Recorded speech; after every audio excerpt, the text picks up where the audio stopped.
inform 4 teams here on the ground. So again, they were working on a noise reduction assessment activity, and he was making that call in the blind because we are in that forward link loss of signal, and we do expect to regain that forward link and reacquire signal in a little less than 30 minutes.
This is Artemis Mission Control in Houston, Texas. Again, we are currently in a forward link loss of signal, or LOS, which means that the crew can call down to Mission Control, but the teams here in Mission Control cannot call up to the crew during this time. We do expect to regain that forward link in about 18 minutes from now. Currently on board the Orion spacecraft, the crew is awake. They are in the second part of their day. They will be moving into a public affairs event a little bit later today. And then earlier this morning, at the beginning of their day, they spent quite a bit of time working on a orthostatic intolerance garment test as part of a developmental flight test objective. And during this test, all 4 crew members took turns testing and evaluating the orthostatic intolerance garment that is worn under the orange Orion crew survival system suits. These garments help the astronauts maintain blood pressure and circulation during their transit back into Earth's gravity, because after an extended time in microgravity, some astronauts experience orthostatic intolerance, which is a condition that can make it difficult to stand upright without dizziness or fainting. So this garment applies lower integrity OE1 in the blind comm check using the Peltor headset on the seat 2 umbilical MET 7232.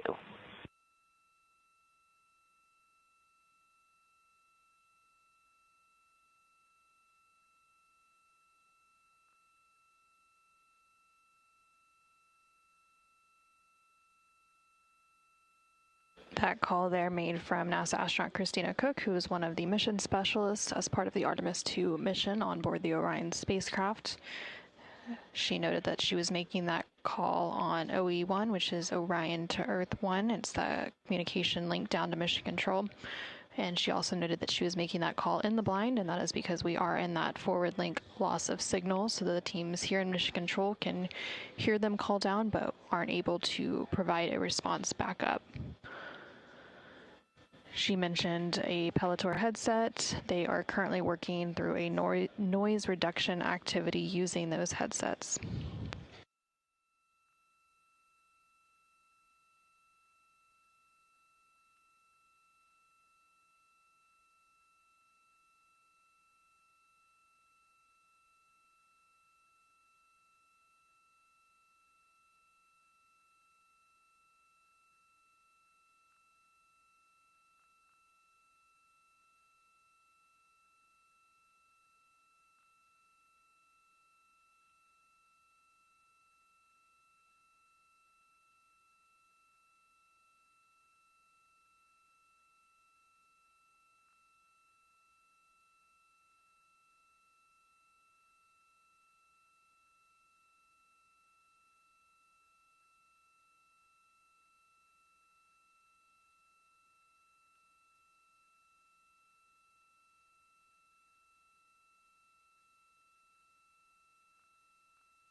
Integrity, Houston, for a comm check.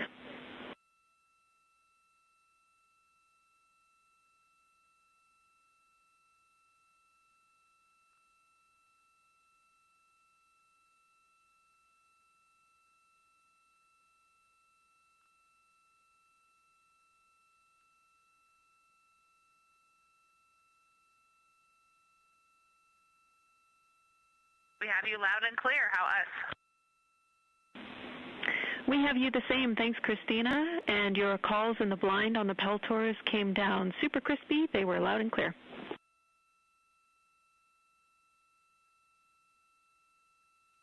Great to know. Thank you.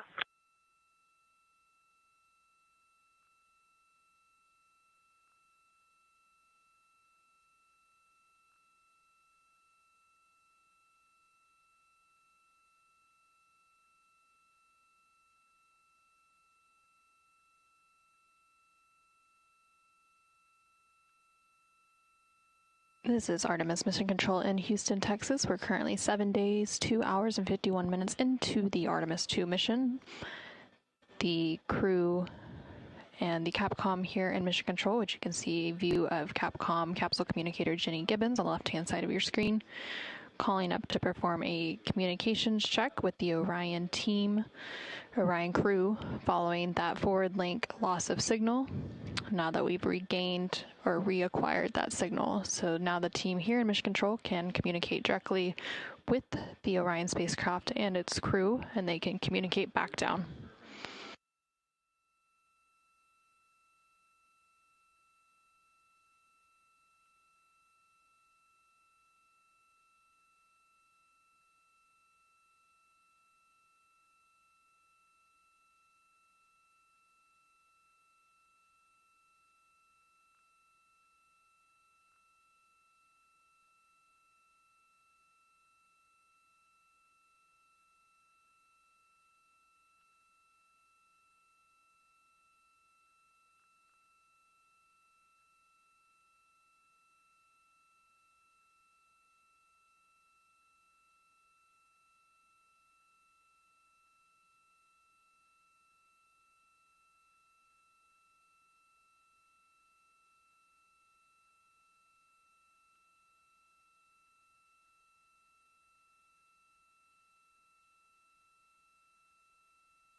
This is Artemis Mission Control in Houston, Texas. You're currently seeing a live view of the Orion spacecraft. This view coming to you from one of the solar array wing cameras. The Orion spacecraft has 4 solar array wings attached to the service module, which provide power generation. And Integrity, Houston's on board with you, and we have you loud and clear. But the PAO event has been delayed by 1 hour so that we can support this prop characterization test. Copy, thumbs up. Yep, that's right. We're just on autopilot for once, just following Optimus there on my IM. And okay, we'll just stay streaming if you want it, and then we'll be ready for PAO in an hour. No worries. We'll happily hang out on board with you, and we'll continue our preparation work for that characterization test down here. Thanks.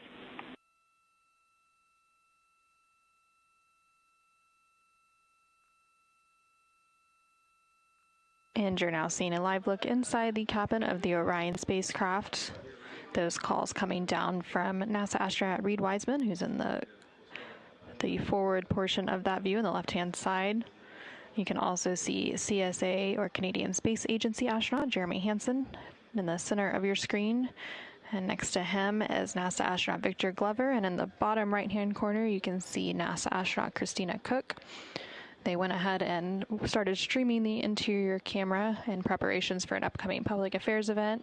And that event taking place in a little over an hour from now, around 9:45 p.m. Central.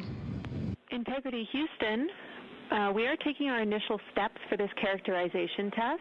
We will let you know in advance of the flush in which we will be opening that ox-helium ISO valve 1, and at that point we would need you in place at the DUs. We'll let you know.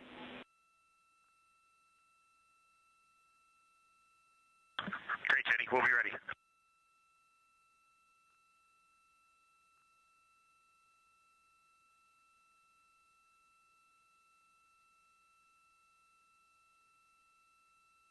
The Capcom, or capsule communicator here, Mission Control, Jenny Gibbons, who was also a backup for the Artemis 2 mission. She's a Canadian Space Agency astronaut alongside Jeremy Hansen, calling up regarding a propulsion characterization test that is going to be taking place here shortly. Earlier in the mission, the team had observed a pressure increase in the oxygen manifold of the service module's propulsion system and isolated a branch of the oxygen pressurization system. When branch 1 was isolated and the ox tank pressure increase halted and those pressures steadied out. Teams have been discussing that configuration since flight day 2 and have since developed a test plan to further understand the ox pressures when branch 1 is available for pressure control. After running the test plan through simulators today, the team is now ready to execute that test this evening, so that is what they are preparing for now. So with the limited time remaining in the mission, and a desire to execute this test while the crew is awake so that they can back up commands from Mission Control, the best time to fit in this test was into the plan was this evening. So they did have to rearrange some of the crew's timeline. There was originally a docking camera demonstration and a manual piloting demonstration scheduled for this evening. And both of those tests would have altered the spacecraft's attitude and utilized the propulsion system that they're testing. So in order to provide a steady environment for evaluating the test data, the mission management team approved canceling both of those demos taking place this evening.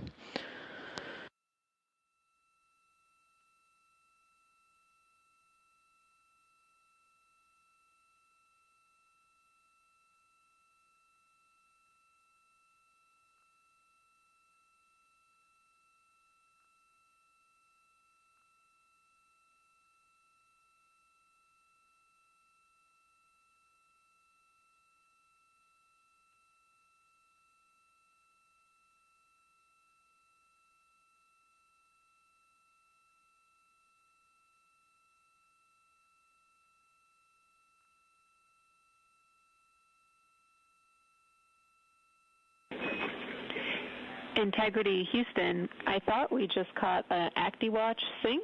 If I had my own, I'd sync it with you. 100%,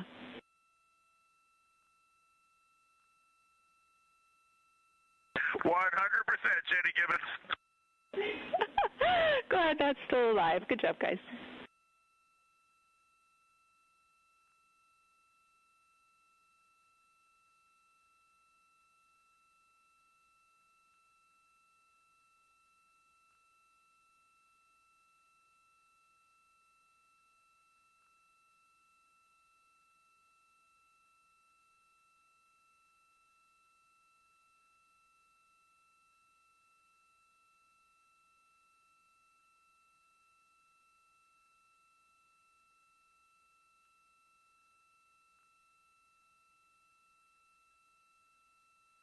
Houston Integrity for a PAO message that I recorded earlier. Go ahead.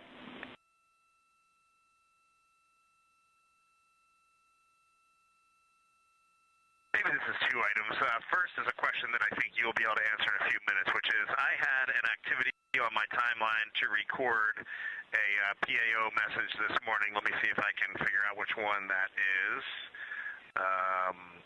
It was my MET 2145 PAO recording. If it is, does that need to be downlinked or does that just need to live on my iPhone?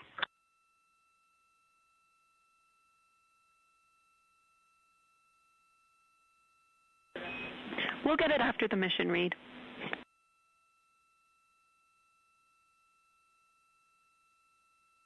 Okay, and then an interesting nuance on the iPhones that maybe someone down there can think about, this is definitely the least urgent question you're going to get this entire mission, is when we plug them into PCDs to like pull a photo or a video over, we don't have any rhyme or reason yet, but sometimes it takes like 12 or 18 hours maybe for the picture or the video we just took to actually show up. All the other stuff shows up, but new stuff does not show up on that PCD for a long time. It's almost like it's using a cache or something, and it's just not going in and looking on the phone for new pictures. It's just a very weird phenomenon. If anybody has an aha moment down there, we'd love to hear it.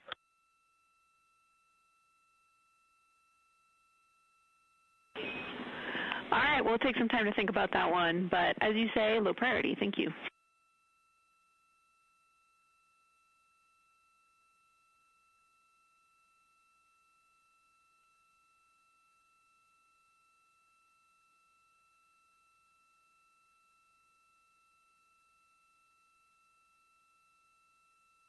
This is Artemis Mission Control in Houston, Texas. You're now seeing a view inside. Houston Integrity for Oxone. Go ahead.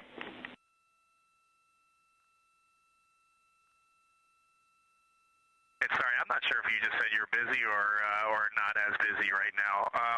We're trying to start thinking about entry prep, and we want to know, are we going to change out Oxone one more time in the toilet or not?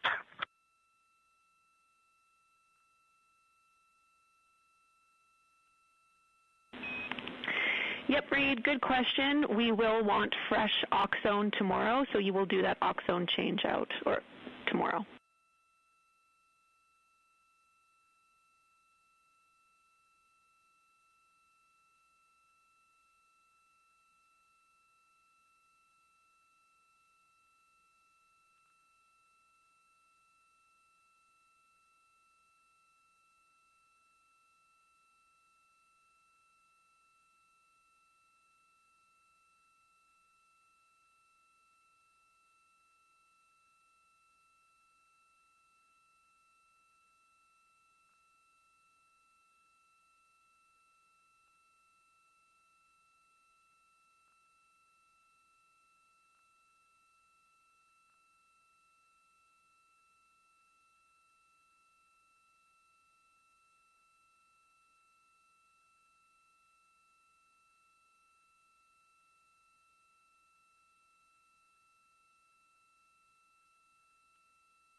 Houston Integrity for stowage.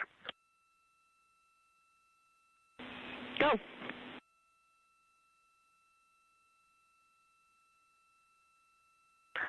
Hey, Jenny, as we move a few things around over the next half an hour, are you guys okay if we call individual things down, or is that going to clobber your headspace down there?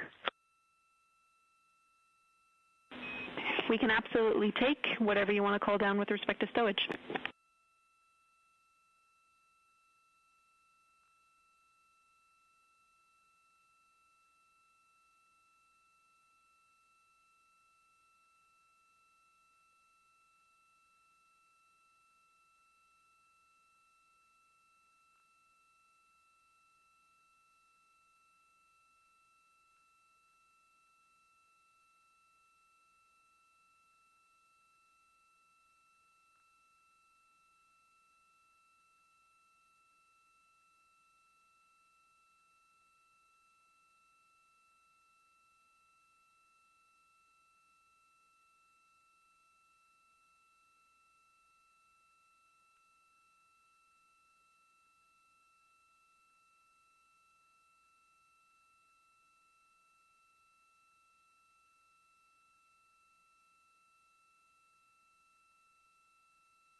one quick one. We have an oxone inlet filter serial number 1031 that we are going to stow in CTB Bravo 3 small, just to get it out of the way.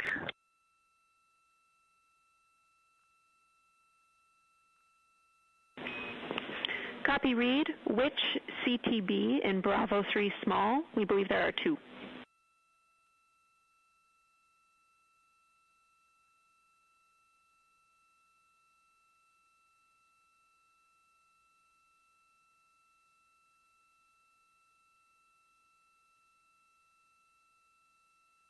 And I'm sorry, that is going to go into Bravo 2, the small one underneath C1. We copy, thanks.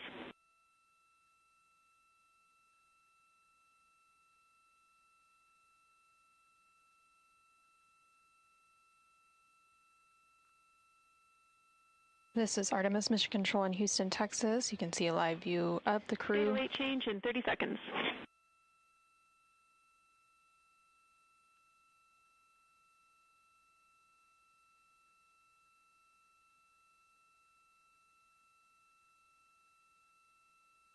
You can see a live view of the crew on board the Orion spacecraft as they continue their return journey. They were recently calling down some stowage locations where different items are being stowed and held in preparation for the re-entry and return on Friday, April 10th. The IVA, or Intravehicular Activity Position here in Mission Control Houston, is the console responsible for supporting the astronauts and their activities inside the Orion spacecraft. They also monitor the crew's well-being and provide suit support, hygiene, and internal crew support tasks throughout the mission.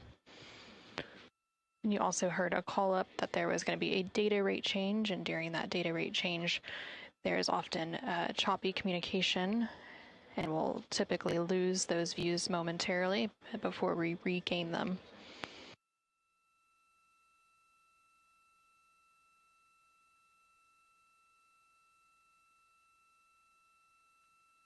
From this view on your screen, you can see the full Artemis Flight Control Room here in Mission Control Houston, and this flight control room is just down the hallway from the International Space Station Flight Control Room. Some of the positions that you see there on your screen include ground control in the far upper left corner, far bottom left corner. The ground controller manages the team that maintains and operates ground and network facilities, including voice systems, building systems, redundant power systems, and more. A couple rows behind the ground control console in the middle left portion of your screen is MPO, which stands for the Mechanical and Power Officer, and they are responsible for electrical power generation, solar arrays, array rotation mechanisms, and power distribution systems.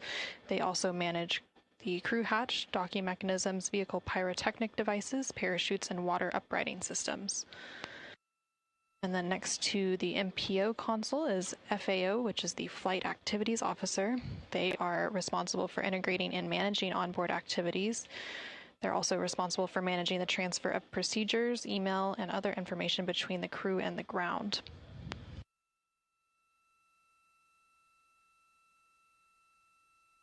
Behind the MPO console in the back left is ECOM, which is the Emergency Environmental and Consumables Manager, and they're responsible for internal thermal control systems, air and water supply, and purification systems, and they also manage emergency response. Those are just a handful of the positions that are here in the flight control room, and all of these teams also have a back room supporting them throughout the mission.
This is Artemis Mission Control. Following that brief data rate change, we now have those live views back of the crew inside the Orion spacecraft. Again, they're working through some stowage activities to start preparing for re-entry prep.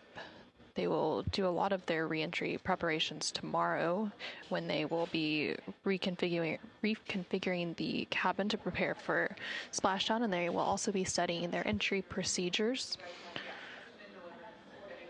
In addition to stowing some of their equipment, they will also be installing their seats to ensure all items are secured for re-entry.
Integrity Houston for contingency urine stowage bag dump.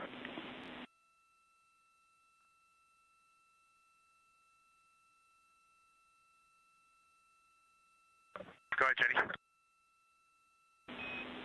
Hey, Reed, wanted to let you know that message 3.8.6 is on board with a procedure to dump urine from the contingency urine stowage bag. We verified that you can complete this anytime today, and the heaters are configured for the dump. That's step 1.1 is complete.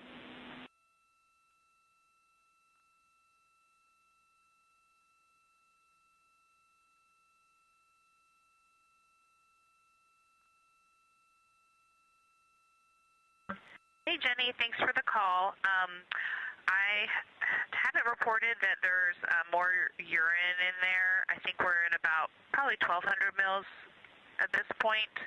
Will that volume affect the call you just made?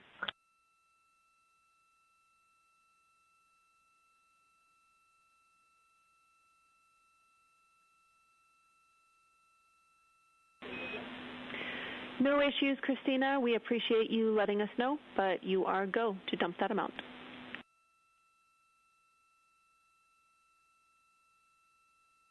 Okay, thanks. And understand I'll be able to, if it's desired to land with that bag empty, I will be able to dump on entry day as well.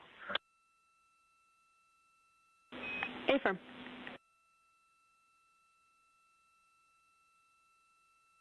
Awesome. And this reminds me, will we be dumping the water that we got in the other CWC?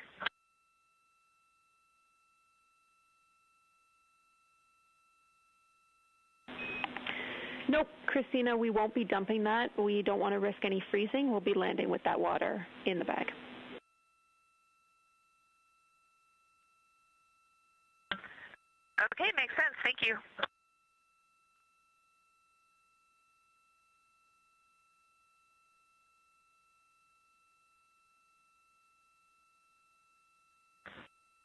And Jenny, quick question, any chance that Ike and I can do the flywheel closeout 28.3.112 now as a little bit of a get ahead? Absolutely, your go.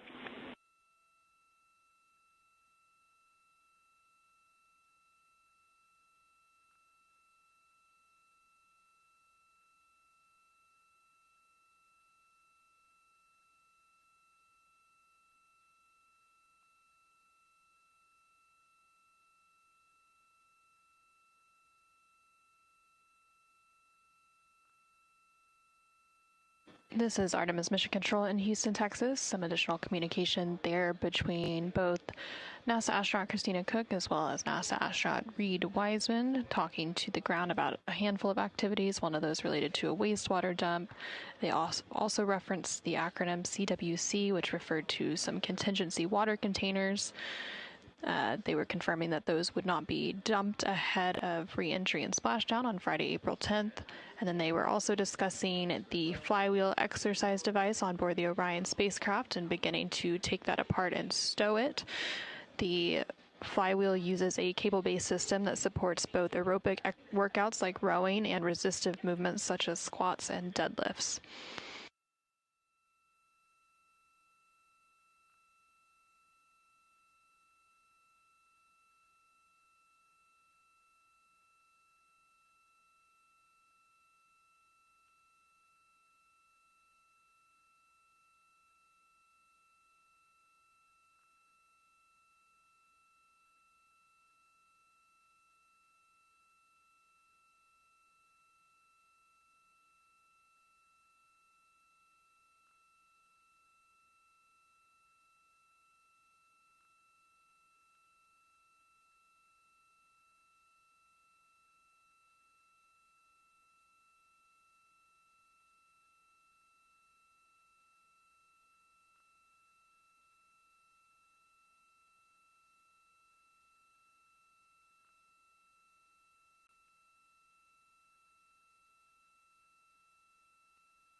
We all just had that weird vibe of backing up and we were getting sad.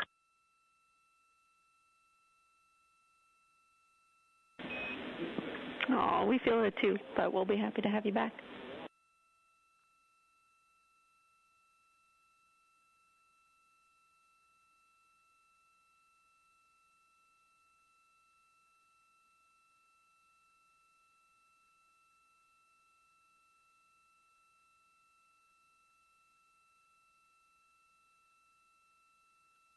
This is Artemis Mission Control in Houston, Texas. We're currently at a mission elapsed time of 7 days, 3 hours, and 33 minutes into the Artemis 2 mission. You can currently see a live look inside the Orion spacecraft's cabin. That spacecraft named Integrity by its crew. Currently on screen you can see NASA astronaut Reed Wiseman as well as NASA astronaut Victor Glover, and just floating off screen was NASA astronaut Christina Cook. They are working through some stowage activities in preparation for re-entry. That re-entry and splashdown expected to take place on Friday, April 10th. Specifically, they are working to do flywheel closeout, and the flywheel is the exercise device on board the Orion spacecraft. Integrity for stowage. Go.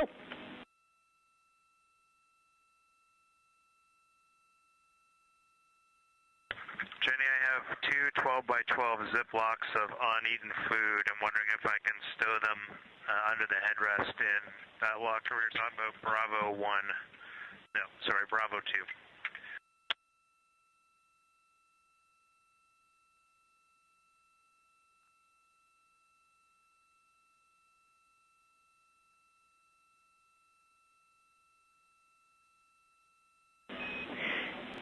Jeremy, we actually prefer that be temp stowed for now. We will have the full repack plan for you tomorrow morning during cabin config, and we'll have a place for that.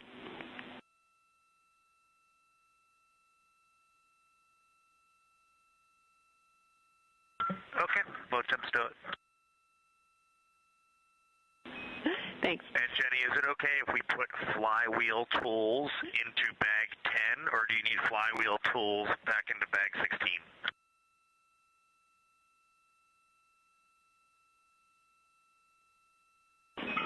Checking.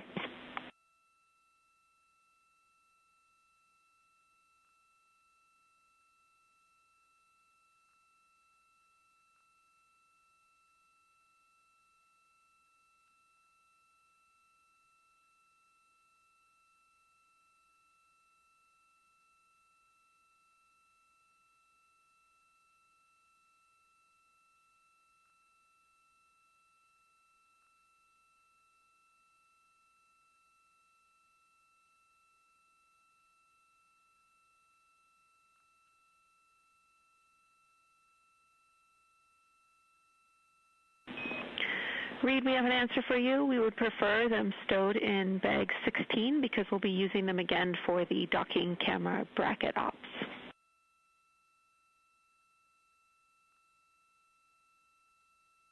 Okay, into 16 they go, and with that, I'm happy to report that 28.3.112 is complete, and if you could let Victor know in Building 5, his favorite green card did not manifest on this flight. We did not lose the shaft lock pins, and Christina has one thing for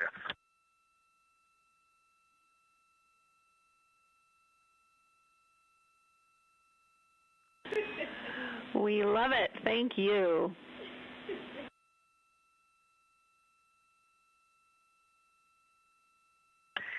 And Jenny, with your last call, I realized that we're very eager to obviously start getting ahead on any packing we can. We haven't been reporting Bob deploys. Do you guys need to know that, or are there any other things that you have question marks about? Because I just want to make sure that when we get that, y'all are, have the right information to get that packing plan good.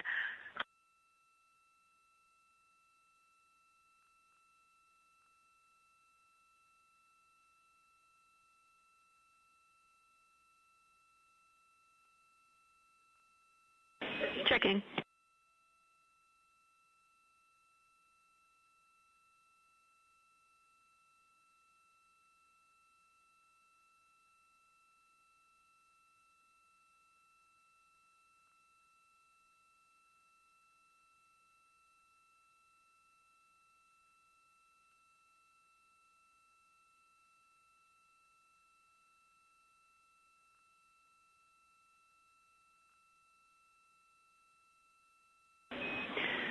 Christina, at 5:45 today on your timeline, you have a consumables check, which the intent of that was to report on those items. We can take it earlier if you're ready.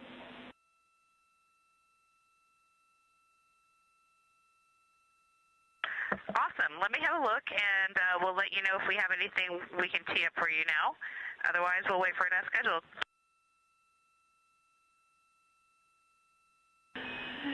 That sounds great, and Victor's spinning is making us giggle. It's really spectacular.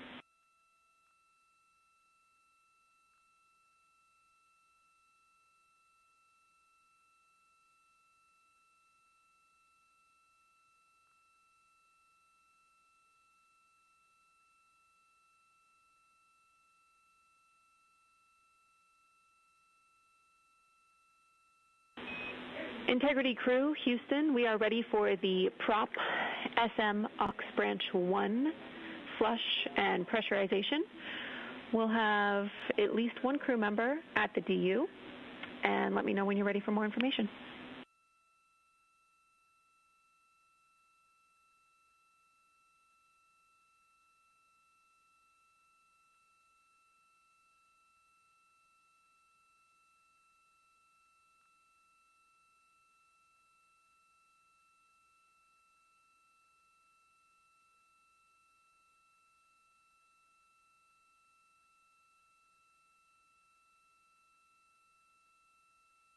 We're ready.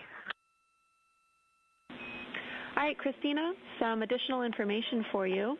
That tank pressure limit of 274 psi will also ring an enabled caution if it's reached, and that caution is SM aux tank P high.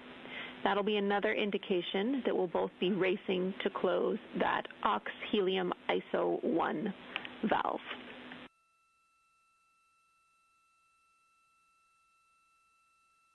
Understand all. Okay, do you have any more questions before we get started?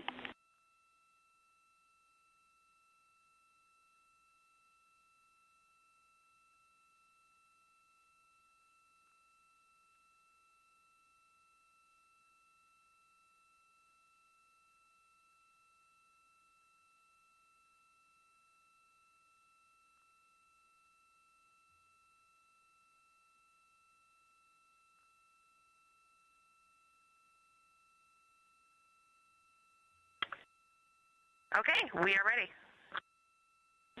Copy. We'll put it in work now.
This is Artemis Mission Control in Houston, Texas. We had quite a bit of communication there for a minute from the crew on board the Orion spacecraft as they're working through some closeout items and restowing some of the cargo on board the Orion spacecraft in preparation for entry. One of the items they referenced was a bob, which is a bulk overwrap bag, and these are how the food items are stored on board the Orion spacecraft and also how they're stored on board the International Space Station. And then the ground also said that they were going to start a prop flow, and this is related to the propulsion characterization test that they are running this evening. So earlier in the mission, the team had observed a pressure increase in the oxygen manifold of the service module's propulsion system, and as a result, they had isolated a branch of the oxygen pressurization system. But teams have been discussing that configuration since flight day 2 and have developed a test plan. So they are executing that test this evening. Integrity crew, prep has completed the initial flush. We are continuing with steps following the flush. That valve is open, and things are looking good so far.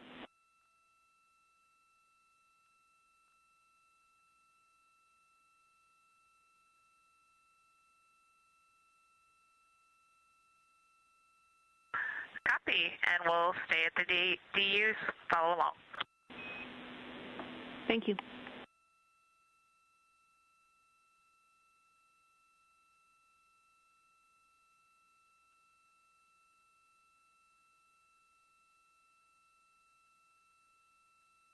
And you just heard the Capcom or capsule communicator here in Mission Control, which for Orbit 2 this evening is Ginny Gibbons, who is a Canadian Space Agency astronaut and was one of the backups for the Artemis 2 crew. They called up regarding the prop characterization test that's currently ongoing and stated that it's going well so far, and that NASA astronaut Christina Cook, currently on board the Orion spacecraft, said they will continue to monitor that test from the DUs, and that refers to the display units on board the Orion spacecraft.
Houston Integrity PCD-2 for the actigraphs.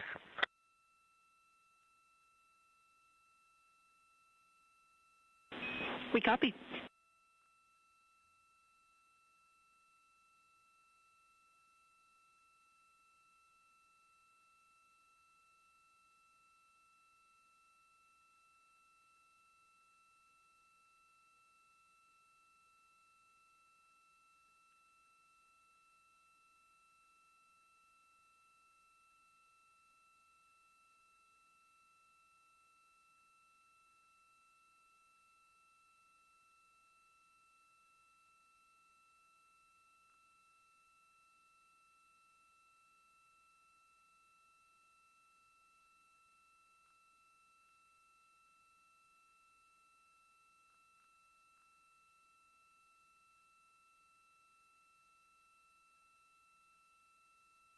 This is Artemis Mission Control in Houston, Texas. You heard a call a moment ago from NASA astronaut Christina Cook referencing a PCD. Those are portable computing devices, basically a tablet that the crew uses, and she was also referencing an actigraph device. So as part of the Artemis 2 mission, the crew is wearing actigraphy devices, which are small watch-like sensors that gather health-related data, and they're also answering periodic questions about conditions on board the Orion spacecraft.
Integrity crew, we are now past the most dynamic part of this prop characterization test, and we are in a stable config. So we'll keep monitoring the state of the SM Aux Branch 1 from the ground, with Fitter backing us up, of course. You are released to go about your business, of course understanding that if that caution rings, you know what to do. With that, we are just under 13 minutes from the PAO event, and we will take a scene and voice check at any time. Thanks.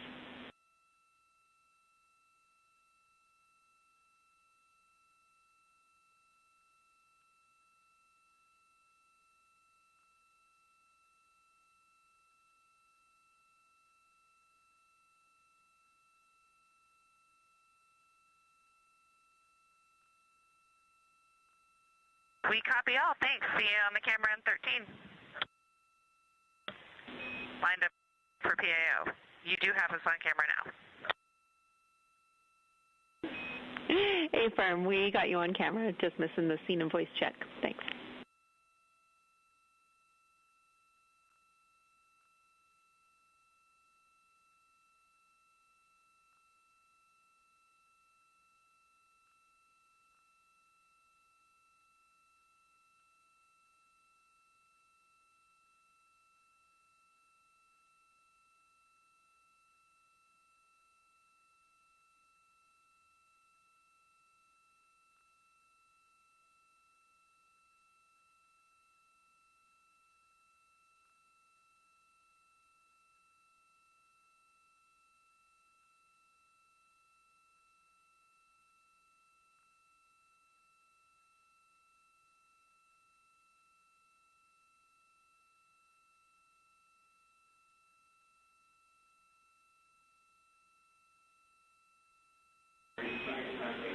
And we got a good scene and voice. I think everything's looking and sounding right. Thanks, Victor.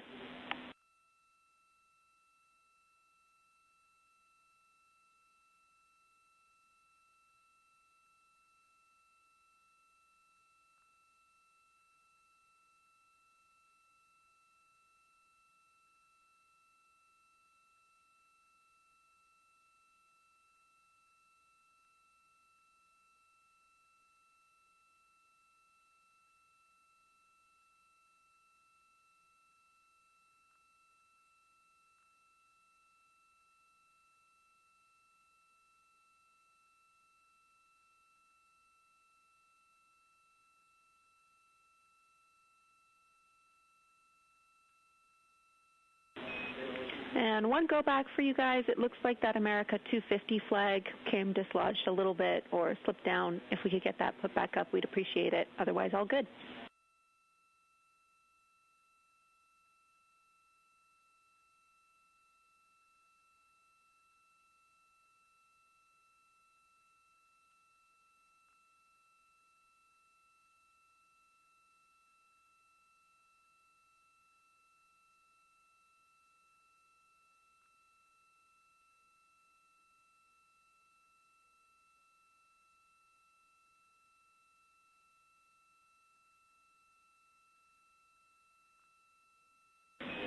Looks good, Victor. Thanks.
This is Artemis Mission Control in Houston, Texas. We are currently 7 days, 4 hours, and 5 minutes into the Artemis 2 mission.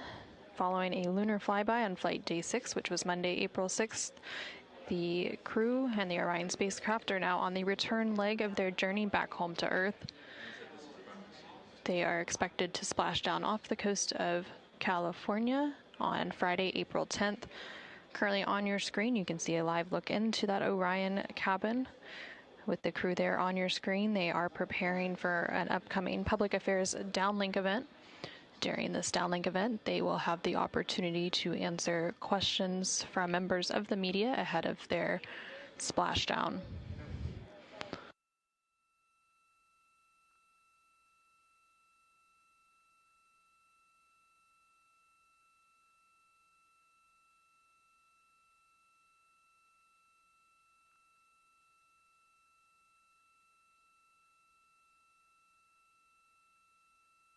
Following the completion of this public affairs event, the crew has a handful of additional activities for the day, and then they will move into their private medical conference. Again, this is a daily conference with the medical teams on the ground, and then they will have a private conference with the flight control team. Check, we're at the lowest fan speed allowable.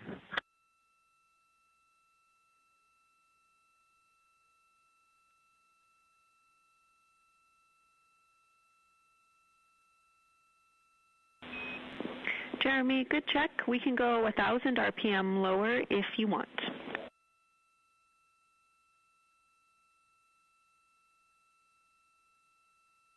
Give us all you got. All right, it's in work.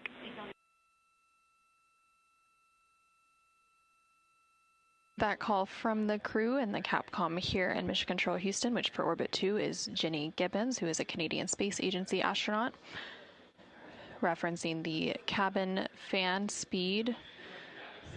Again, you can see the crew there on your screen as they're getting prepared for that upcoming public affairs event, which will start at 9:45 p.m. Central, 10:45 p.m. Eastern Time. During this event, the crew will have the opportunity to speak with members of the media and answer questions following their historic flyby around the moon and ahead of their splashdown. Again, that splashdown targeted to take place at 8:07 p.m. Eastern Time on Friday, April 10th, off the coast of San Diego, California.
Integrity, this is Houston. Are you ready for the event?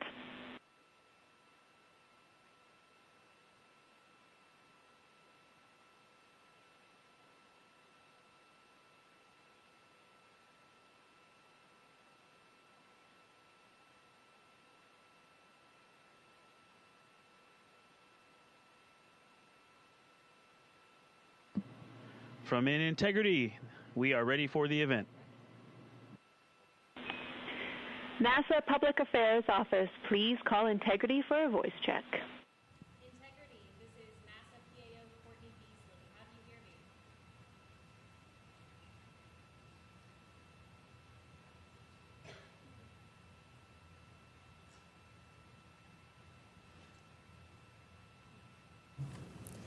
Integrity, this is NASA PAO Courtney Beasley. How do you hear me?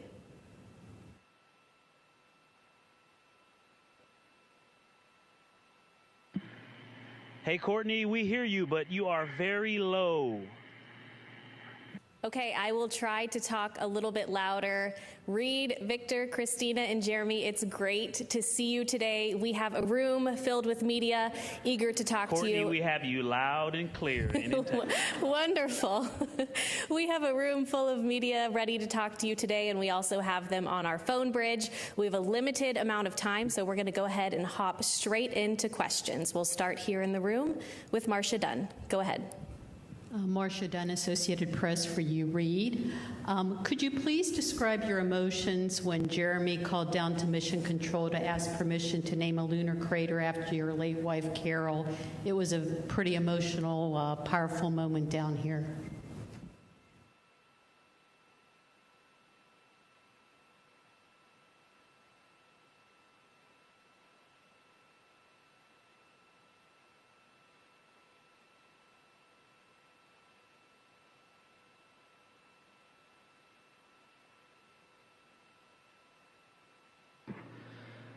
Marcia, it was a powerful moment up here as well. My crewmates approached me when we were at Kennedy in quarantine, and they said, hey, the three of them had talked, and they would like to do this. And that was an emotional moment for me, and I just thought that was just a total treasure that they had thought through this, and they had offered this. And I said, absolutely, I would love that. I think that's just the best. And I said, but I can't give the speech. I can't give the talk. And Jeremy, the kind of guy he is, he said he would do it. And it was getting emotional there. And I think when Jeremy spelled Carol's name, Carroll, I think for me, that's when I was overwhelmed with emotion. And I looked over and Christina was crying. I put my hand down on Jeremy's hand as he was still talking. It was right there on that rail. And I could just tell he was trembling, and we all pretty much broke down right there. And just for me personally, that was kind of the pinnacle moment of the mission for me. That was, I think, where the four of us were the most forged, the most bonded, and we came out of that really focused on that day ahead. I think that was a very caging moment for the four of us. Thank you for that question, and it was a great moment. We'll take our next question in the room here from Joey. Go ahead. Thanks. Joey Roulette with Reuters. I'm curious, Reed, and for anyone else who wants to answer it, how has this mission changed you guys personally and your views of the moon? These photos make it look kind of intimidating and beastly, and just curious to hear your thoughts on how you guys have also changed during this mission personally. Thank you.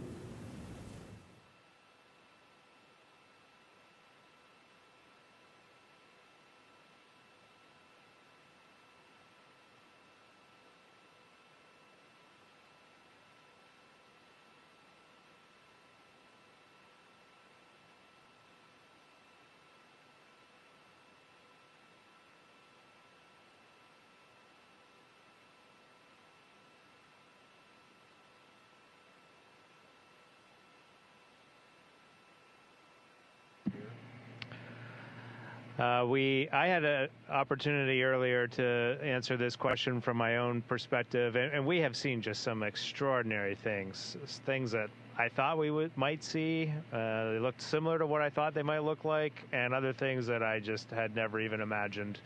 And those were different perspectives that we saw these things from, but I have to say, it hasn't changed my perspective or the perspective that I launched with. The perspective I launched with was that we live on a fragile planet in the vacuum, in the void of space. We know this from science. We're very fortunate to live on planet Earth. And the other perspective that I've sort of learned from others through life is that our purpose on the planet as humans is to find joy, to find the joy in lifting each other up, by creating solutions together instead of destroying. And when you see it from out here, it doesn't change it. It just absolutely reaffirms that. It's almost like seeing living proof of it. Okay, we'll go ahead and take one more question here in the room and then head to our phone bridge. If you are on the phone bridge and have a question, just a reminder to press *1. Jackie, go ahead. Hi, Integrity. It's so wonderful to speak with you. This is Jackie Waddles with CNN. Obviously, there is a huge moment coming up with reentry. Can you describe your feelings, how you're preparing for that moment mentally and physically? And then as you prepare for the end of the journey, what are some moments that you know that you'll take with you for the rest of your life from this journey? Thank you.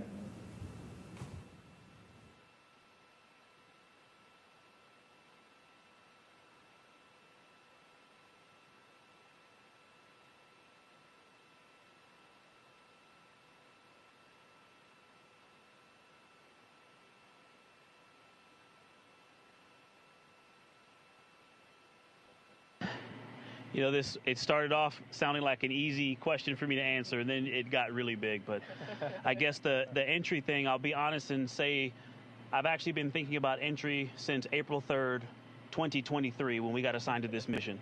And one of the first press conferences we were asked, what are we looking forward to? And I said splashdown, and it's kind of humorous, but it's literal as well, that we have to get back. There's so much data that you've seen already, but all the good stuff is coming back with us. There's so many more pictures, so many more stories. And gosh, I haven't even begun to process what we've been through. We've still got 2 more days. And riding a fireball through the atmosphere is profound as well. So I have to answer that question later. I'm not sure, but I can tell you it's a lot. And lifelong memories. I'm going to be thinking about and talking about all of these things for the rest of my life, for sure. Yep. All right, we'll head over to our phone bridge. Our first question there is from Kelly Malone with Canadian Press. Go ahead. Hi, this is Kelly Malone with the Canadian Press. There's a lot of excitement about scientific advancements as a result of the mission. You just spoke about the data, and I know you've spoken about training on robotics in Montreal. What are the takeaways from the mission so far that might be applied to robotics or other international tech efforts in the future? And just a quick personal note for Jeremy. I'm told you got a surprise message from your family. Can you share what it was like to hear from them?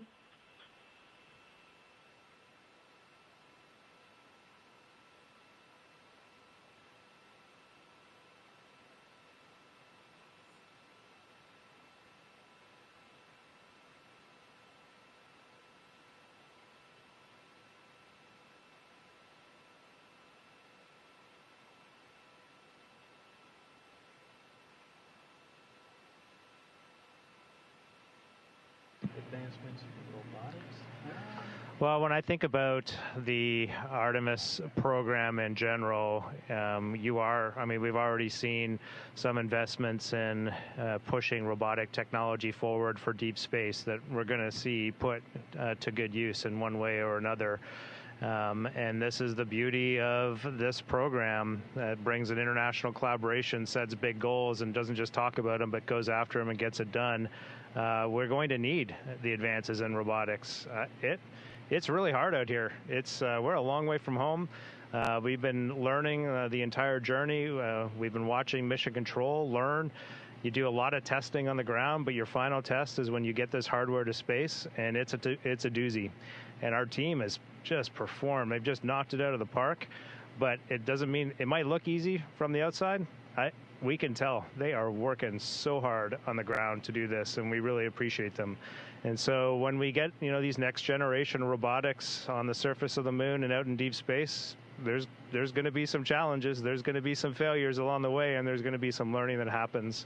On the personal note, yes, I had some videos from all of my family, my 3 children, Devin, Ashley, and Caitlin, and my wife, Catherine. And when you're out in deep space by the moon and you are listening to a video they recorded for you before you launch, that's something.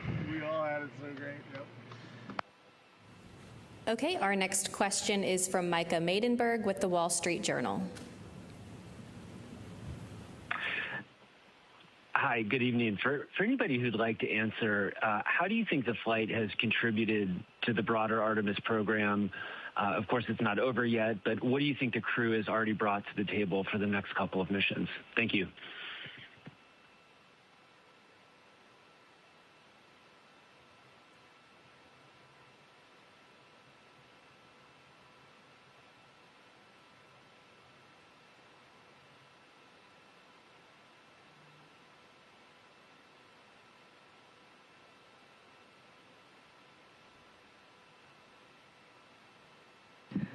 Well, I love this question because part of our ethos as a crew and our values from the very beginning were that this is a relay race. In fact, we have batons that we bought to symbolize physically that. We plan to hand them to the next crew, and every single thing that we do is with them in mind.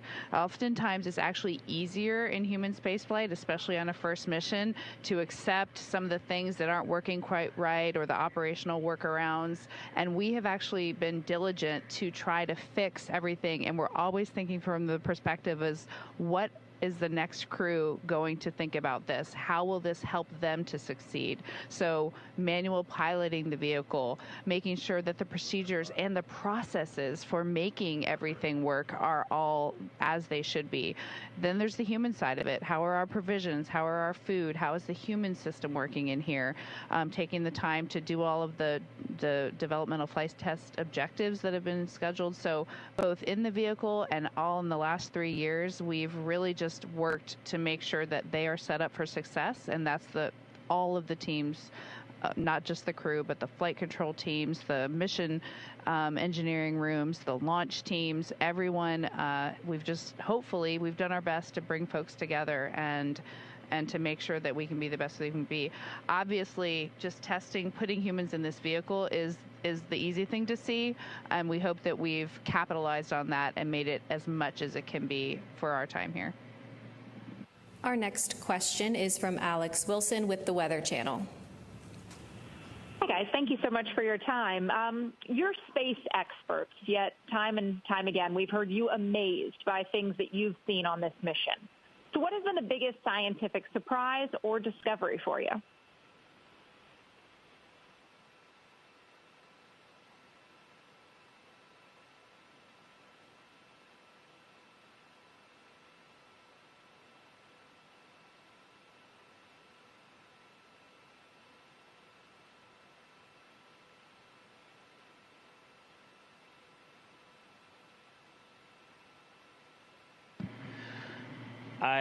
The whole mission, but we saw really amazing simulations made by our lunar science team about what the eclipse would look like when the moon was 30, 35 times bigger than the sun. But seeing that,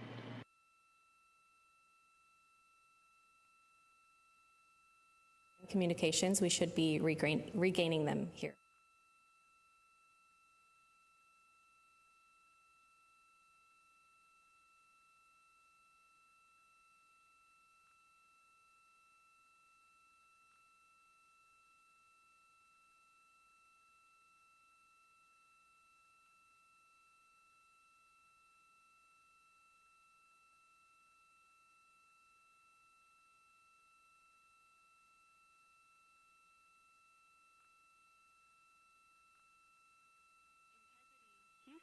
We lost your video and handheld mic audio stream. We are troubleshooting.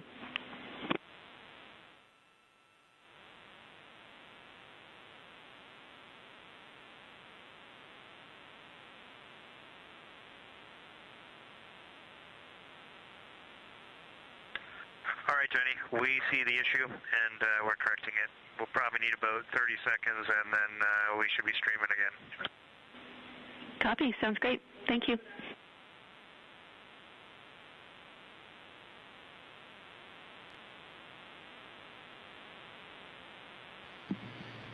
okay, comm check. How about now? Are we back with you? And Jenny, how much of Victor's answer did you hear? Yeah, we have you back, video, and the handheld mic seems to be back up too, and Victor should repeat his answer. Over to PAO.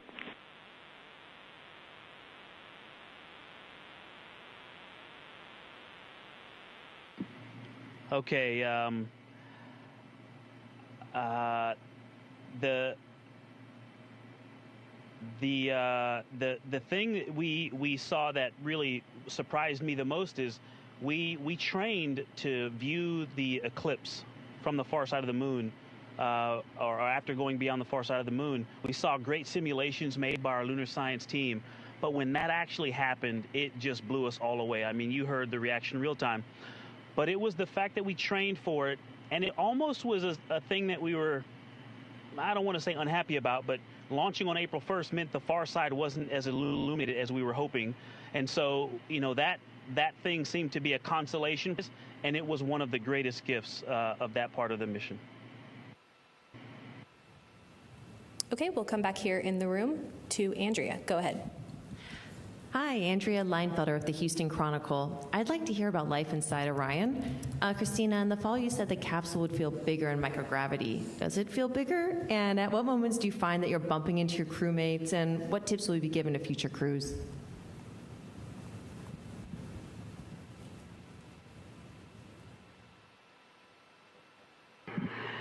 Wow, we have loved living in Orion, and in fact, we've all said that sometimes you can forget where you really are because we're in this small space that just gives us everything we need. But the answer to your question is yes, it is bigger in microgravity, and yes, we are bumping into each other 100% of the time.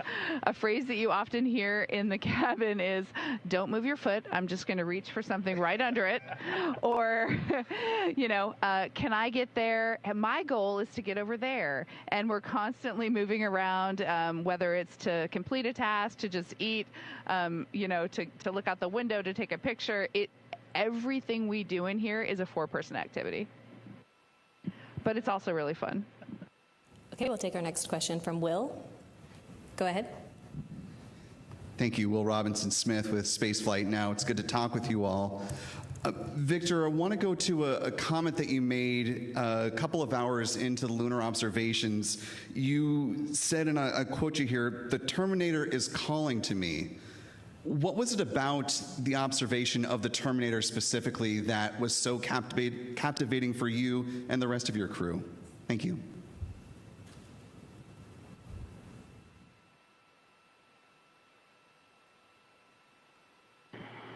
One being 3,500 miles from it. I mean, it was so big, and now it wasn't an image on a screen, but it was all of the things we had talked about in training, the terrain, how you can see features based on how high they are above the surface and how low things were.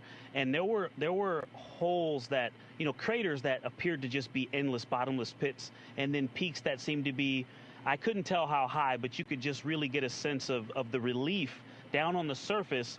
And to look down on it from so close was, or over at it from so close was just, it was hard to describe. You know, when you are in an airplane flying back past, you know, Flagstaff, you're looking out the window trying to, you know, identify Meteor Crater, or looking out trying to find the Grand Canyon. And this was the same thing. But imagine if you had seen Meteor Crater or the Grand Canyon for the first time. Our next question is from the phone bridge from Lauren Grush with Bloomberg. Hi, so great to talk to you for. You know, the world has been watching along with your journey with such enthusiasm and joy. Do you have any sense or feedback of how your mission has reached the masses back on Earth? And does that influence you at all when you speak and narrate your journey?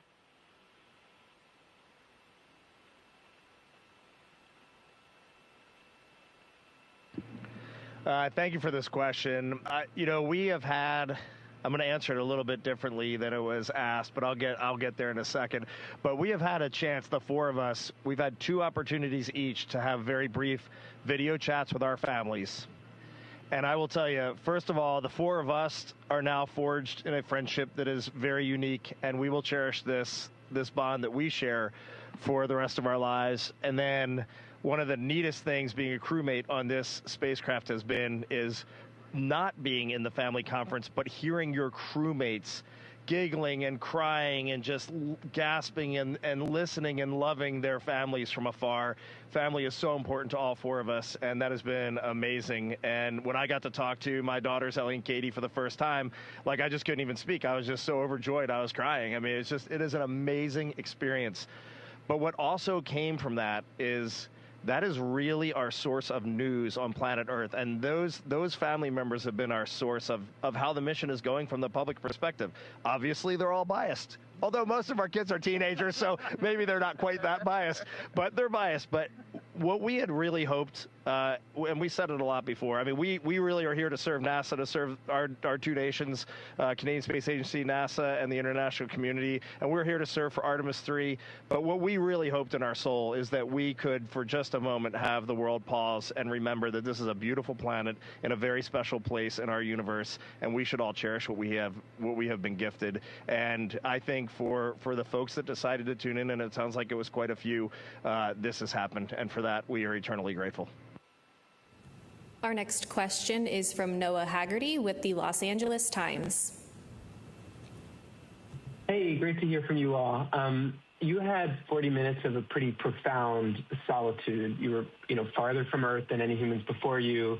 No means to communicate with Earth. It was really just the four of you, the spacecraft, and the moon. Can you talk us through what that moment felt like?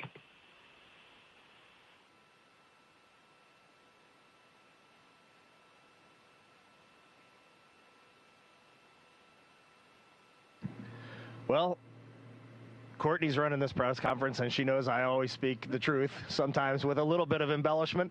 But I will tell you exactly as it went. When we watched that Earth eclipse behind the moon, wow, I'm actually getting chills right now just thinking about. My palms are sweating. But it is amazing to watch your home planet disappear behind the moon. You could see the atmosphere. You could actually see the terrain in the moon projected across the Earth as the Earth was eclipsing behind the moon. It was just an unbelievable sight.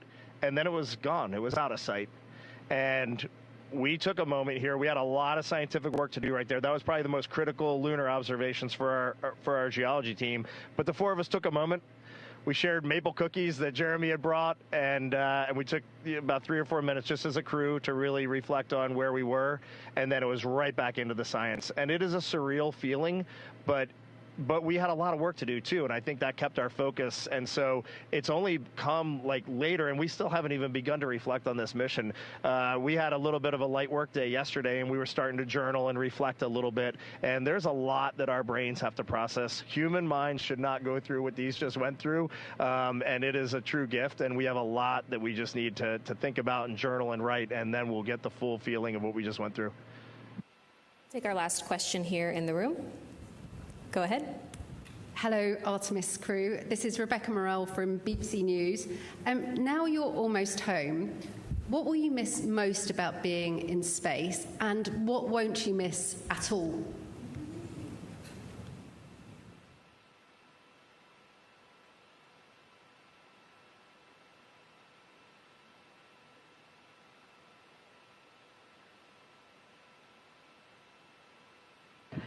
Well, first of all, thank you for that question. I will miss this camaraderie. I will miss being this close with this many people and having a common purpose, a common mission, getting to work on it hard every day across hundreds of thousands of miles with a team on the ground.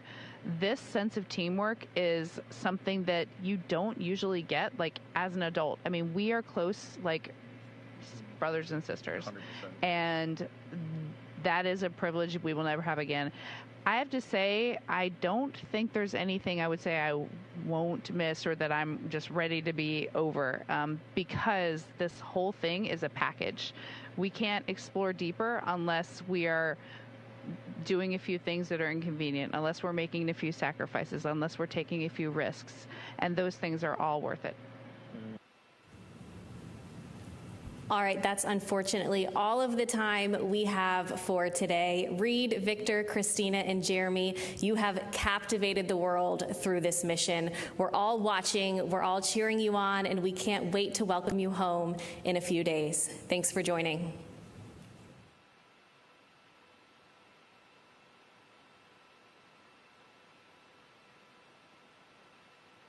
It was great hearing your voice again, Courtney. Take care. Integrity, this is Houston ACR. That concludes the event. Thank you. Thank you to all the participants. Integrity, we are now resuming operational audio communications.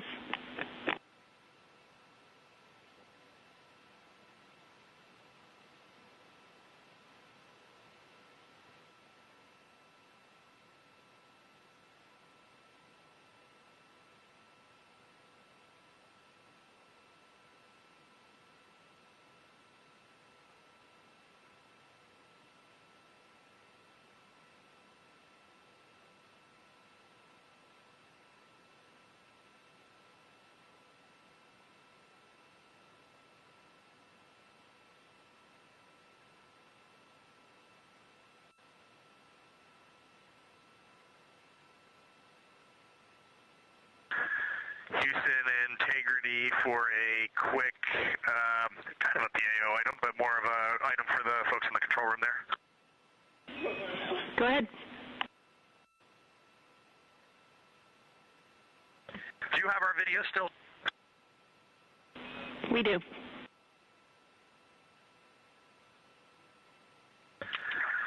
I'm not sure if it made it in the handover, but this morning we were asked to go unpack a very special item, and we just wanted to we wanted to share it in that PO event. We just didn't get an opportunity to do so. So we're going to share with you all because we need to share this. Like this has to be shared, right? So in Victor's hands here is the Apollo 18 flag that the agency asked to have put on board Artemis 2 so that it could take its rightful trip around the moon. And the four of us are just honored to have this here. We're honored that it is in our presence, and we are honored to carry the torch from Apollo through Skylab, through the space shuttle, through our beloved International Space Station, and now back further than humans have ever gone, around the far side of the moon, and safely home back to Houston. So we just wanted to share this with you because it needed to be shared. Thanks. Carrying the torch indeed. Thank you for sharing it with us and the world, and we'll look forward to welcoming you and that flag back to Houston shortly.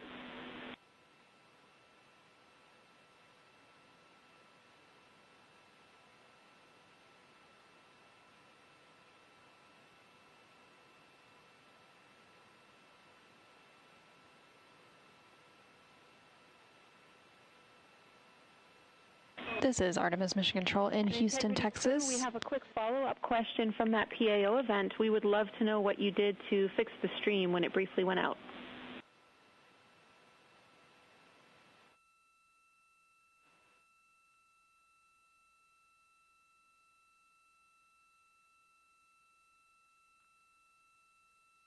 And we believe the battery died in the D5, and I set up the downlink, and I believe I saw 2 segments on the battery, so I'm not sure. I also saw another interesting signature on the microphone receiver. There is a red LED that says low battery, but it had 3 full segments. So I'm not sure if there's something else going on. There's something else going on, but we believe it was a battery dying. We switched the battery, turned the camera back on, went live view, and you got the audio and video back. I would add, Jenny, that definitely for future Artemis missions, using the D5 on live view is probably not the ideal format. I think we knew that going into this, and we were just making it happen. But these cameras get hot; they're chewing up batteries, and it's probably not the ideal source. It works, of course, great. We're very happy that we have this capability. Yeah, we're tracking, and we could definitely see that. Thanks for letting us know.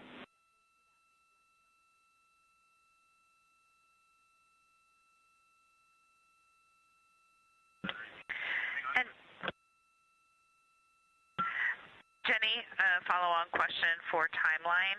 I see a Nat Geo card swap on my timeline around now, and I also had one earlier today at 6:20:30.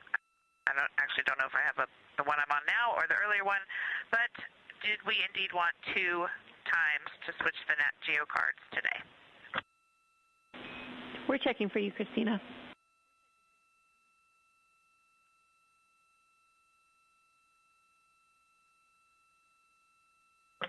Hey, Jenny, one other thing is we've been having issues with our exercise recordings, and the initial thoughts are maybe it's the camera overheating.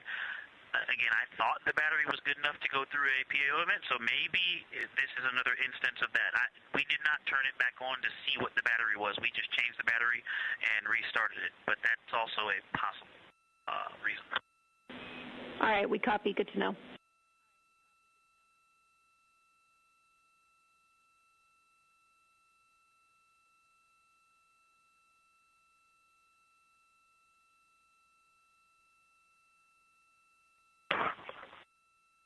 Jenny, I have a question on the prop.smrcs page when you have a second. Go ahead.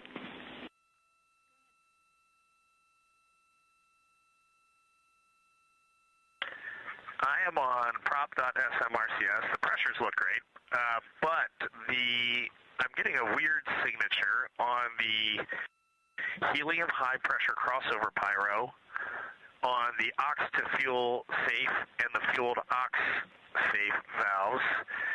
Every once in a while, they'll pop up and either say error or armed, and then they go back to safe. Are y'all seeing that telemetry on the ground?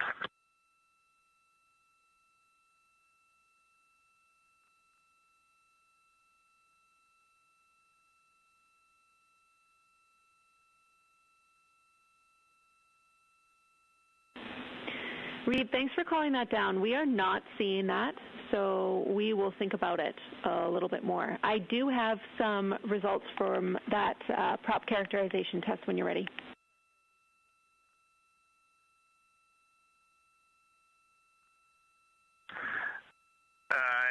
And now Victor's come over to the displays, and he has been looking at these pretty intensely since we were on the launch pad, and he said this is not a new signature, that this has been occurring since since launch day. So basically since post-ascent, he has been seeing this similar signature. So he's just going to take a little video of it on his iPhone, and we'll get it to you later. So I'm a little bit less concerned about that now that he's been seeing it for a while.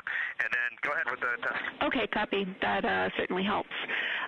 Regarding the characterization test that we just initiated, we've noticed that on the SM aux branch 1, it has an increasing pressurization of the aux tank at a rate of 0.5 psi per hour. This is really the same behavior that we witnessed around TLI, and at this rate, we will hit the limit we set of 2 psi of pressure raise in 4 hours at 0800 MET right before your sleep. At that point, we will close that ISOL valve again, and that'll be the completion of the test. So we got some really good data that we will take back to the MMT.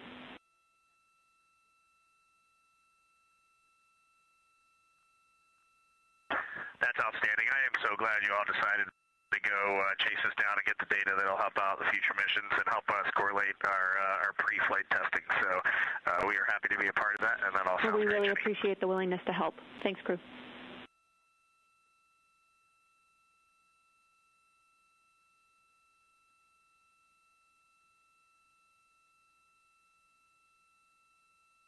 This is Artemis Mission Control in Houston, Texas. You're currently seeing a live view of the crew on board the Orion spacecraft named Integrity as it continues its return journey back to Earth with that splashdown targeted for Friday, April 10th. The crew recently completed a public affairs downlink event with members of the media ahead of that splashdown. Following that public affairs event, the crew also showed a flag from Apollo 18, and this we would like you to complete that, understanding it's the second one of the day, and it's to get us ready for tomorrow. Copy, thumbs up.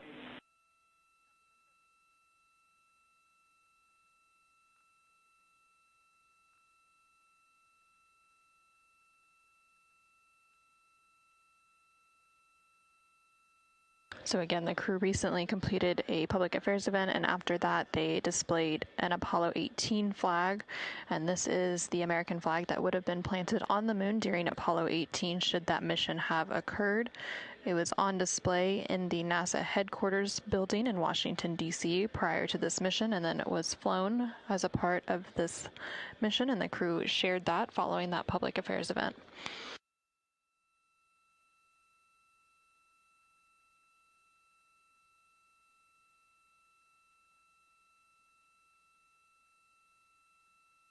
The crew is now continuing to work through the remainder of their tasks for the day before they head into their pre-sleep period in about an hour and a half from now. One of the items that Christina Cook specifically said she is working on is a card swap for a National Geographic activity. NASA had selected National Geographic to help tell the story of Artemis 2, and it was... Houston Integrity, Jenny, any chance I can start the umbilical cabin demo now? I'm happy to wait until timeline.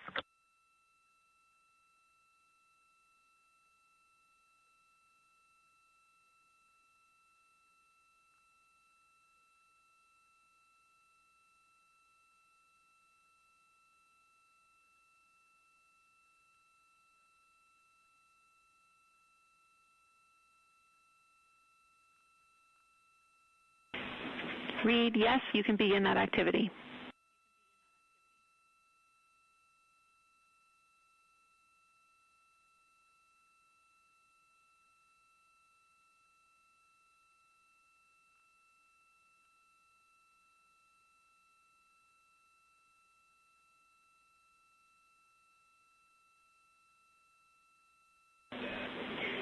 And Reed, you can give me a thumbs up with this call. In step 2.1 of that procedure, we still will need to give you that MCC go. We need some configuration to complete on our side. Copy, thumbs up. Again, some communication there between the crew on board the Orion spacecraft and the Capcom or capsule communicator here in Mission Control. The crew is working through the remainder of their activities for the day.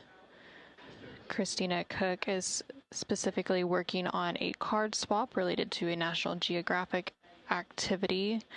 Following a competitive selection process ahead of the mission, NASA and National Geographic entered into a non-reimbursable Space Act agreement to collaborate on compact, lightweight audiovisual hardware to fly inside Orion and related support for this project. And then the call from NASA astronaut Reed Wiseman a moment ago was related to an activity on his timeline related to some umbilical cabin ventilation.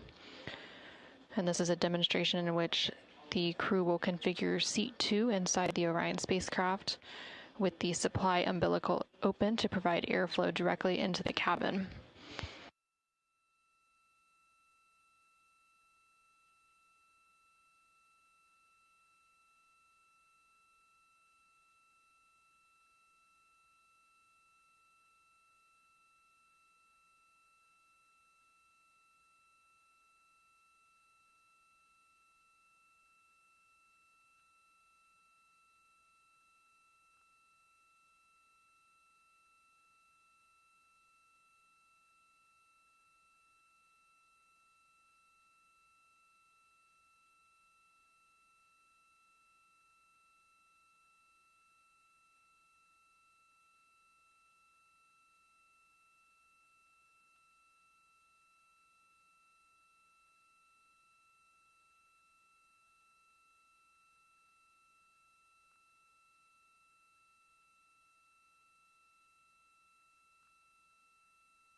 Integrity Houston for cabin fan RPM preference.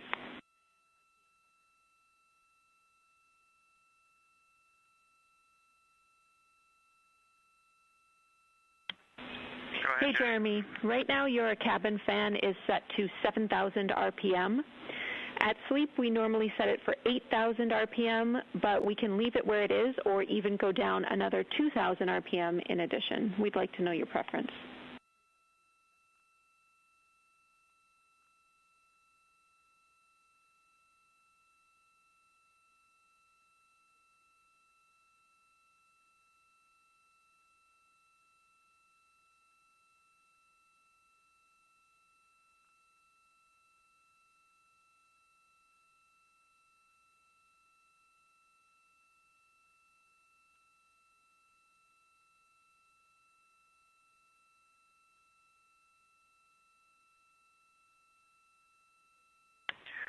Okay, Jenny, we'll just go with what you've been doing nominally for sleep, so you can change it at that time to what you've had last night. We'll go.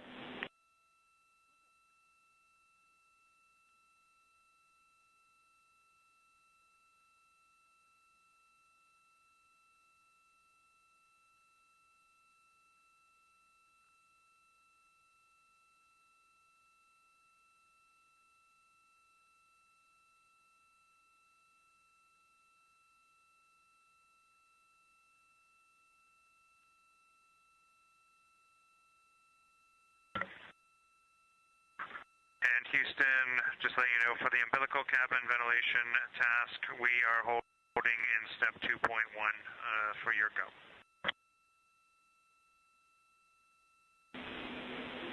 Copy. We'll let you know when you can continue.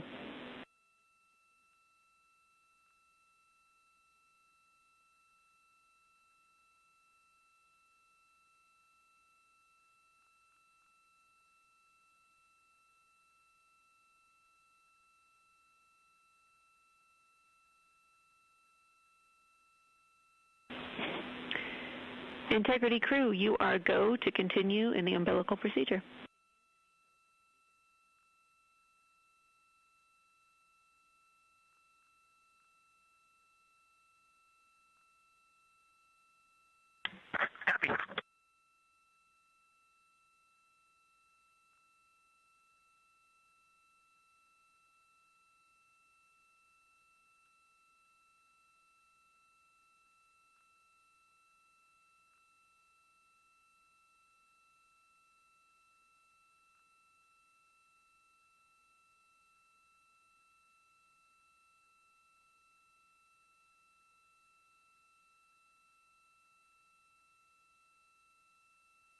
This is Artemis Mission Control in Houston, Texas. We're currently 7 days, 4 hours, and 56 minutes into the Artemis 2 mission. We are currently seeing a live look inside the Orion spacecraft cabin as the crew continues to work through their timelined activities for the day. Specifically, towards the middle portion of your screen, laying down a little bit, you can see a NASA astronaut Reed Wiseman. He is currently working through an umbilical cabin demonstration, during which he is configuring the seat 2 and supply umbilical, opening it to provide airflow directly into the cabin. The objective of this demonstration is to configure that suit air umbilical to provide directed air into the cabin, so he is continuing to work through that objective. And then following completion of that, as well as a handful of other small tasks, the crew will move into their private medical conference, which wraps up most of the crew day before they head into pre-sleep. And during those private medical conferences, they have the opportunity to talk directly with their medical teams here on the ground. And then once they move into pre-sleep, that is when they are able to complete any hygiene activities, as well as eat their dinner and wind down for the day.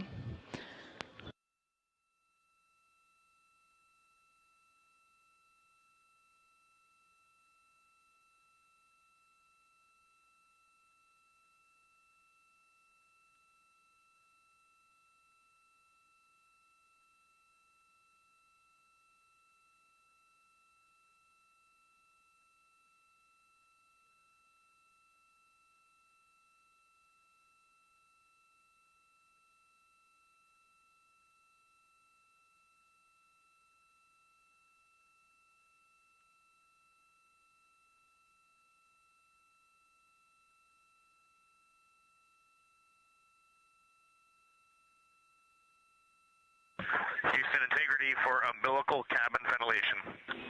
Go ahead.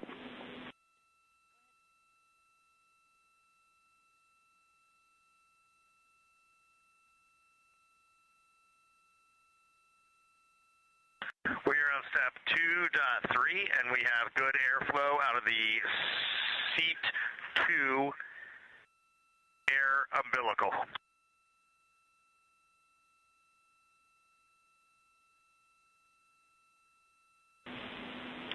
Copy, Reed. That is a great demo. Thanks for reporting the results. We are go for you to deconfigure when you're ready in step 3.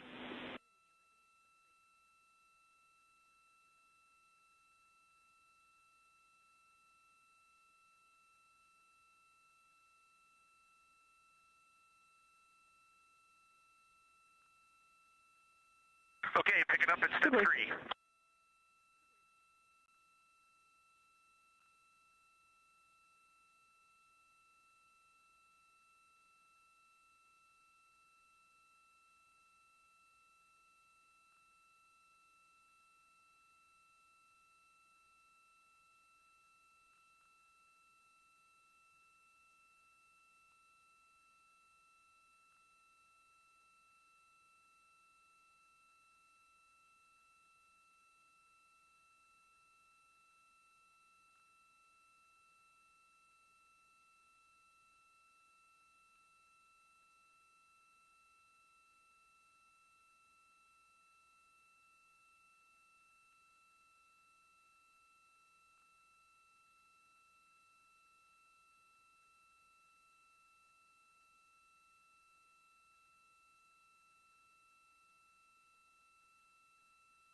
Houston, integrity for umbilical cabin ventilation, 1 comment.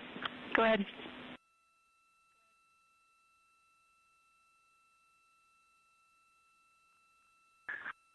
First, we're deconfiguration complete. I did a good FOD inspection. Everything looks really good. I would say if we are going to use the wire tie on the air umbilical, if this is a deep contingency, then that's an appropriate path forward. But if this is ever expected to be used during a mission, I would highly recommend we get some milled aluminum that creates a compression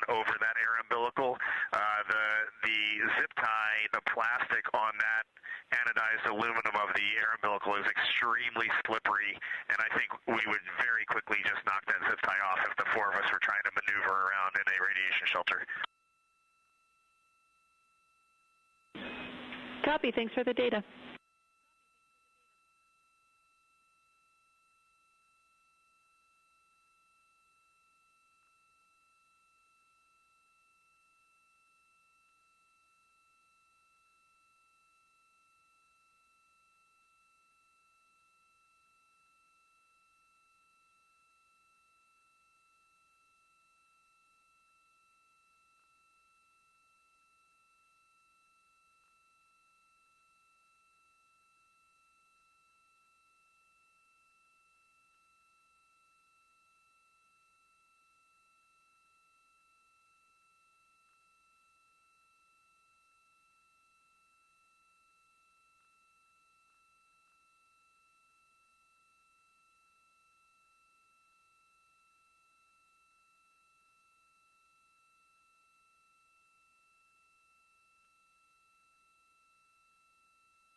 Houston, we're going to terminate your video feed for a minute. We just need to pull some cables out.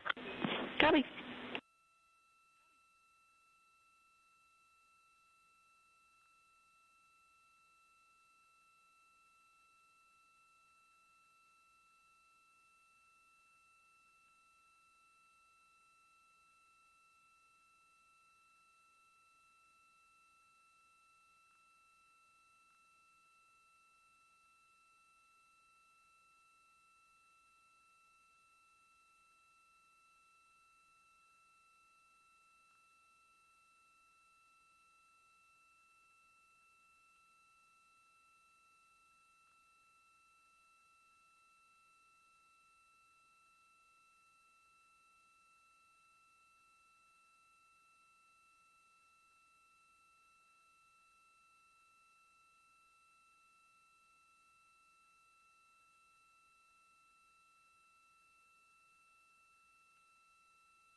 This is Artemis Mission Control in Houston, Texas. You just heard some call downs from the crew on board the Orion spacecraft, who you can see there on your screen.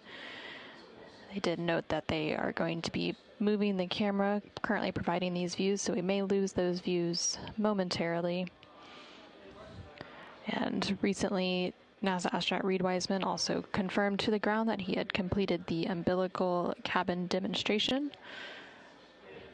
This demonstration involved him configuring seat 2 on board the Orion spacecraft in order to open the supply umbilical to provide airflow directly into the cabin.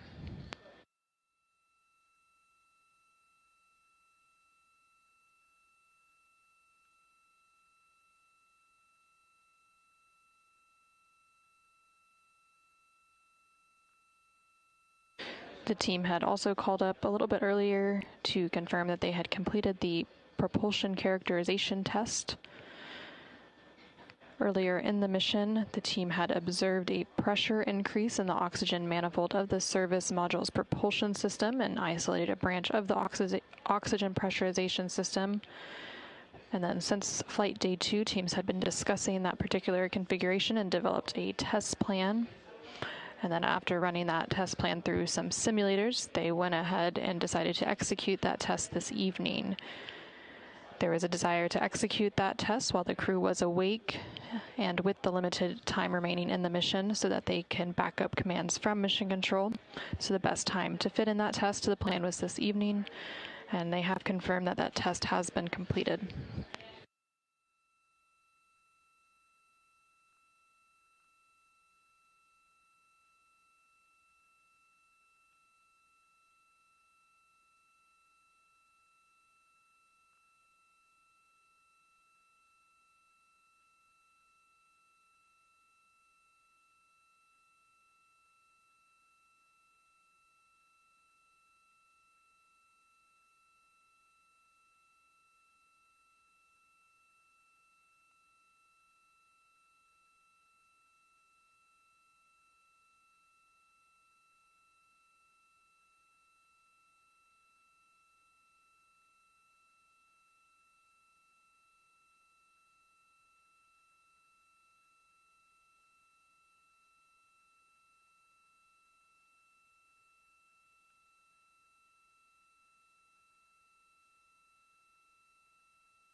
This is Artemis Mission Control. Currently on your screen, you're seeing a live look of the exterior of the Orion spacecraft. These views coming to you from one of the solar array wing cameras.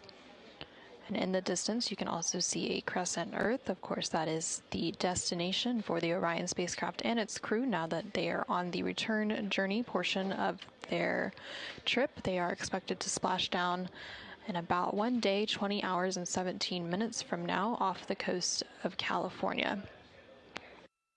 The crew and the spacecraft are currently about 176,000 miles away from Earth and about 107,000 miles away from the moon, and they are traveling at a velocity of about 2,200 miles per hour.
Integrity crew, when you are able, could you give us an indicator or an indication if you are bumping up against or touching the smoke detector in any way when you're over in that area of the cabin?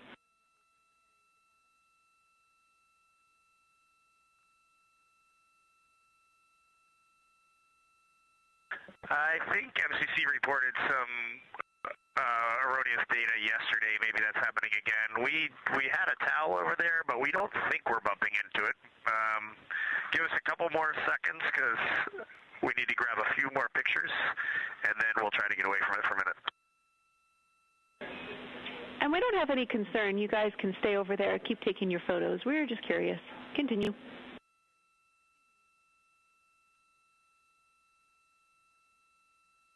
This is Artemis Mission Control in Houston, Texas. We're currently 7 days, 5 hours. All right, sounds good, Jenny.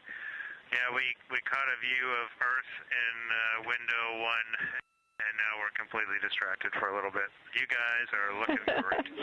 Thanks. Yeah, we love that. We were just noticing it's really cool, actually. In the data that ECOM's seeing, they're seeing an indication on the smoke detector, and they think it's when the flash goes off. So we were just curious. Thank you.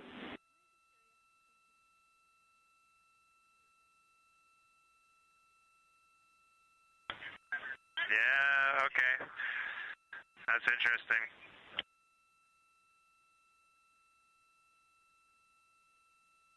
This is Artemis Mission Control in Houston, Texas. We're currently 7 days, 5 hours, and 22 minutes into the Artemis 2 mission. You can see the crew there on your screen inside the Orion spacecraft, which was named Integrity by its crew. They are currently capturing some images. It looks like they're capturing images of each other in front of one of the cabin windows with a view of Earth outside. And of course, we have been uploading and sharing imagery as we receive it from the crew.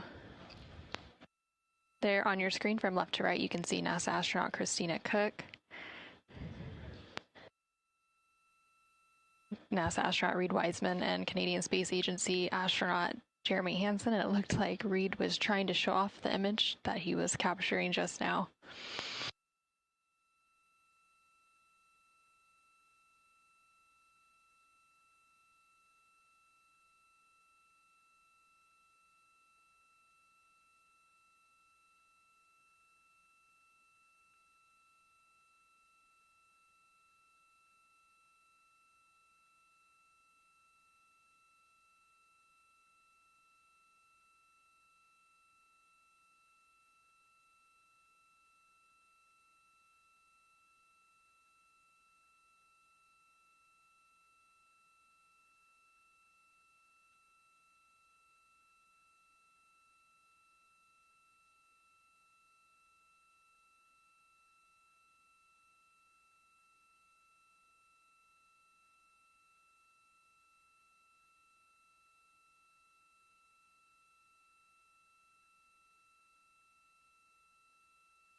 Wow, thank you for showing us that. That is so cool.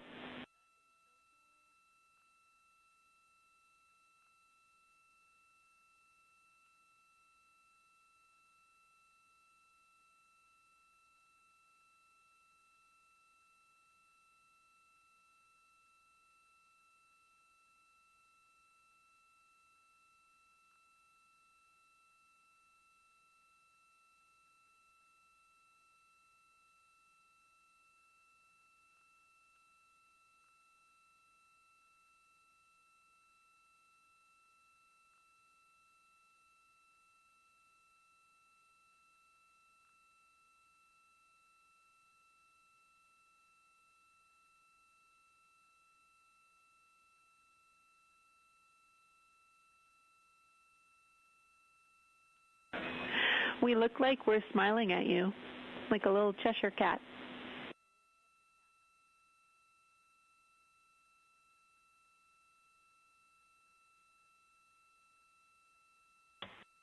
Yeah, that is exactly the same comment that we made, and then that's why we put Victor beside it for his smile, and took a picture of him there. His smile is as bright as your smile. I believe it. Thank you.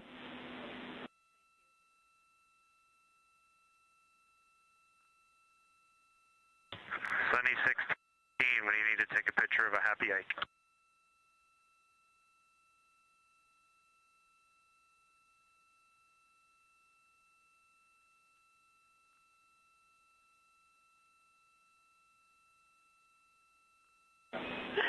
Now Ecom is as happy as the Earth. And Houston, you're seeing a little bit of a CCU dump yourselves, Crescent Earth, and a solar array. So it's a pretty sweet view out window one right now. And I'll move over to the other window so you can see the full-scale dump in a second. I know you've seen it before with the saw cam. This is great. We look great together.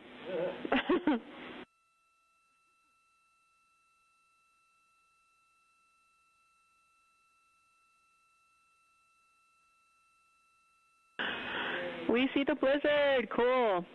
Thank you.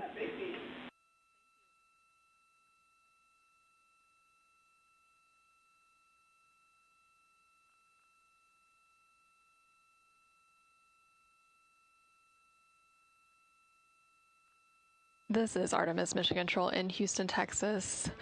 The crew providing us some first-hand footage there using the internal cameras inside of the Orion spacecraft. They were showing us a view of the moon out of one of the windows, and now they are showing a wastewater dump out of a different window.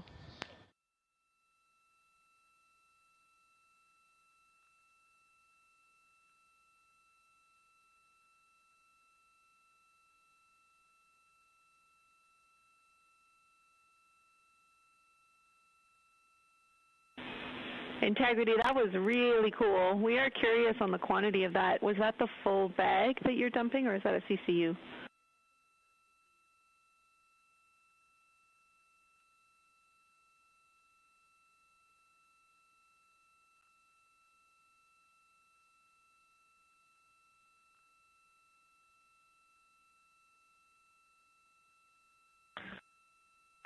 That was a single CCU, well hydrated. Very impressive. Good job.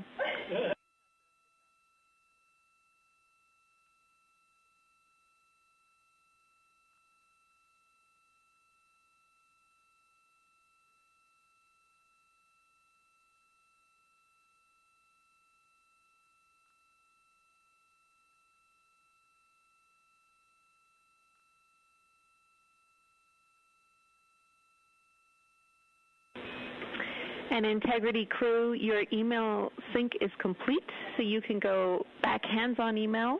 But for Reed, we're looking for around 20 minutes to clean up from a power cycle on your PCD. Not urgent. Let us know when a good time is.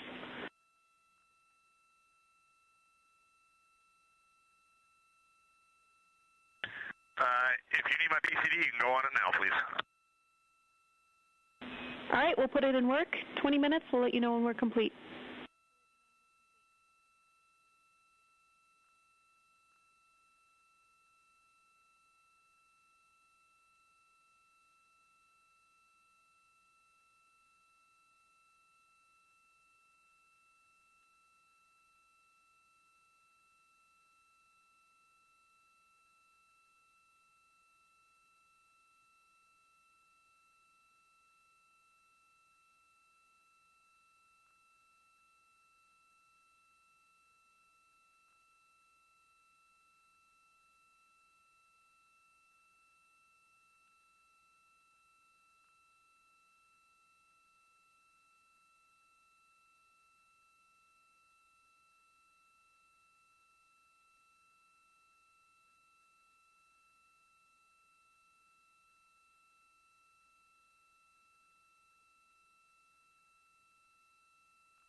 This is Artemis Mission Control in Houston, Texas. I have a special guest joining me here today. I have Dr. Corey Theriault, who is a principal investigator for the Artemis II Spaceflight Standard Measures Study. Thanks for joining us. It's great to be here. So coming up on Friday, April 10th, the crew will be splashing down off the coast of California. So once the astronauts land, what happens next for you? Well, as we heard in the briefing earlier today, they are set for a nominal landing on the West Coast. Now, once they're there are medical teams ready to evaluate them. Crew health and their safety is our #1 priority. Once they get to the recovery ship, their flight surgeons will continue to monitor them. We will ask them to provide some biological samples, and then once they get a little bit of rest, they are going to come to land at the rally site, and at that point is where we really get to start doing some functional performance testing. So it's really important and critical for us to get access to the crew for this sort of functional testing as soon as possible. It allows us to understand how they were adapting to the spaceflight environment, but then also how they are readapting to a 1G environment. So that information will allow us to provide mission planners good information as to what we can realistically expect crew to do from a performance standpoint as they land on the lunar or Mars surface. Okay, so let's dig into that a little bit more. Can you tell us more about your role in the Artemis II mission and your study specifically? Yes, the Artemis II Spaceflight Standard Measures study is part of a much larger project supported by the NASA Human Research Program. Its goal is to collect a consistent set of standardized measures across multiple platforms. Examples of a platform is this Artemis mission. It's a very unique spaceflight mission profile. We heavily rely on crew that go aboard the ISS to conduct research for us. More recently, we've been involved in these private astronaut missions. While they're shorter in duration, it still allows us to get a wealth of knowledge. And then we also have ground analogs that we try to generate similar data. There are certain constraints to conducting human research in spaceflight, but we do our best to generate comparable measures. That way we can do a lot of pre-work on the ground. We can help test countermeasures before they go up on ISS. And then as far as this study, it's really complicated. It's what we call a multidisciplinary study, where we're trying to collect a snapshot of how the entire body is performing. We get information pre-flight to establish a baseline of performance, and then we want to look at them and monitor them immediately post-flight or as soon as we can, and then in the following days and weeks upon return. I mentioned the Human Research Program.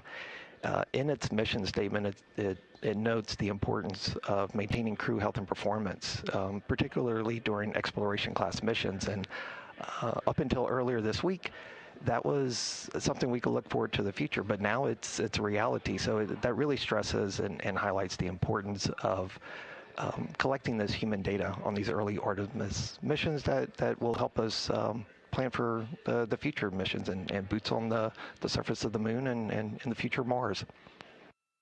This week certainly has been historic, especially with that lunar flyby that we had just a couple of days ago. But looking forward to landing, you mentioned it a little bit, but what sorts of data will you be collecting as soon as the crew lands?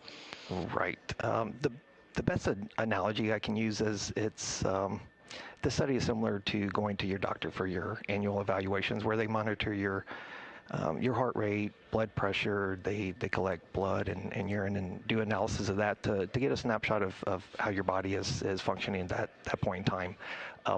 Standard Measures does something similar, but in a more complex research capacity.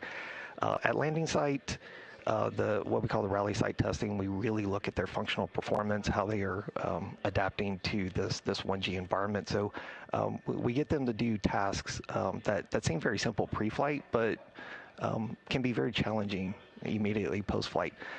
One of the tests we do is a capsule egress, where we have a skeletonized mock-up of a capsule, where we ask the crew to set up a ladder, grab a pack, climb up the ladder, and act as if they're trying to egress out of a capsule. This is something they would have to do in an off-nominal situation. And it's interesting, the crew do comment how easy the task is pre-flight, but...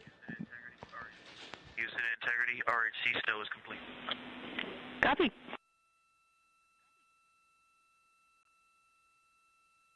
And this is Artemis Mission Control. That call coming down from NASA astronaut Victor Glover as they continue through some of their final tasks for the day. They will be heading into their private medical conference here in about 5 minutes, and then after that they will begin preparing for sleep during their pre-sleep period. So again, we have Dr. Corey Theriault joining us here on console to discuss the Spaceflight Standard Measures study. So you were talking about some of the data you'll be collecting as soon as the crew lands. Correct, and I was just explaining how the crew find it challenging to do a very simple task immediately post-flight. We also have a battery of sensory motor tests that again seem simple when I explain them, but can be quite challenging post-flight. Some of the things we ask them to do in this battery is walk a very brief obstacle course, and we have them do this on a gate map to where we can track their steps and look how straight they're walking, how quickly they turn, how they locomote over obstacles. We ask them to also do a tandem walk where, again, very simple. We ask them to walk forward 10 steps heel to toe, 1 foot in front of the other. We ask them to do this with eyes open, looking forward, but then also with their eyes closed. And as you can imagine, the latter can be quite challenging when the crew have just returned and they're a little disoriented. They haven't quite got their balance. There's an organ in the inner ear that really allows us to feel gravity, let us know what is up, what is down. Right now, they're floating around. They don't get that sensation. They don't get that input into the brain. And so it's really amazing how the human body can adapt to different environments. And this was one of those situations where they adapt just fine in flight, but when they come back, their brain is getting new signals that they have to get used to ingesting and how to process it. Another test that we do is a recovery from fall. It's an example of if the crew ended up on the ground and needed to get back up. We measure their cardiovascular system in real time while doing this, but we also monitor how long it takes them to stand up, and then also how stable they are. So this is monitoring their balance and cardiovascular system. If you look at the crew right now, you might notice their faces are all a little puffy.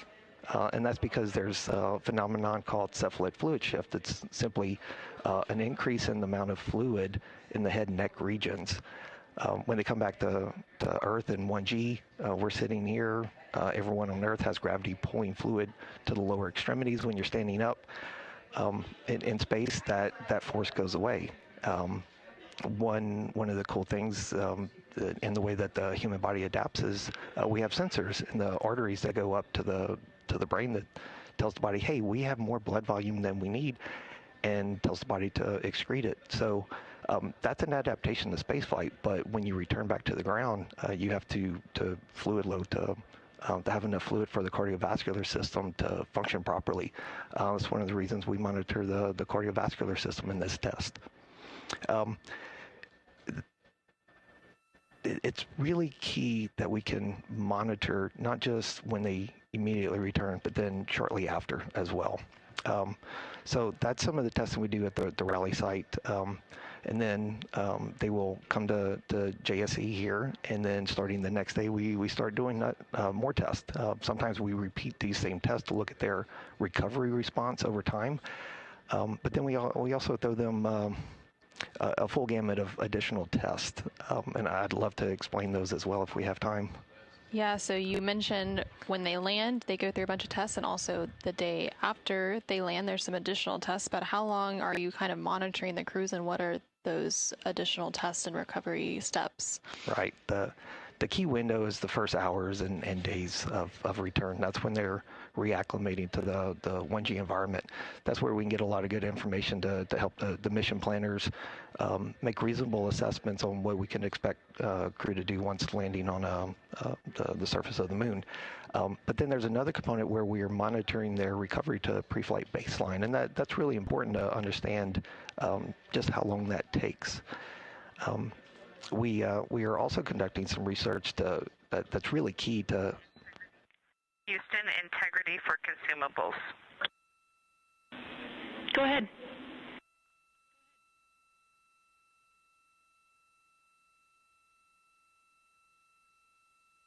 Hey, Jenny. Our remaining food bobs is about 5.5.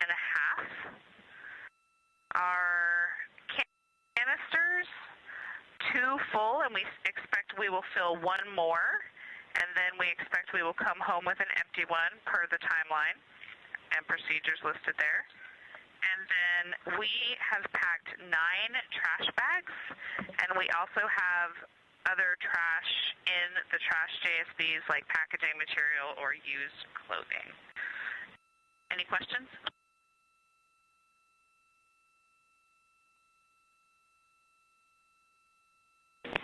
Good data. Thank you, Christina. Ivy is wondering how many future trash bags you will have.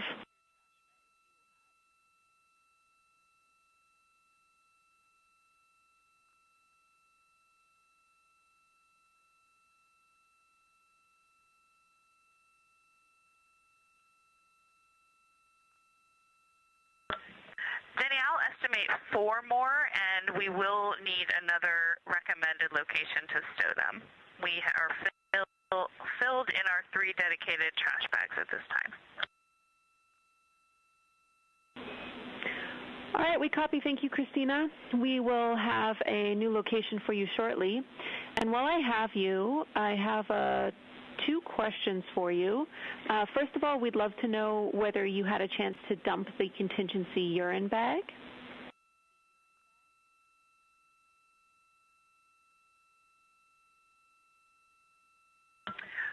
No, I figured I would do that later when I could use the camera that's streaming the cabin video to record a video of it, and that is because earlier today, I think on the previous orbit shift, we attempted to get a video of it, but it just so happened that the sun was out that window, and so the video was totally washed out. I thought I'd get you guys a nice video.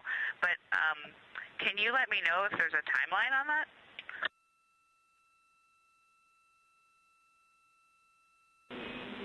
That sounds like a good plan for us, Christina. We just need it done before sleep today, so it's not done during the ranging pass tomorrow. So we like your plan. And then one more question for you.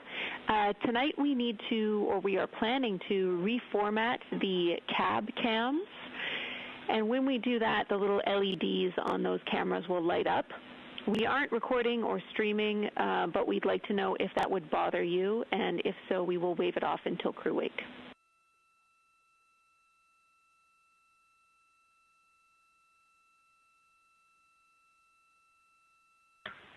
Doesn't bother us at all. And I do have a question just for understanding on the dump. I thought that this dump would just be kind of like any CCU dump in terms of when it was allowed to happen. So are you just telling me that there's a time period tomorrow where we will be no dumps allowed?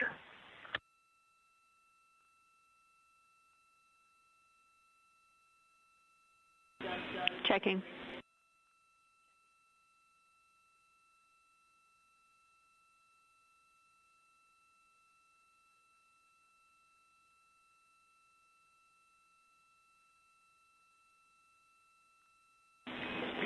And Christina, that's a negative. The CCUs will be go tomorrow. We just want to get this larger dump done today so that when we do ranging tomorrow, we can incorporate any perturbations that might be caused by the larger dump today.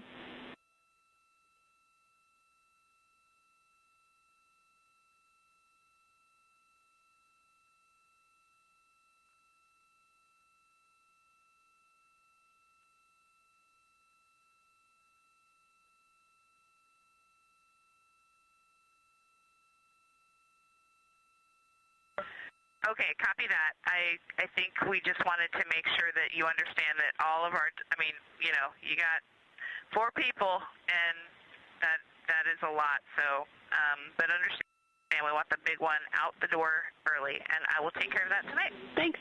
We appreciate it.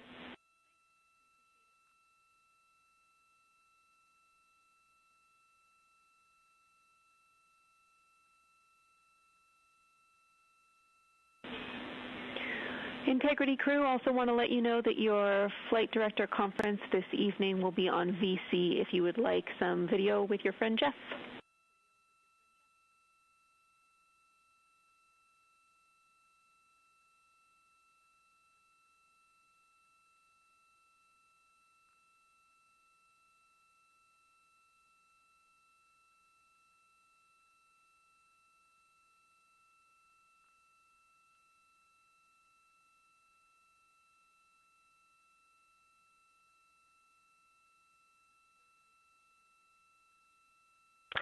And Jenny, I have some more consumables info for you from the consumables cue card, as well as AGA readings when you're ready. And we are dialing for the PSC. Ready for both.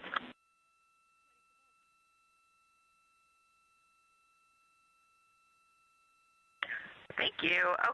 Okay, can I just report row numbers by letter? We'll take letter and then number, yes.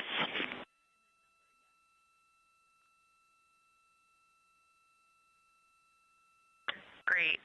Row A, we have 3 packages remaining in stowage.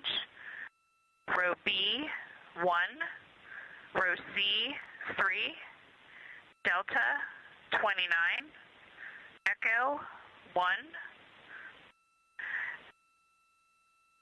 Foxtrot, 1. Golf, 9. Hotel, 10. India, I think that's been reported elsewhere, so I won't interpret the 2x2 graph there. And 1 go back on line Echo. Although I said 1 remaining, we actually have 3 remaining unopened. It's just they were marked deployed because they were put in the hygiene bay, but we will need to find a spot to stow those. We got it all, Christina. Thank you. Ready for AGA.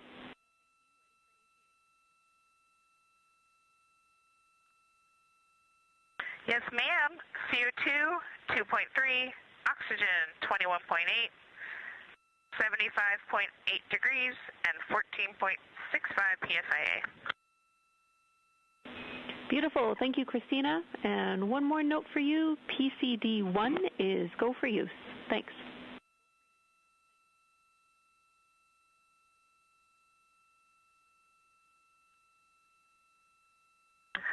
Reed responds, quote, woohoo! Copy.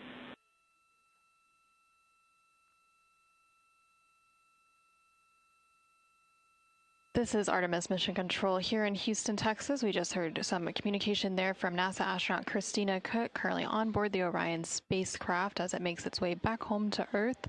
She was reporting on some consumable numbers, as well as referencing the location of some of the bobs, which are the bulk overwrap bags, which store the food that is on the Orion spacecraft. And then she also reported some of the AGA readings, and that refers to an anomaly gas analyzer, which is a laser-based instrument that detects trace contaminants on board the Orion spacecraft, as well as the levels of things such as the oxygen and carbon dioxide.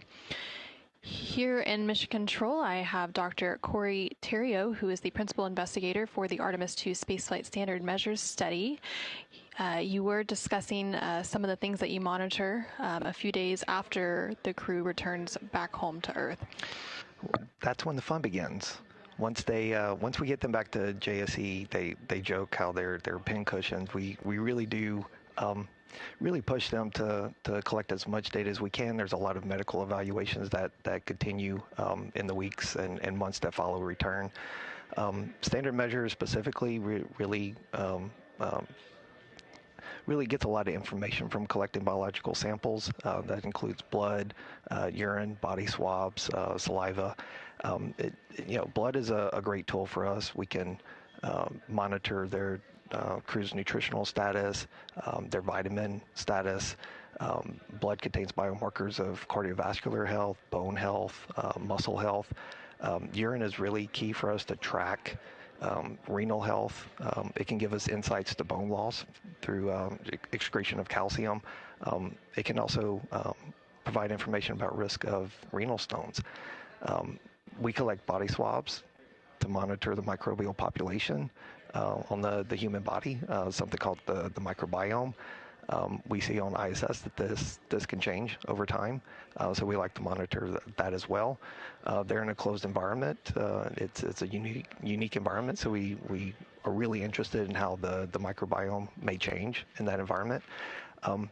And then I've also mentioned the functional performance tasks once we get them back to JSC here in Building 21, which houses the Human Health and Performance Directorate. we have a ton of stuff that we can do. I'll explain just a couple which I think are really cool. For Artemis 2, we have them perform what's called a closed loop nulling task, where we have the crew inside of a mock lunar lander with controls. Their objective is to maintain an upright posture. We have screens in front of them that are showing a lunar terrain that as this platform moves to the left and right, so does the terrain, and their goal is to cancel out or null those movements and keep the platform in an upright posture. So that's the baseline measure, and then we try to trick them a little bit. So we have these dots that could be lunar dust that interferes with what they're seeing. So they have to rely more on their vestibular system and their sense of the gravity. And then we also ask them to do it with their eyes closed, where they really have to, that they no longer can rely on their eyes. So we're trying to understand, do some individuals rely on vision more so than information coming from their inner ear and what they feel as upright posture. Something else that we will have them do on one of the first days that they return is we will put them in a pressurized EVA suit and ask them to do planetary EVA activities. If you think about first time we're going to put boots on the lunar surface, the crew will have to work pretty quickly to establish a base. So we have them perform some of those similar tasks. Yes. Examples of what we ask them to do is egress a capsule, collect or connect umbilical cords, move packs around. We also have them do geology tasks. In the facility that we're doing this, we also have a very unique treadmill where we can have them walk uphill or downhill, different speeds, to see what works for crew. The cool thing is this is done in what's called the Argos facility. It's an all-floating system where we can provide different gravities. In this case, we're going to use lunar gravity for them to perform these tests. And the whole time we're monitoring their oxygen consumption and CO2 output, so we can see what their metabolic expenditure is. This is key. So if crew have to work hard, we need to understand just how far we can push them before they become fatigued. That's really critical information for Artemis 4 and beyond. We also have a repeat of a lot of the sensory motor tasks that I mentioned before. We do these again on day 4 and again on day 9. Generally, somewhere within that first week, most crew come back to pre-flight baselines, but we want to monitor that. So we're really excited to get them back here, and we have a whole team in Building 21 here at JSC that are super excited to get to work with the crew and see how they perform after this amazing mission. So Artemis 2 is not the first time that y'all have tracked standard measures. So standard measures has also been done on the International Space Station. So can you kind of talk about the importance of capturing these measures and this human research across different mission profiles? Certainly. You're absolutely right. As I mentioned earlier, this Artemis spaceflight standard measure study is part of a much larger project, much larger endeavor. And we heavily rely on ISS participation to collect these similar measures. On ISS, as we know, the nominal mission is approximately 6 months. Occasionally, some crew members get to stay closer to a year. A few have gone beyond that. But by having these shorter duration missions, these medium 6-month duration missions, and a few longer extended duration missions, we hope to generate enough data to extrapolate beyond that and to provide good information for a 3+ year Mars mission. That's a big unknown right now. So some of these responses to spaceflight occur early, within days and weeks. Some take months to occur, and so it's really critical to collect as much information as we can across different mission profiles, across different platforms, to give us the best chance of understanding what we should expect from a very long-term stay in space. Well, this has been fascinating, but to round it all out, can you tell us a little bit about how you are feeling for this mission so far and your role in it? I'm super excited, extremely grateful to have this opportunity. We're conducting human research on humans that went around the moon. It's absolutely amazing. I really need to take a moment to thank all of the subject matter experts, the test operators, the science integrators within the Human Health and Performance Directorate here, as well as the support from the NASA Human Research Program that enables this research not just on Artemis, but on ISS and across many of our other platforms. So again, I'm just super excited. Can't wait for the crew to get home and we can start looking at generating all of this post-flight data, see how they respond, and go from there to help inform future Artemis missions. Well, it's been a pleasure. Thank you so much for joining us. Again, this was Dr. Corey Theriault, Principal Investigator for the Artemis II Spaceflight Standard Measures Study. Thank you so much. Thank you.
You guys are coming over Orion to Earth.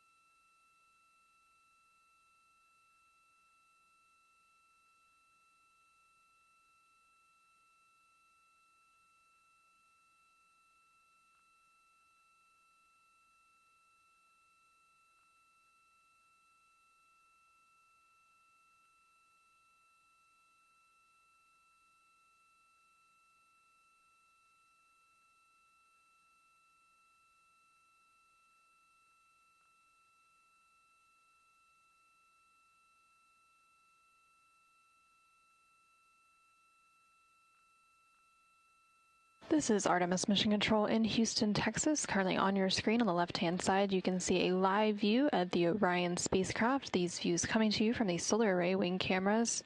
The crew on board the Orion spacecraft is currently completing a private medical conference.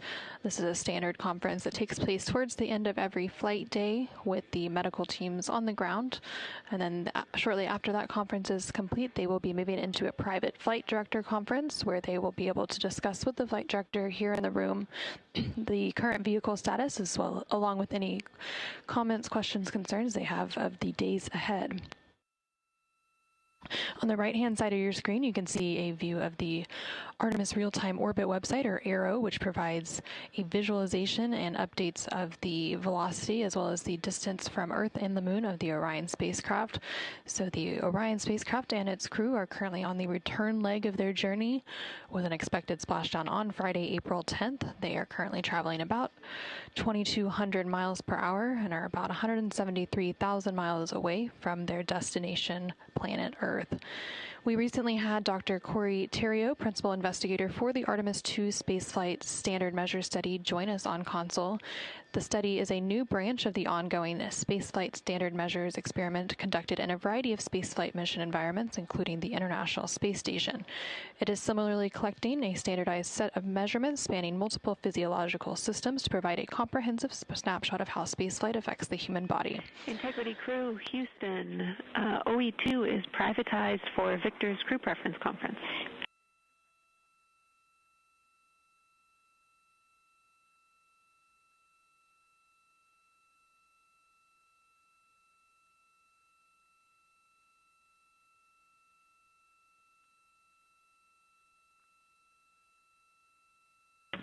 Okay, I'm simulcasting on OE1 and 2. We are on for the Crew Preference Conference. Switching over to OE2. Copy.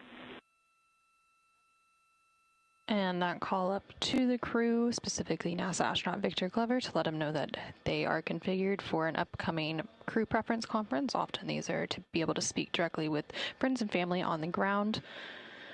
And this comes following that private medical conference as well as the private flight director conference that have recently taken place to round out the crew day. So earlier we had Dr. Corey Theriault, Principal Investigator for the Artemis II Spaceflight Standard Measures Study, join us on console. This study is a new branch of the ongoing Spaceflight Standard Measures experiment conducted in a variety of spaceflight environments, including the International Space Station. Let's take a moment to learn a little bit more about this study. You know how your doctor always checks your heart rate, blood pressure, and other vital signs? NASA collects similar measurements on as many astronauts as possible, and that includes the Artemis II crew flying around the moon. These measurements belong to a study called Spaceflight Standard Measures. Comparing information gathered from astronauts before, during, and after spaceflight provides a window into what happens to the human body in space.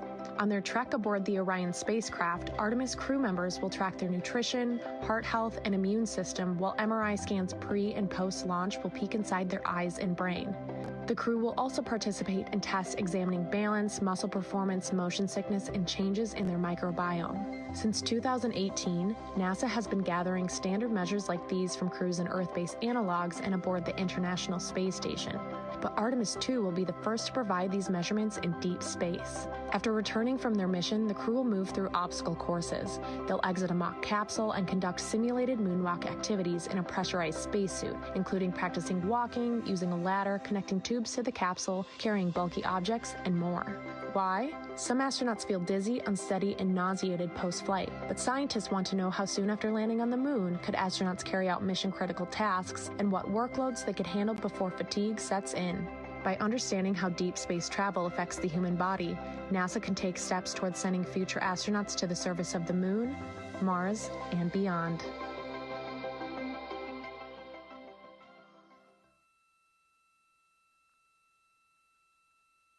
Again, that video providing a little bit more information on the spaceflight standard measurements experiment being conducted as a part of the Artemis 2 mission. So as part of this study, they're collecting a standardized set of measurements spanning multiple physiological systems, provide a comprehensive snapshot of how spaceflight affects the human body. Scientists who tap into this data set will gain insight into how isolation, confinement, weightlessness, and other space hazards affect human health and performance before, during, and after spaceflight. This new branch of work will help deepen our understanding of how spaceflight exploration beyond low Earth orbit affects human health and performance.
everybody on one. We are complete with the conference, and good night, number one.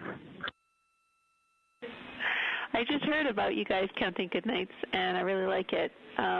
Before we say good night number two, I have a couple of items for you. Let me know when you're ready.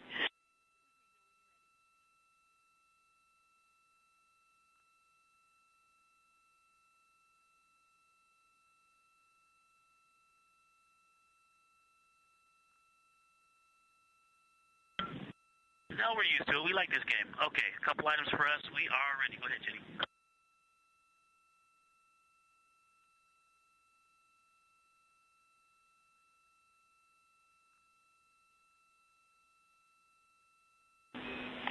All right, here we go. First of all, you have a reduced motion block on your crew band, and the time of that reduced motion block has moved. It is now at MET 7 hours 15 minutes to 45 minutes, and that is a modal survey for solar array reaction to thruster firings.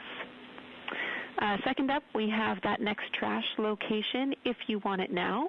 If not, I'll put it in the mission summary for tomorrow.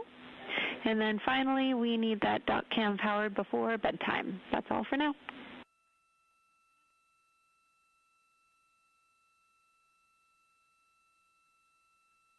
Okay, docking cam is in work right now, and we would like that location for trash in the mission summary, please. And we see the reduced motion block, and we will make sure that we are being quiescent. Thank you.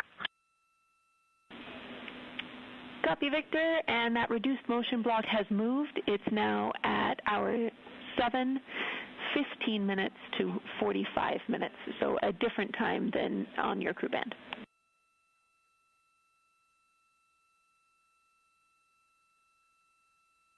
Oh, I copy that. 7:15 to 7:45. Is that what it is? 7:15 to 7:45. Yep, that's Over. right.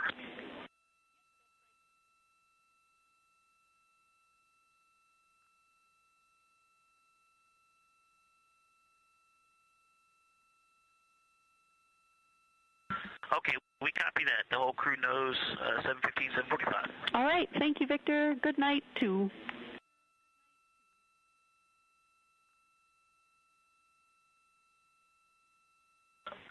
Thank you, Jenny. Good night, number two.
This is Artemis Mission Control in Houston, Texas. We're currently 7 days, 6 hours, and 40 minutes into the Artemis 2 mission. The crew is on the return leg of their journey following a lunar flyby on flight day 6, which was Monday, April 6th. Splashdown is targeted off the coast of California on Friday, April 10th. The crew is now moving into their pre-sleep period. In this pre-sleep period, which lasts about 2.5 hours, the crew has the opportunity to eat dinner and complete any needed hygiene activities and wind down for the day. Prior to heading into this pre-sleep period, the crew completed a few private conferences, one with the medical teams on the ground. They had another private conference with the flight director here in Mission Control. And then Victor had the opportunity to have a crew preference conference as well. And then right before heading into that pre-sleep period, they had a short conversation with the Capcom or capsule communicator here in Mission Control, which for Orbit 2 is Ginny Gibbons, who is also a Canadian Space Agency astronaut and was a backup for the Artemis 2 crew. During that brief conversation, they were just discussing some final items before the crew heads to that pre-sleep period, including some stowage and trash locations, and a reminder to keep the docking camera powered ahead of that sleep period. Now, on the menu for dinner tonight, the crew has several different options, including vegetarian vegetable soup, sweet and sour chicken, noodles and chicken, a vegetable casserole, braised red cabbage, chicken fajitas, spaghetti with meat sauce, black beans, and southwestern corn. The food for the mission is prepared by the Space Food Systems Laboratory here at the Johnson Space Center in Houston, Texas.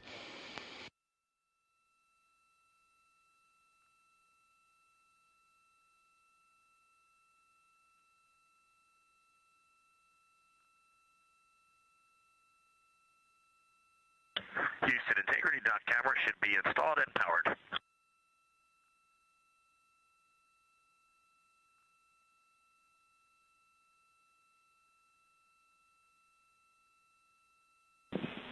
Read Houston copies. Give us a second to make sure we see the right data.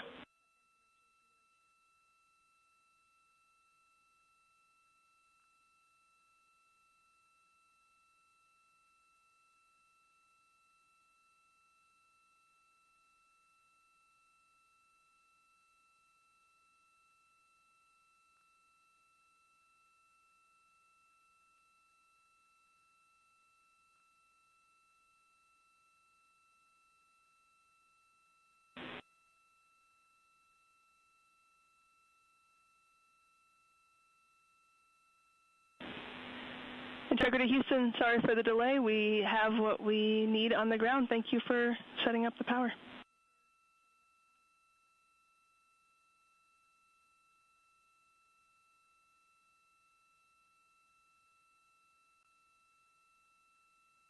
All righty, Fiona, thank you very much.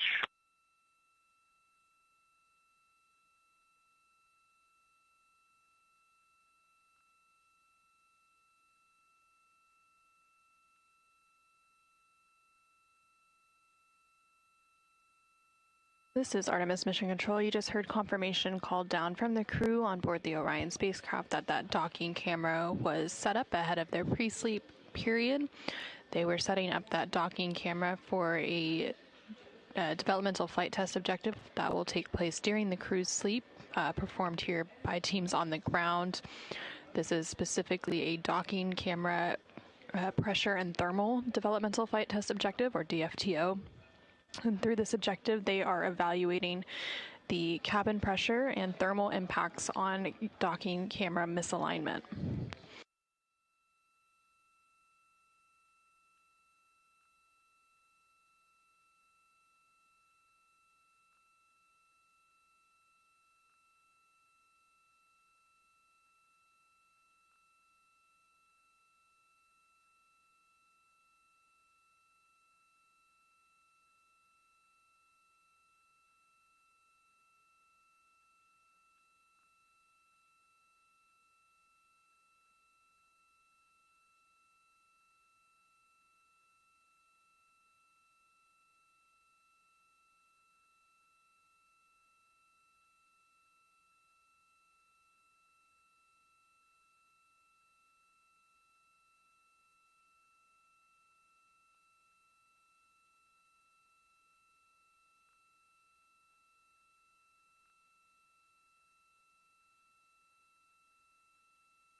Houston, integrity for message 3.8.6. That is complete. And I'm sorry for what I did to RTC2. We copy and we forgive you. Good night, 3.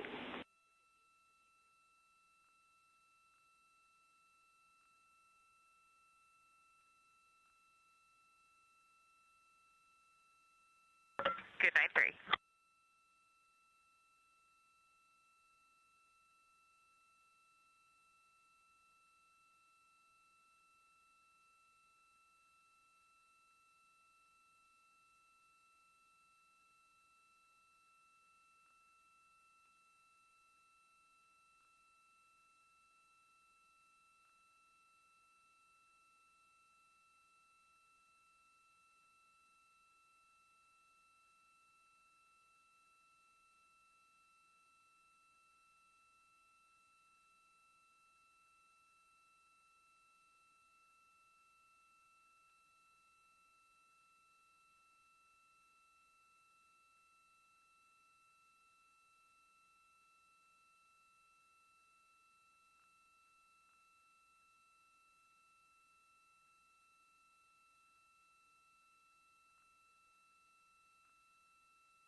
This is Artemis Mission Control in Houston, Texas. You are currently seeing a look at a visualization which is provided by the Artemis Real-Time Orbit website. This website is available throughout the mission at nasa.gov/trackartemis, and it provides updates on the Orion spacecraft's velocity as well as its distance from the Earth and from the Moon.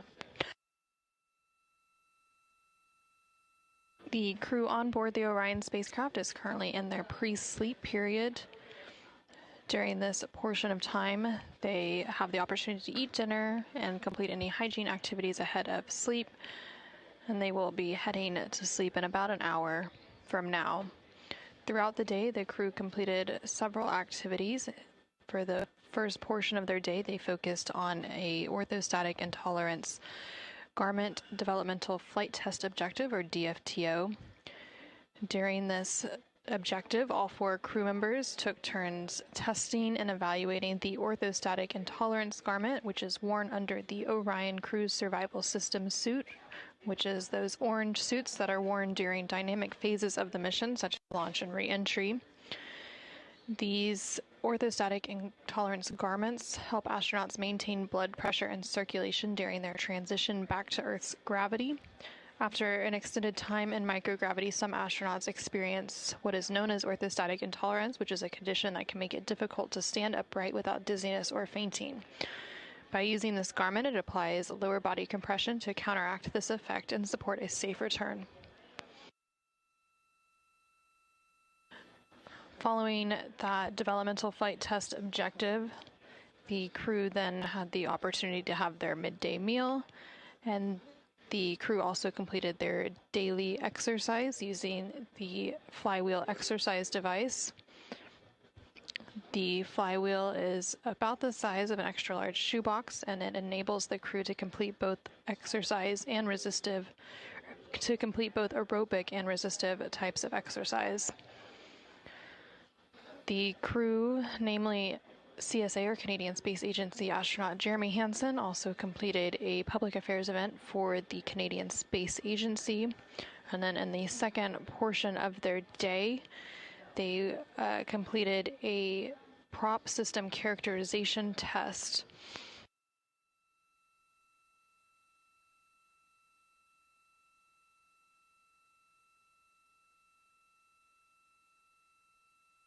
During this prop characterization test, which was mostly performed by teams on the ground, they just wanted the crew to be awake during the test should any commanding be needed.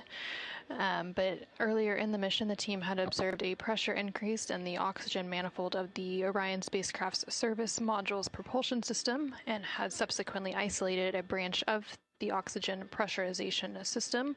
And when branch 1 was isolated, the ox tank pressure increase halted and those pressures had steadied out. But teams have since been discussing that configuration, since that took place on flight day 2, and developed a test plan to further understand the ox pressures when branch 1 is available for pressure control. So after running that test plan through some simulations, the team decided to execute that test this evening. And with the limited time remaining in the mission and a desire to execute this test while the crew was awake, the best time to fit in the test was in this evening's schedule. So as a result, they did have to cancel the second part of a manual piloting developmental flight test objective. The first portion of this manual piloting test objective was completed on flight day 4, during which the crew had the opportunity to manually pilot the spacecraft to compare 6 degrees of freedom and 3 degrees of freedom control on the spacecraft. Later in the day, the crew completed a second public affairs event where they answered questions from members of the media ahead of their splashdown, which is targeted for Friday, April 10th. And then after all that was completed, they just had a handful of small activities to complete, and they had begun some of the stowage and cabin configurations in advance of re-entry and splashdown on Friday. Again, the crew is now in their pre-sleep period, where they will remain for about another hour before they head off to sleep. Tomorrow on flight day 9, the crew will begin their day with some cabin configuration preparation for entry and splashdown. And during this time, the crew and flight control teams will begin preparing the cabin, By stowing some equipment, the crew will also install their seats and ensure all items are secured for re-entry. Following some of that cabin configuration, the crew will then have the opportunity to complete some entry preparation studying.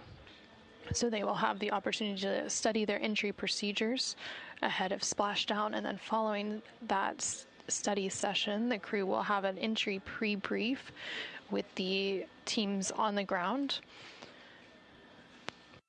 And during that conference between the flight director here in Mission Control and the crew on board the Orion spacecraft, they will be able to discuss the status of the Orion spacecraft and also answer any crew questions based on the entry prep study that they will have completed prior to this pre-brief.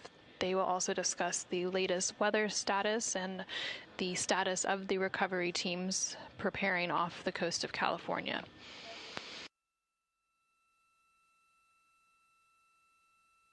Also on the timeline for tomorrow on flight day 9, there is a second return trajectory correction burn, or RTC-2 burn. This is a small burn to further fine-tune the trajectory of the Orion spacecraft. The first of these return trajectory correction burns was completed yesterday on flight day 7. And there are 3 total planned return trajectory correction burns. So the one taking place tomorrow on flight day 9 is the second of those 3, and then the final in that trio of burns is scheduled to take place about 5 hours prior to entry face on Friday, April 10th.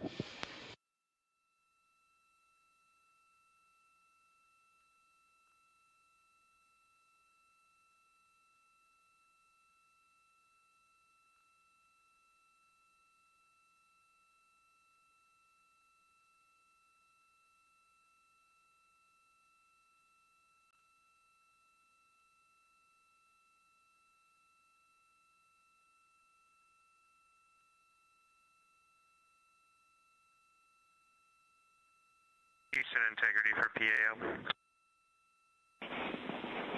Go ahead.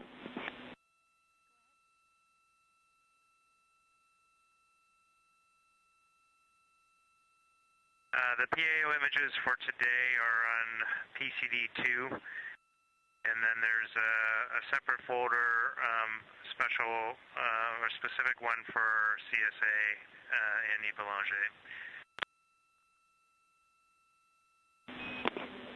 Copy. We'll make sure they end up in the right spot. Thanks, Jeremy.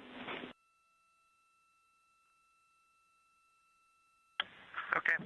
Great hearing you today. Thanks, bud. You too.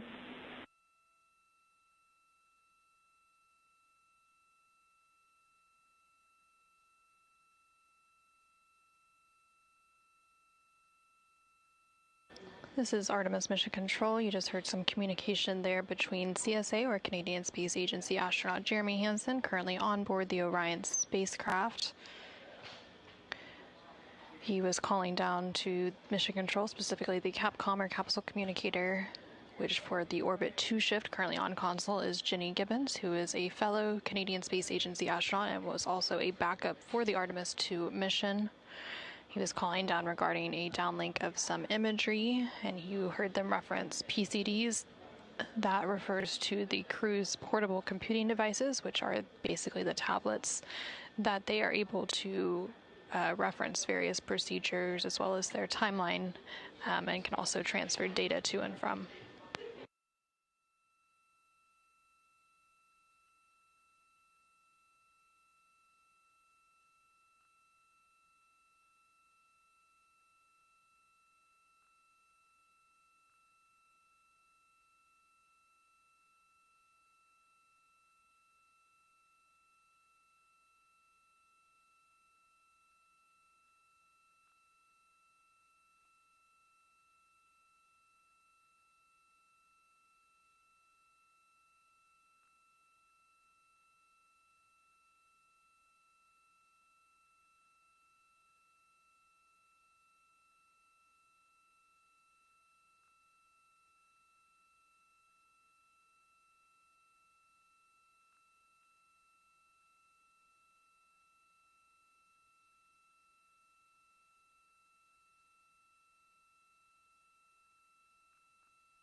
This is Artemis Mission Control in Houston, Texas. On the left-hand side of your screen, you can see a live view of the Orion spacecraft named Integrity by its crew.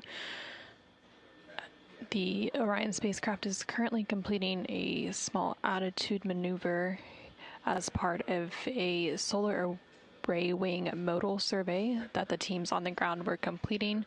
This survey was being conducted in order to gather data on the solar array structural models as part of a developmental flight test objective.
Houston Integrity for one request.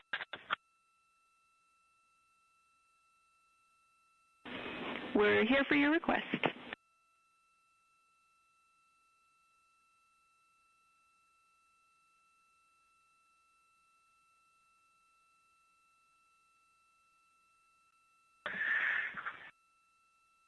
Hey, we have a little tradition between some of the newer astronaut classes. It's called LUFA, League of the Unflown Astronauts, and Jeremy has officially crossed his name off of the patch here that we have on Integrity.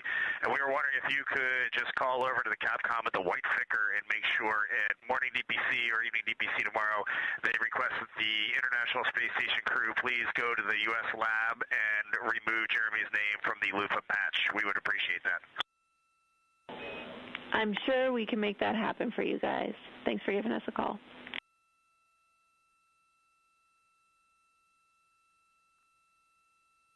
All right, thank you very much. Good night.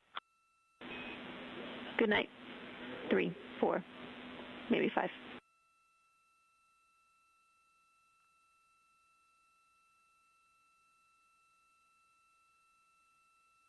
Jenny, we didn't know it was still you on Capcom, so I know you understand, and we really appreciate that. Thank you. Our pleasure.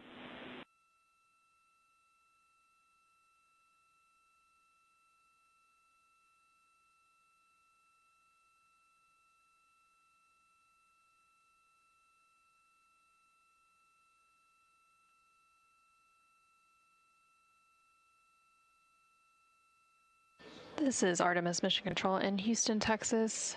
You just heard a call down from the crew on board the Orion spacecraft, the first call coming from NASA astronaut Reed Wiseman.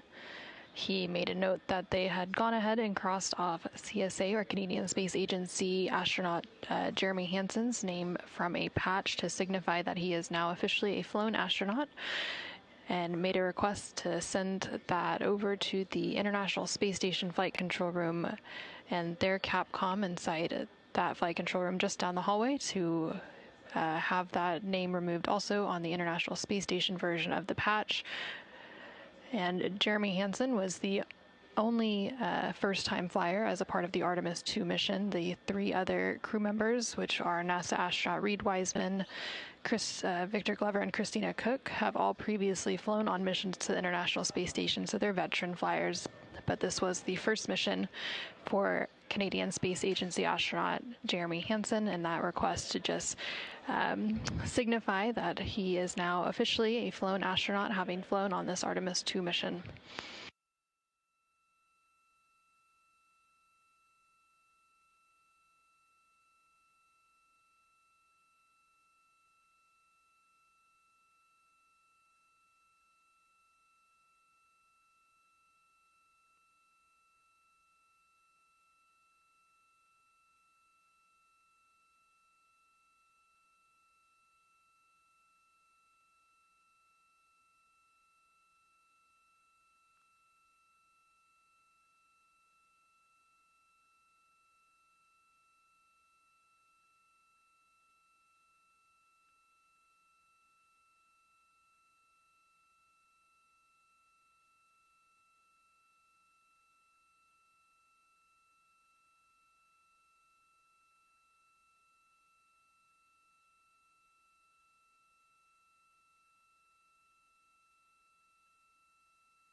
This is Artemis Mission Control in Houston, Texas. You're currently seeing a live view of the Orion spacecraft on the left-hand side of your screen.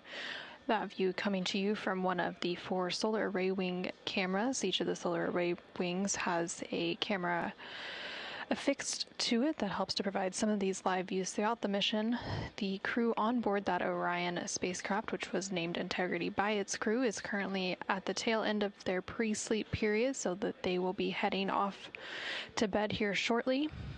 And then they will remain asleep for about 8.5 hours, and that will round out flight day 8. Heading into flight day 9, a lot of their focus will turn to entry preparations ahead of that splashdown on Friday, April 10th. The entry flight control team will begin their first on-console shift during flight day 9 tomorrow as they prepare for entry and splashdown on flight day 10. During that entry shift, the crew and flight control teams will begin preparing the cabin of the Orion spacecraft and studying entry procedures ahead of splashdown. The crew will also start stowing equipment and installing their seats to ensure all items are secured for re-entry. And then looking ahead to flight day 10, which is the final flight day of the mission, Orion will perform its third and final return trajectory correction burn about 5 hours before entry interface takes place. And then roughly 2 hours later, the crew will begin working through their entry checklist and don their orange Orion crew survival system suits. About 20 minutes before entry interface takes place, Orion's crew and service modules will separate, followed by the crew module raise burn, and then entry interface will occur approximately 400,000 feet above the Earth. And then at 36,000 feet, the forward bay cover will deploy. And once the Orion spacecraft reaches about 25,000 feet, the drogue parachutes will deploy, followed by the pilot parachutes deploying at about 9,500 feet, which will pull out the 3 main parachutes. Splashdown off the coast of San Diego, California is expected around 7:07 p.m. Central, 8:07 p.m. Eastern on Friday, April 10th. After splashdown, the team will then safe the crew module reaction control system and complete the final power down of the spacecraft, and we expect the crew to be aboard the recovery ship within about 2 hours following splashdown.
Houston, Integrity, confirm you are in a good config for me to start aerobic exercise.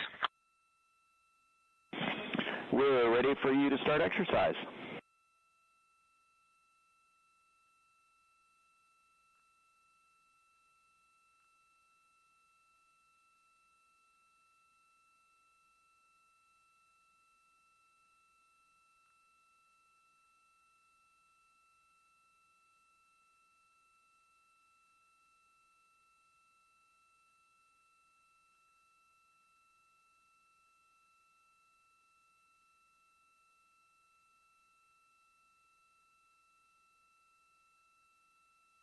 Commander Reed Wiseman aboard the Orion spacecraft calling down as he prepares to start his exercise. Again, we use the flywheel device aboard Orion, and since this is the first time we've flown humans on the spacecraft, it's a great test of the exercise device as well. Flywheel is small and allows them to perform either aerobic or resistive exercise, and slated today for Reed Wiseman is aerobic. He was calling to check that the solar arrays are in a good position before starting that exercise.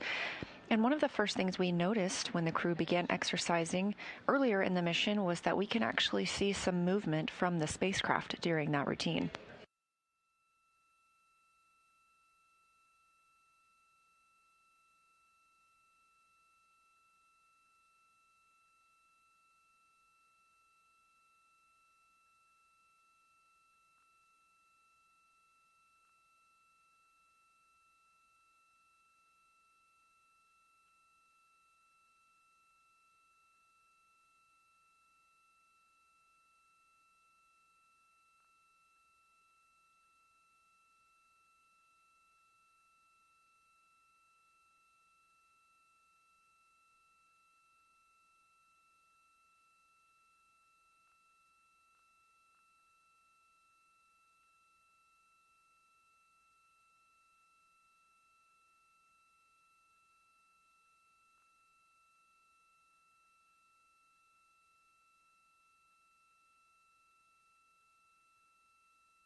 Houston integrity. The D5 that's downlinking the 4K video is set up.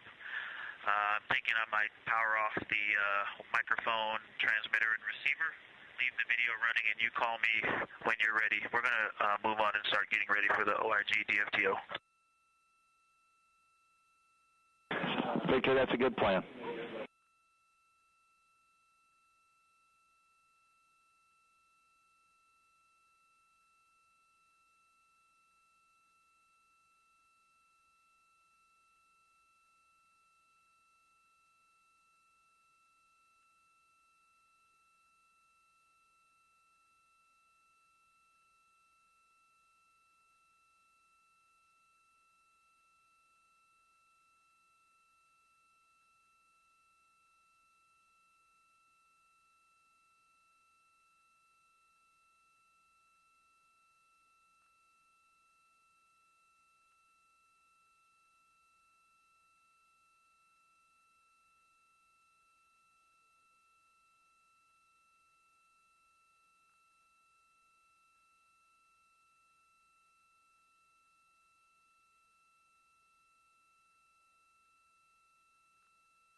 Integrity Houston for PCD 3.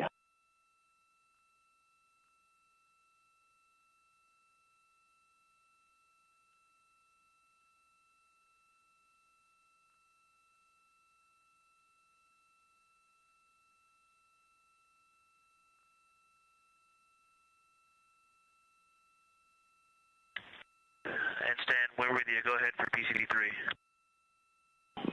Victor, we saw that PCD drop off the network. We think it might have been unplugged. Could you please run the wireless script on that PCD?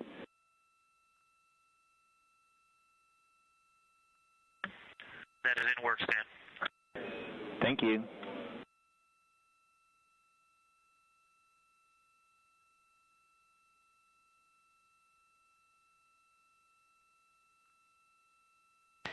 You're looking at a live view inside Artemis Flight Control Room in Houston. You've got a suite of astronauts at the CAPCOM, or Capsule Communicator console. Seated and communicating with the crew is Stan Love. Standing is Tracy Caldwell Dyson, and next to her is Akihiko Hoshide.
We're seeing that motion aboard the Orion spacecraft that we've come to expect whenever astronauts are exercising using the flywheel device. Checking in on Orion's distance, now 90,455 miles away from the moon and 193,678 miles from Earth. You can check in on this at any time by visiting nasa.gov/track-Artemis.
This is Artemis Mission Control in a live view outside the Orion spacecraft. Looking back on the spacecraft's service module, as you can see some movement on your screen, which has come to indicate that the crew is exercising inside. Specifically, that's Commander Reed Wiseman right now. Today is everyone's last opportunity to exercise before re-entry. Tomorrow, the day will be full of cabin configurations and re-entry preparation.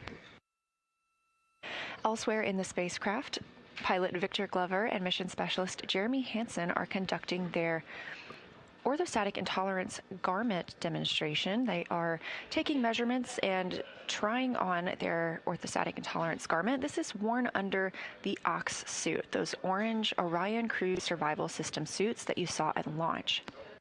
These help the astronauts maintain blood pressure and circulation during transition back to Earth's gravity. Again, we're targeting splashdown in about 2 days, 4 hours, and 51 minutes.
If you're just joining us, we are live with a mission elapsed time of 6 days, 20 hours, and 46 minutes into the flight of Artemis 2. This is flight day 8.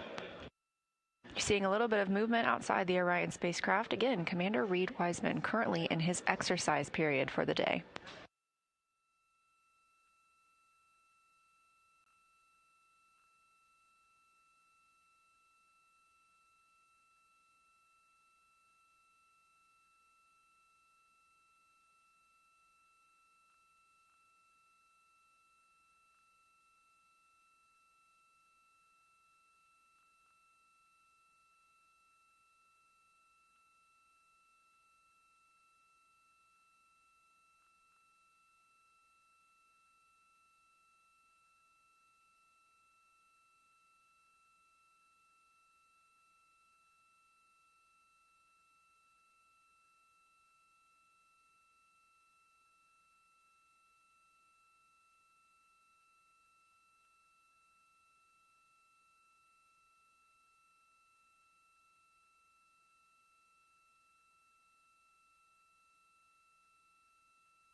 This is Artemis Mission Control continuing to monitor the flight of Artemis 2, the first flight of astronauts aboard the Orion spacecraft.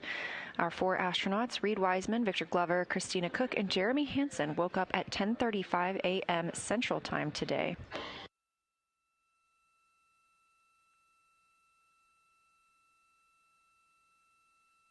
Today's wake-up song was Under Pressure by Queen and David Bowie. The crew also received a message from the Canadian Space Agency.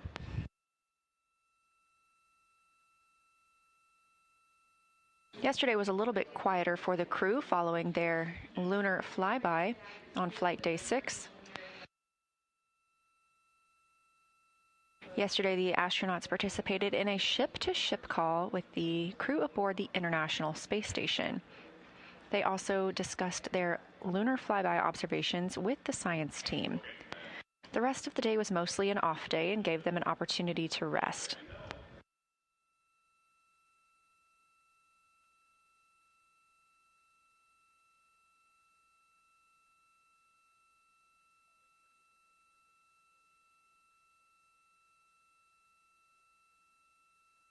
Today, the crew is back to their scheduled activities. Currently, Commander Reed Wiseman exercising aboard the spacecraft. That's why you see some motion there. Victor Glover and Jeremy Hansen conducting their orthostatic intolerance garment fit checks. Each astronaut will have an opportunity to exercise today. We also have a couple of public affairs events. Later this evening at around 10 p.m. Central Time, the crew will get into the manual piloting demo. The other day, we saw them complete the first part of this demonstration when the crew members were able to fly Orion manually. Another 2 crew members will get that chance this evening. This is a test flight of the Orion spacecraft, our first flight of humans on this spacecraft, and therefore we want to fully understand how the vehicle handles in space ahead of future Artemis missions.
Houston, integrity for stowage. Go ahead for stowage.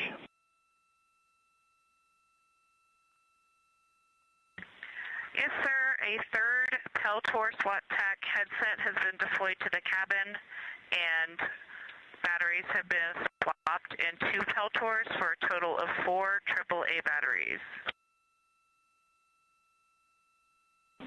Copy. Thanks for that report.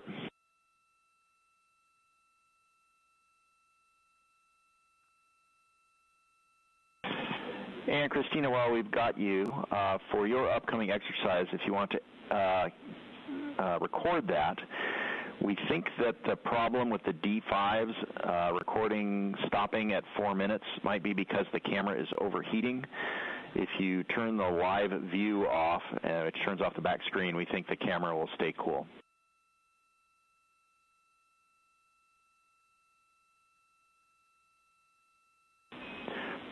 And to clarify, leave the screen off between recordings. Some of us had suspected that. We will do that. Good news is this recording lasted the full time. We are also having overheating issues with the Nat Geo GoPro Max, and we've just been starting and stopping it and managing it as needed. But if you want to pass that on, no screens are on, so not sure there's a mitigation with that one. And for my exercise, I did have a successful recording yesterday, so I think I'll forego that.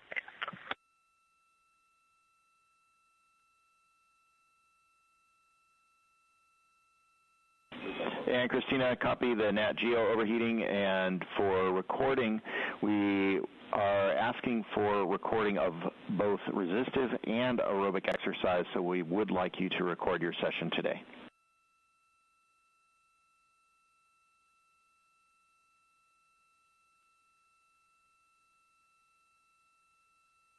Okay, and apologies, I hadn't seen it in my timeline, but I understand that that's because Reeves' timeline has a swapping. I'm happy to do that. Thank you.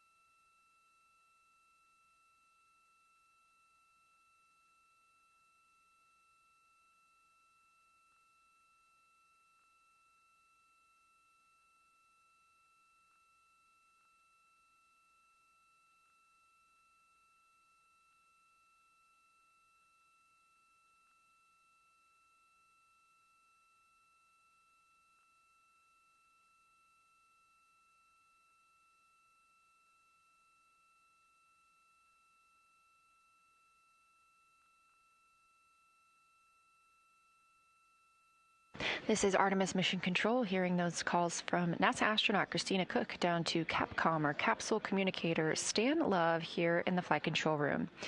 You heard Christina reporting out some batteries and stowage locations. Everything is precisely tracked aboard Orion. This helps the crew call down and ask where they might be able to find an item or where they should store it, so that everyone knows where to look when something is needed.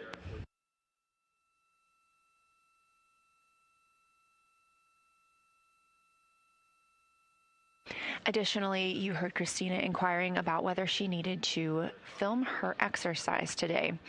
Because this is the first flight of crew aboard this spacecraft, we take everything as a data point. And with the ability to exercise both resistive and aerobic on the flywheel device, they're looking for as much data as possible from the crew members. So they're asking her to film her exercise today as well. NASA astronaut and commander of the spacecraft, Reed Wiseman, should be wrapping up his exercise soon, and Christina Cook will start hers.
Integrity Houston for optical comm.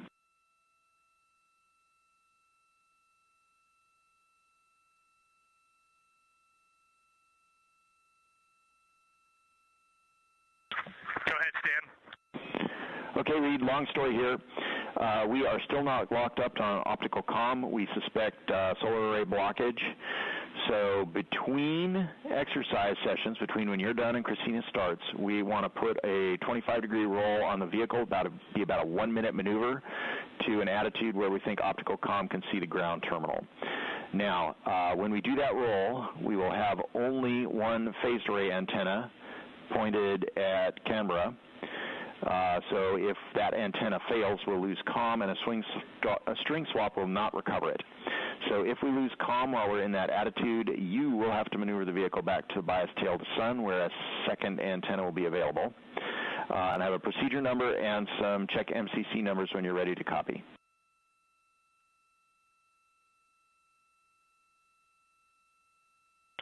I am complete with exercise, so you can start that team working in that direction.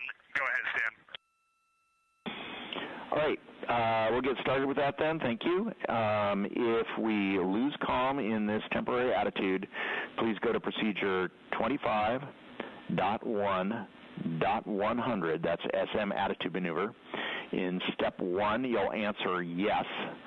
And I have, there's a check MCC step down there, a few lines down. Your point width will be the point width secondary will be the minus X axis, that's number 6. Correction, minus Z axis, that's number 6. And Omicron is 315. How copy?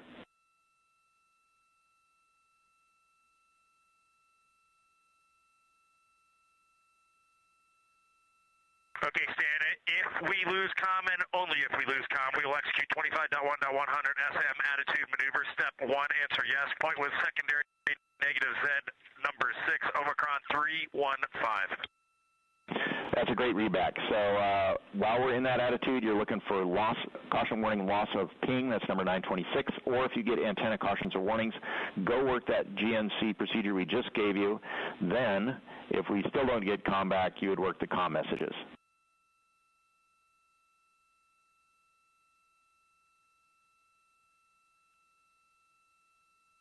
Okay, if we get a loss of ping, I might give it 2 or 3 minutes, or do you want us to execute immediately after loss of ping?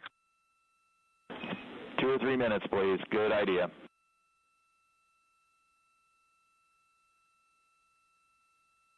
Integrity copies all. We're on it.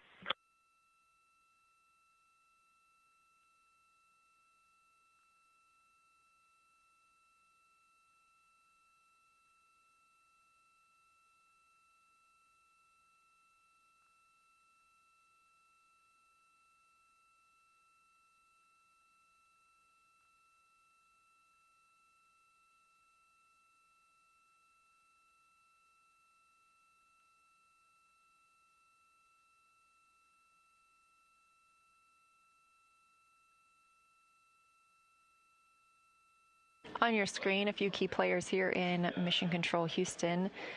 Near the top of your screen, Flight Director Nicole McElroy, and to her right, Lead Flight Director for Artemis 1, Orbit 1, is Jeff Radigan. Down at the Capcom console, NASA astronaut Stan Love, and to his right, NASA astronaut Tracy Caldwell-Dyson. Those calls to the crew letting them know we are going to be maneuvering the spacecraft for OPCOM monitoring. This is the optical communications, which allows laser communications to use infrared light to send data to and from space rather than the traditional radio waves. So this higher frequency will allow more data to be sent in a single transmission to Earth. They want to be able to maneuver the spacecraft to give a better line of sight for those lasers.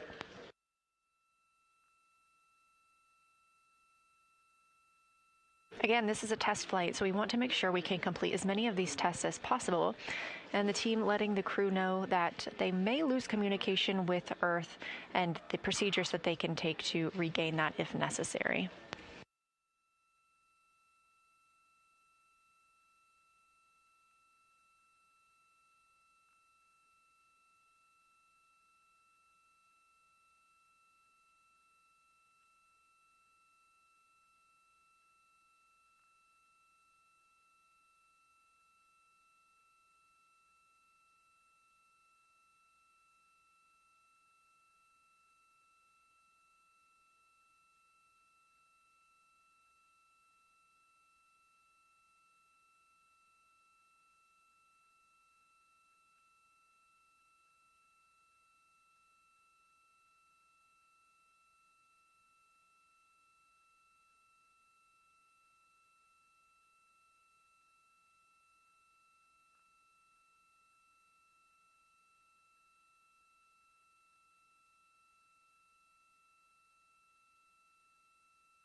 You can see some of those maneuvers happening right now.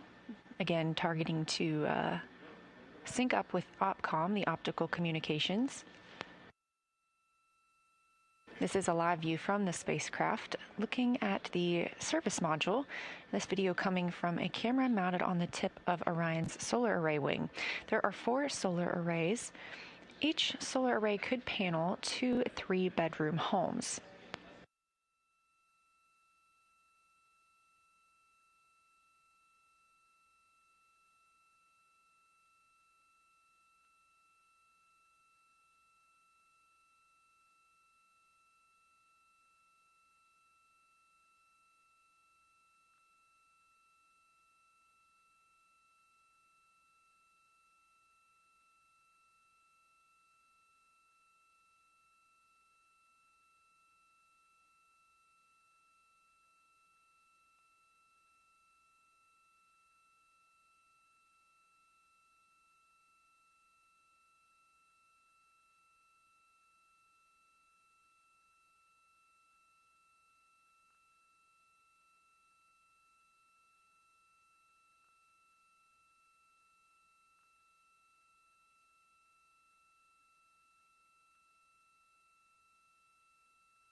Integrity maneuver and damping complete. We are go for crew exercise.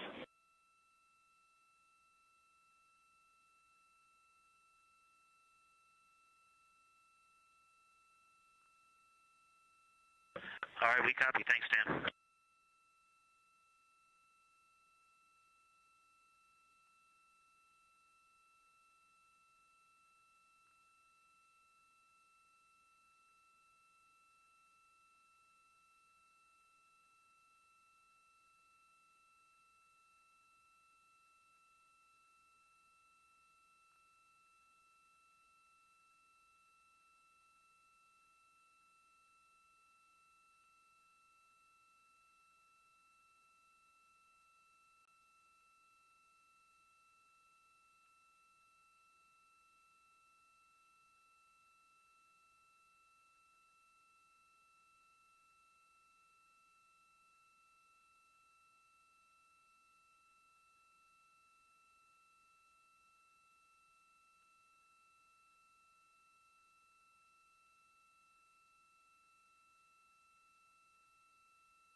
Houston Integrity, Victor and I have completed the OIG activity.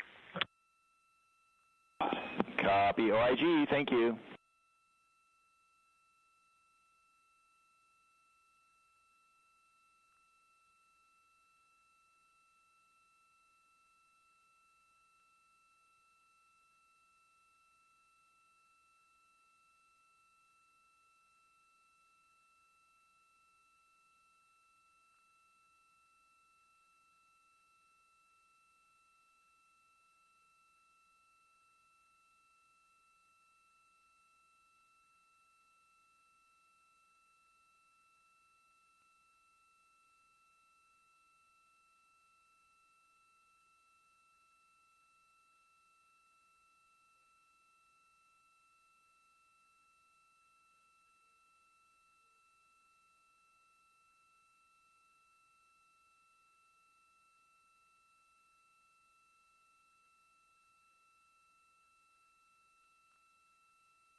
As you heard, Canadian Space Agency astronaut Jeremy Hansen calling down to the ground. He and Victor Glover have completed their orthostatic intolerance garment demonstration.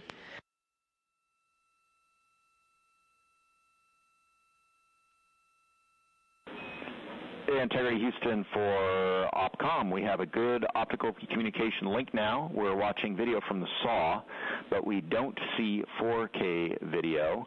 We'd like you to please check the setup.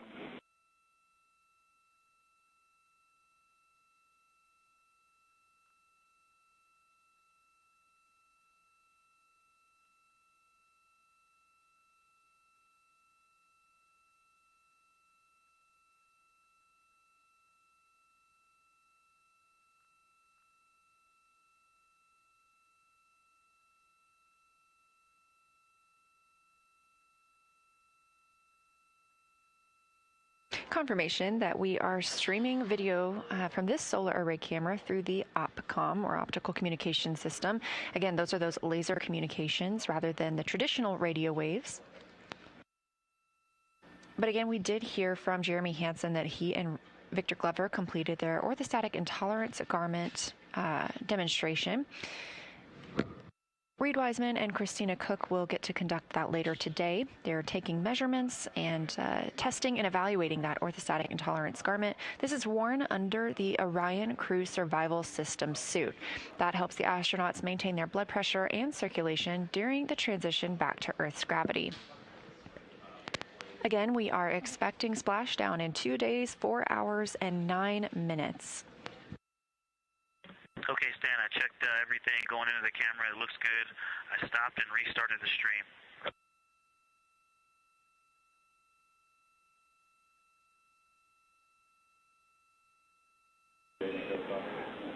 Roger, Victor. We're talking about batteries here. Just a second.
And integrity for Victor. All right, thank you for checking the setup for that. We are receiving 4K data at the ground site. We're still working on decoding it in the control center.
As you can hear in the conversations with the teams on the ground, the astronauts are troubleshooting a 4K encoder within the spacecraft. We are streaming an exterior camera through this OPCOM pass, but we're hoping to stream that 4K internal camera. They're working through some actions on the ground to troubleshoot why we might not be seeing it. Again, this mission is a test flight, and we are testing every system possible to help us prepare for future missions around the moon.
This is Artemis Mission Control in Houston, Texas, at Johnson Space Center, with a mission elapsed time of 6 days, 21 hours, and 32 minutes. We are monitoring the flight of Orion.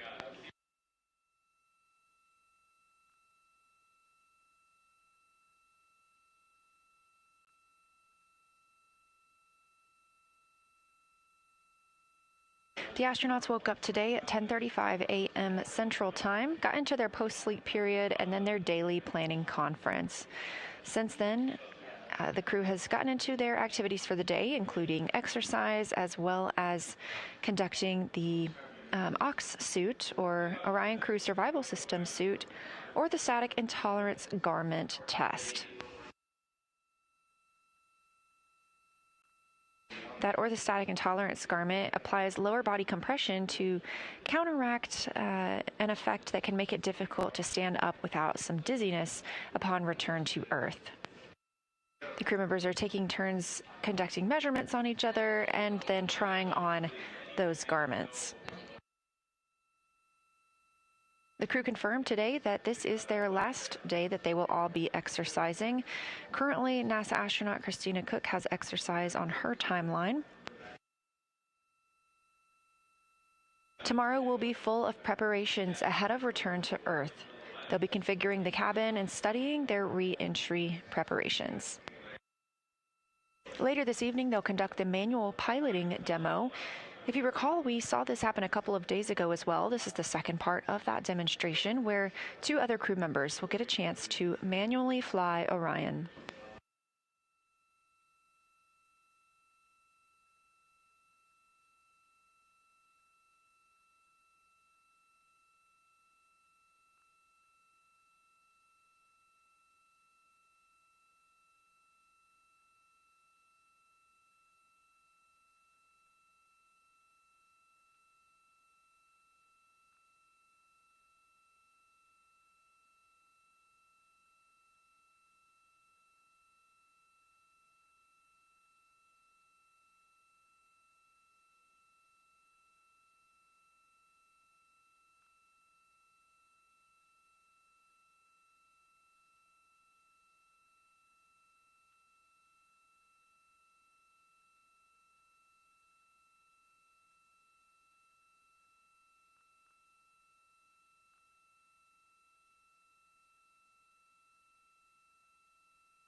Integrity Houston for 4K.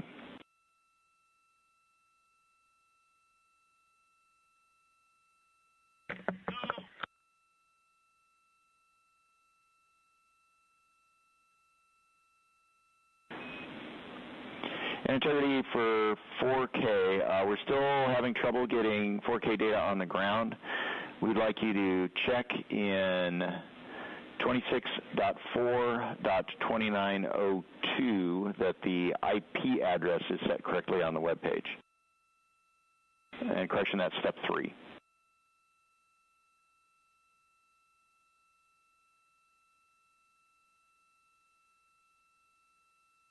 Okay, checking step 3.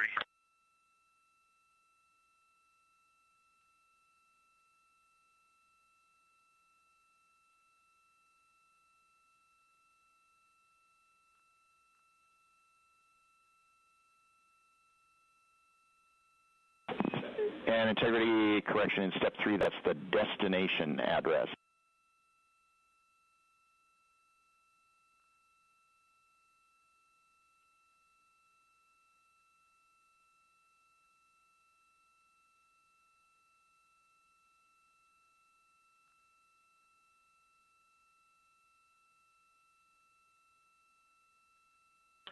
Okay, give me the procedure number again. And Ike, that's 26.4.2902, Step 3, we're looking for a destination address of 10.110.1.98.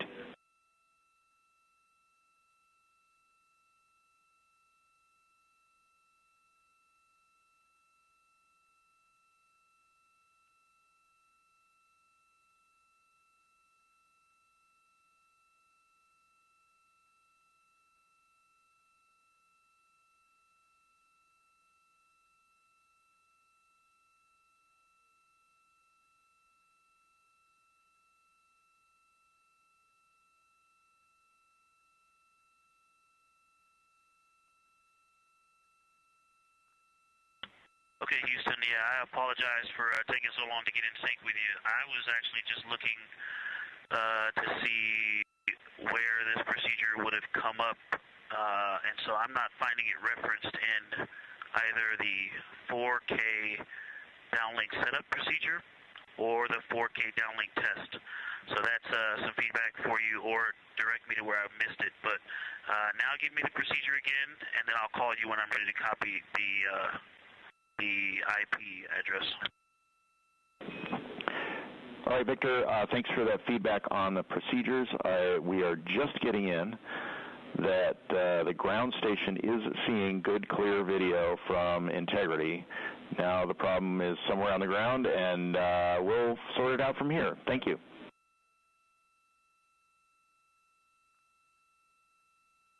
Okay, I'd still like to go check that setting and not do anything with it, but can I have that procedure? Victor, it's 26.4.2902, 26.4.2902.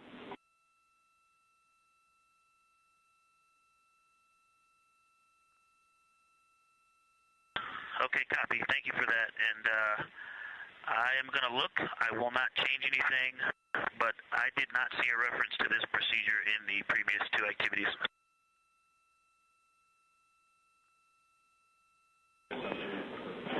Roger. You should not have to get into this particular procedure for the setup. This is troubleshooting.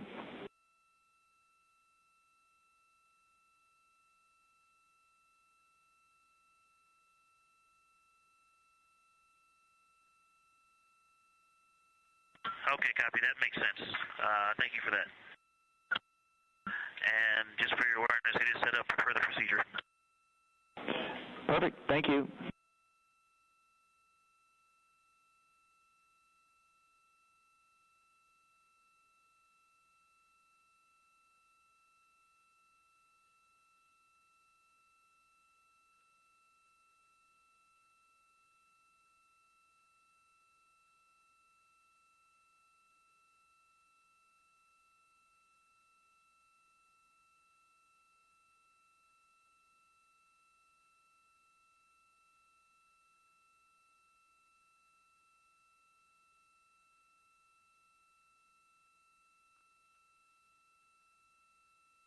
This is Artemis Mission Control at Johnson Space Center in Houston, Texas. You heard the IVA, or Intravehicular Activity Officer, troubleshooting with the teams here on the ground why we might not be seeing the 4K video that is being routed.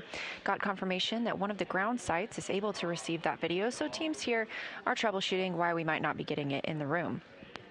Meanwhile, aboard the spacecraft, NASA astronaut Christina Cook is in her exercise period.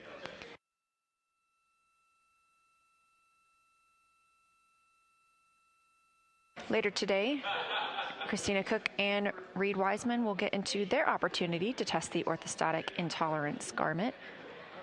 And Jeremy Hansen and Victor Glover will each take turns exercising.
With a mission elapsed time of 6 days, 21 hours, and 46 minutes, this is Artemis Mission Control in Houston, Texas. You're looking at a visualization known as ARROW, Artemis Real-Time Orbit website. You can access this on your own at any time by visiting nasa.gov/track-Artemis. The spacecraft is now 92,744 miles away from the moon. When the crew woke up this morning at 10:35 a.m. Central, we were 83,549 miles away from the moon, so almost 10,000 miles farther than we were just a few hours ago.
Integrity Houston for the crew. We're going to private up OE2, and flight's going to give you a call here shortly.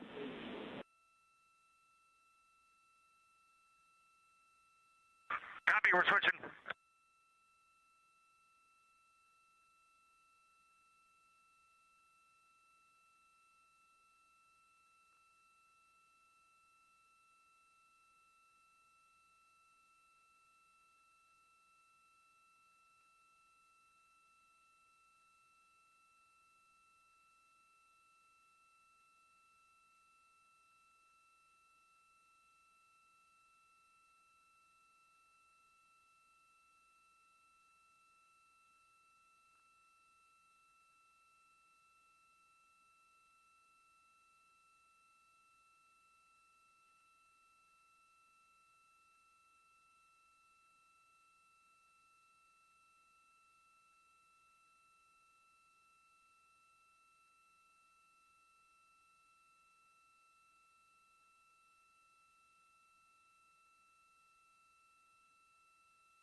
This is Artemis Mission Control here in Houston, Texas.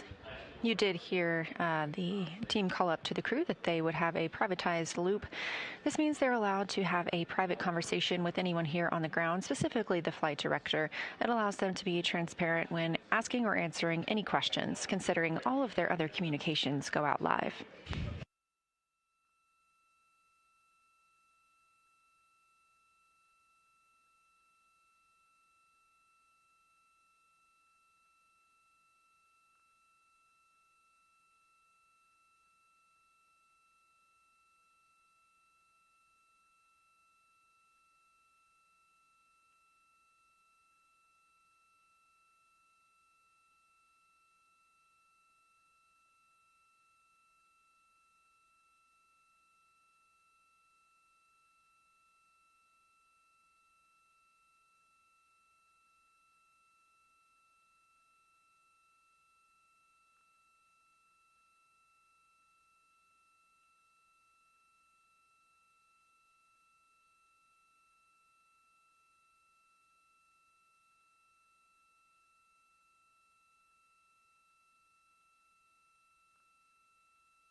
Houston Integrity on 1 with the 4K downlink setup. We're curious if we can deconfigure so that we can take some photos with the 35mm lens.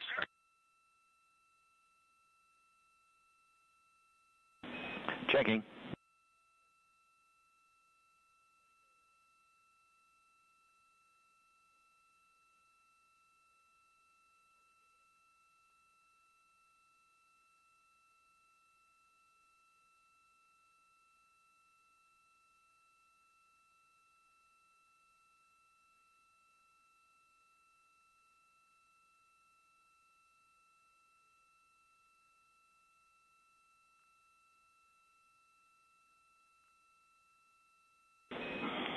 And Victor, you can take charge of that camera.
This is Artemis Mission Control at a mission elapsed time of 6 days, 22 hours, and 1 minute into the flight of Artemis 2. As you can see, we've got some exercise happening on the spacecraft, judging by that movement. This is still slated to be Christina Cook's exercise portion of the day. And to avoid any damage to the solar arrays, because of this movement, they park them in a safe harbor or a safe configuration ahead of exercise.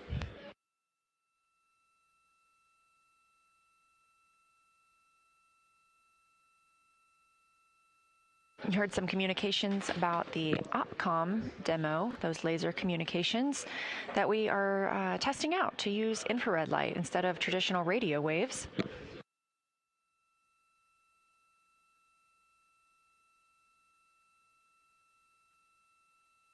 We weren't able to access that 4K video streaming here in Mission Control Houston, but we did get confirmation it was received elsewhere.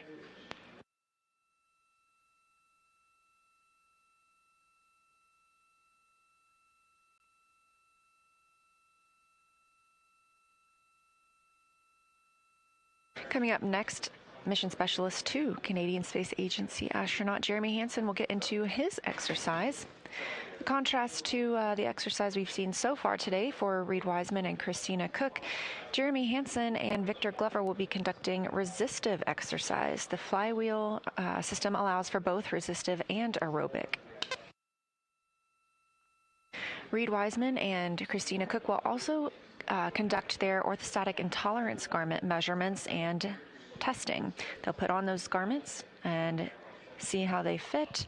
Again, this is due to something that astronauts experience after an extended time in microgravity. It's orthostatic intolerance, and that can make it tough to stand up without experiencing dizziness. So this garment applies some compression on the lower body to help counteract this effect and support a safe return.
Integrity Houston, if you can confirm that Christina is complete with her exercise, we will maneuver Integrity back to a nominal tail to sun attitude.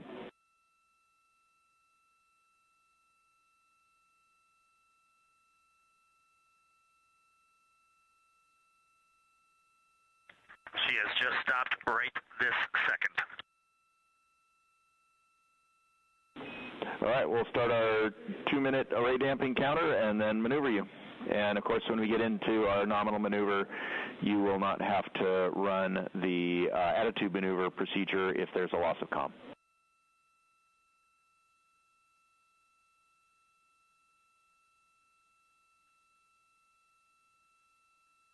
Understood. Thanks, Dan.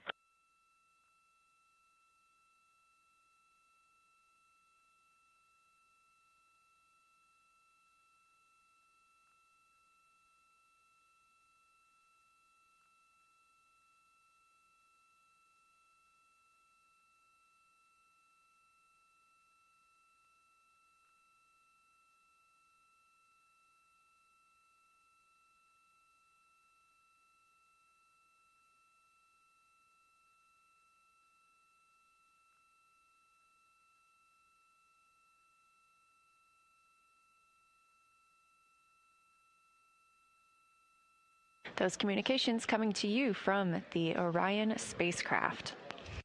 Also named Integrity. The Artemis II crew members named their Orion spacecraft Integrity and announced that last year. They say it embodies the foundation of trust, respect, candor, and humility across the crew and the many engineers, technicians, scientists, planners, and dreamers required for mission success. Integrity is rooted in a shared core value of NASA, the agency's astronaut office, and the Canadian Space Agency.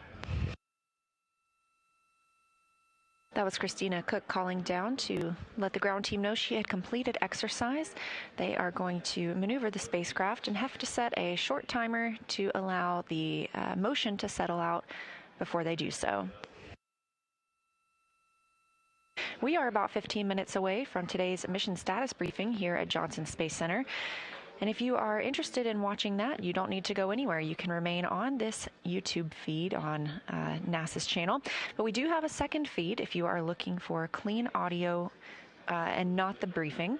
So you can stick right here if you're interested in the briefing. You won't need to leave at all. But if you want to switch over, we'll be over there as well.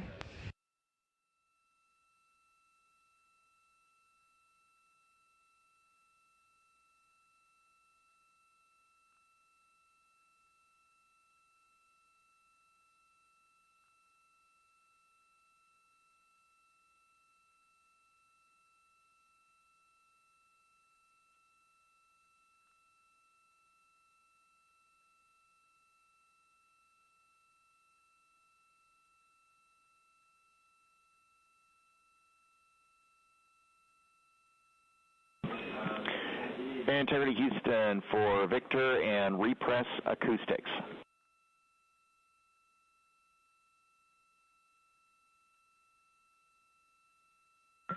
Go. Victor, it's in the procedure, but we really need to make sure when you start the acoustic monitor, please give us a time hack for the repress acoustic.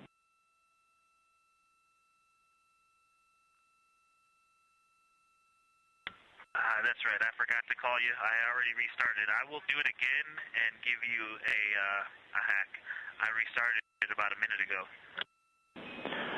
Copy. Let us know.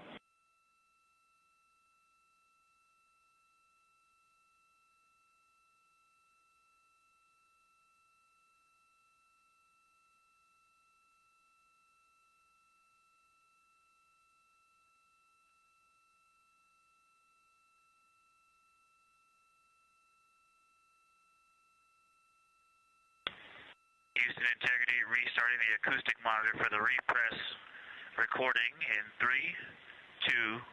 2, 1. Hack. Recording started. Got it. Thank you, sir.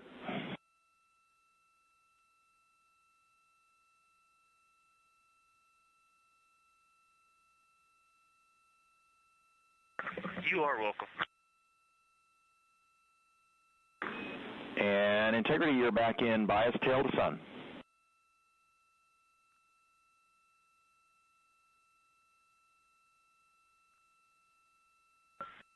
Okay, copy that, Stan. Is the vehicle ready for me to start exercise?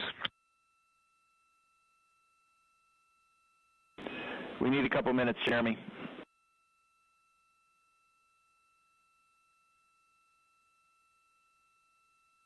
Okay, just call when I can go. We will do that.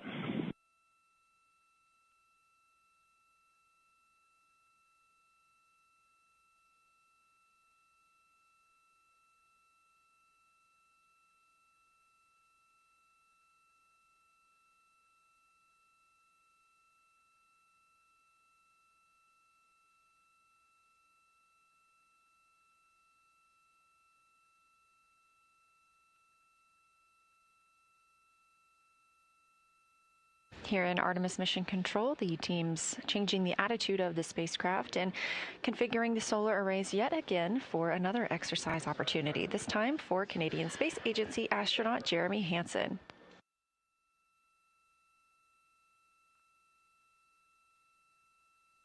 If you're enjoying hearing from the astronauts, we spoke with them recently and have an episode on Houston. We have a podcast with all 4 crew members.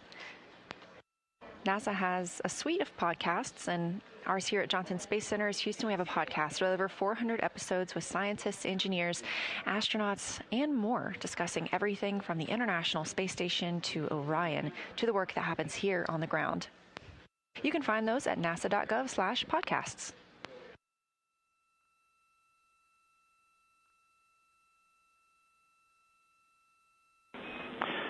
Integrity, Jeremy, you are go for exercise.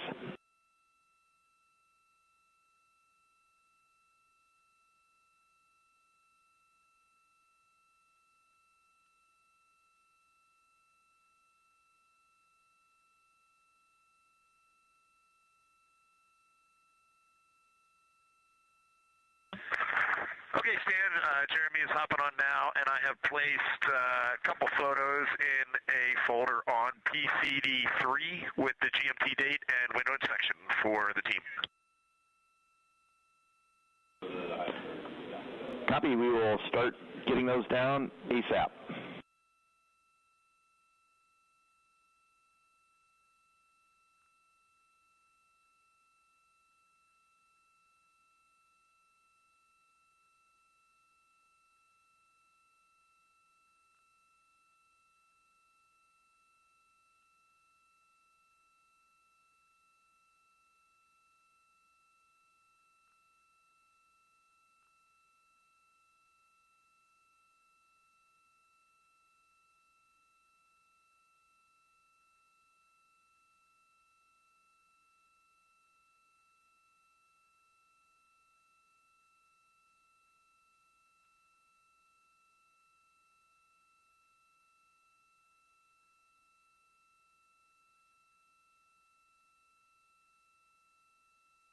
This is Artemis Mission Control at Johnson Space Center in Houston, Texas. A mission elapsed time of 6 days, 22 hours, and 16 minutes into the flight of humans aboard Orion. The first flight of humans aboard Orion, and the first time we've sent humans beyond the moon in over 50 years. Currently aboard the spacecraft, Canadian Space Agency astronaut Jeremy Hansen getting into his exercise period, while Reed Wiseman and Christina Cook will be stepping into their orthostatic intolerance garment testing. Again, a lower body compression garment to help support a safe return. You can track where Orion's at integrity for exercise video. Go ahead, Christina.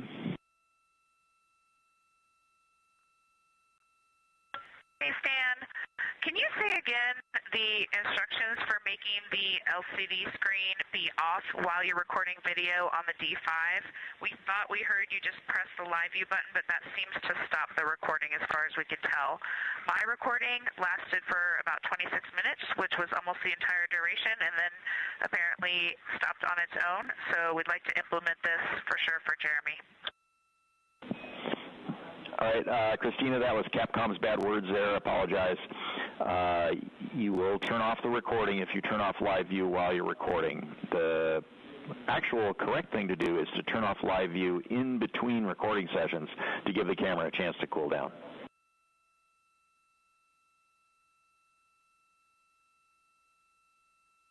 Understood. Thank you. We will do that. While I have you, I wanted to note that unfortunately I forgot to run the accelerometers during my exercise. Copy. We appreciate the report.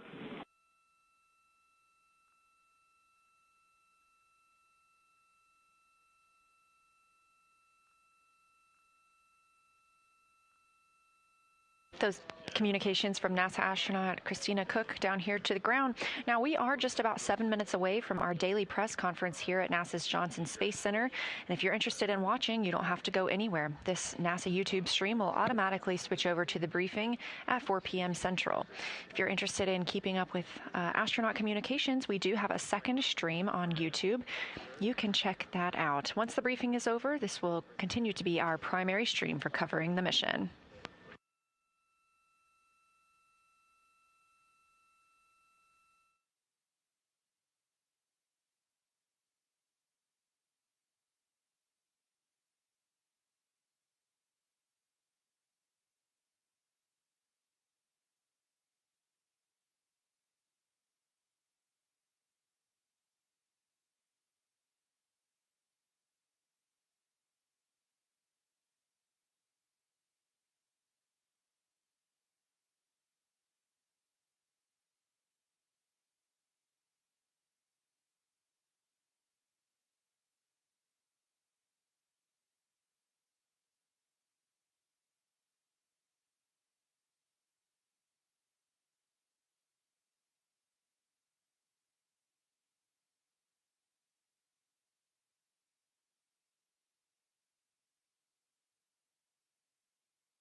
Artemis 2 mission is a test mission of the Orion space capsule.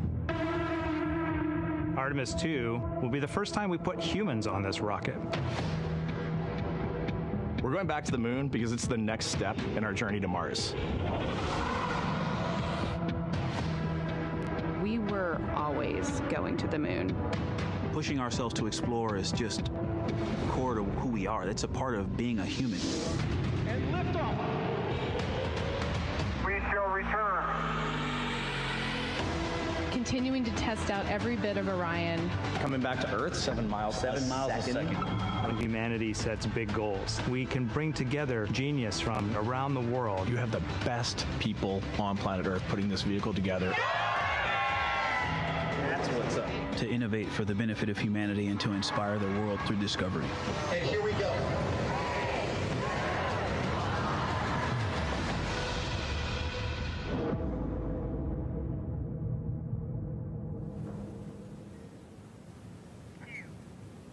Good afternoon and welcome to NASA's Johnson Space Center in Houston.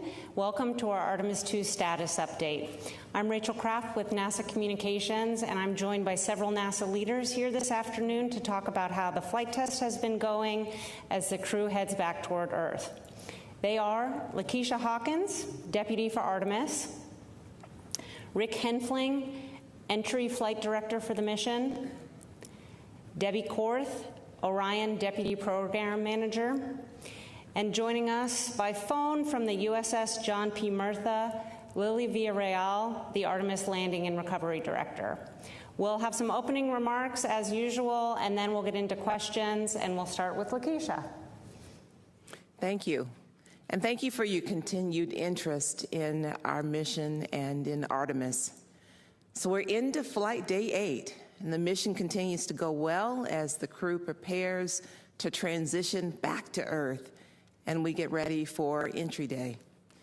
After an exciting day of science on Monday and a day for the crew to recover and then achieve some other flight objectives yesterday, the team is turning our attention to the return and getting the crew safely home. Now, because this is a development flight, we are thinking about what we can still learn in the remaining days to better understand the systems and to inform future missions. And we're still getting a lot of imagery down from the spacecraft and from the crew. And I wanted to share a couple of the imagery highlights today. The crew was able to send down a group photo, and it's great to see them doing so well and in such great spirits. And I'm happy to see Rise there front and center with the team. We can't wait to welcome those smiling faces home. Now, the crew also took an image yesterday of the Milky Way, which is stunning.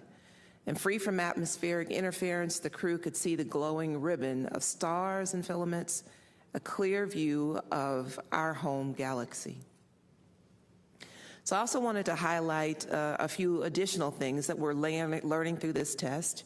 That are directly feeding forward to our next missions, including Artemis 3. Now, in the area of science, in addition to the lunar science activities that we saw on Monday, our other science and payload activities continue to progress as planned. At the Marshall Space Flight Center in Huntsville, Alabama, our Payload and Mission Operations Division is operating our Avatar, or also the immune biomarkers experiment, as well as the standard measure activities. And these activities are going to really help us understand how the deep space environment impacts the astronauts during the Artemis missions. The experiments about human health are going to give us data that we need to be able to live on the moon longer as we develop the moon base and be able to prepare for farther trips like going on to Mars. During Apollo, they didn't gather this kind of human health data, and we can't get this information during low Earth orbit missions. So in terms of performance of the hardware, as we heard from the administrator yesterday, the mobile launcher is in good condition overall. And while we need to fix a few things, having the mobile launcher in good condition really ensures that we'll be ready to start stacking the Artemis 3 vehicle according to the timeline that supports launching that mission next year. You heard previously that the SLS performance was about as good and flawless as we could have expected. And the SLS team already has begun digging into all of that data for detailed post-flight analysis to see if any refinements need to be made going forward. And the data that we're getting from the Orion manual piloting demonstrations, including the proximity operations demonstration we had after launch, are critical to ensuring that we can dock with human landers during Artemis 3 and beyond. And we heard in real time from Victor during the ProxOps demonstration how precise the handling appeared to have been, and the other demonstrations are proving us with even more data. We have lessons we're going to address before Artemis 3, including some of our water valve operations, the wastewater venting that you've heard quite a bit about, as well as the service module pressure control assembly operations. And we're also learning about how long some of the activities inside the cabin should take. Our suit demonstration from several days ago provided helpful insights for future suit crew emergency operations if we should need them. We've also elected to skip the radiation shielding or parts of it, the demonstration, to allow more time for transition of the cabin to prepare for entry. And Rick will talk a little bit more about that. And these learnings are helping us get ready for our next mission. And when the mission goes well, it can look like flying to the moon is easy. It certainly is not. We can't forget that this is a test flight and are taking everything that we're learning forward to support the next mission. This has been a good mission so far, and we're nearing the end, having retired a significant number of risks over recent days.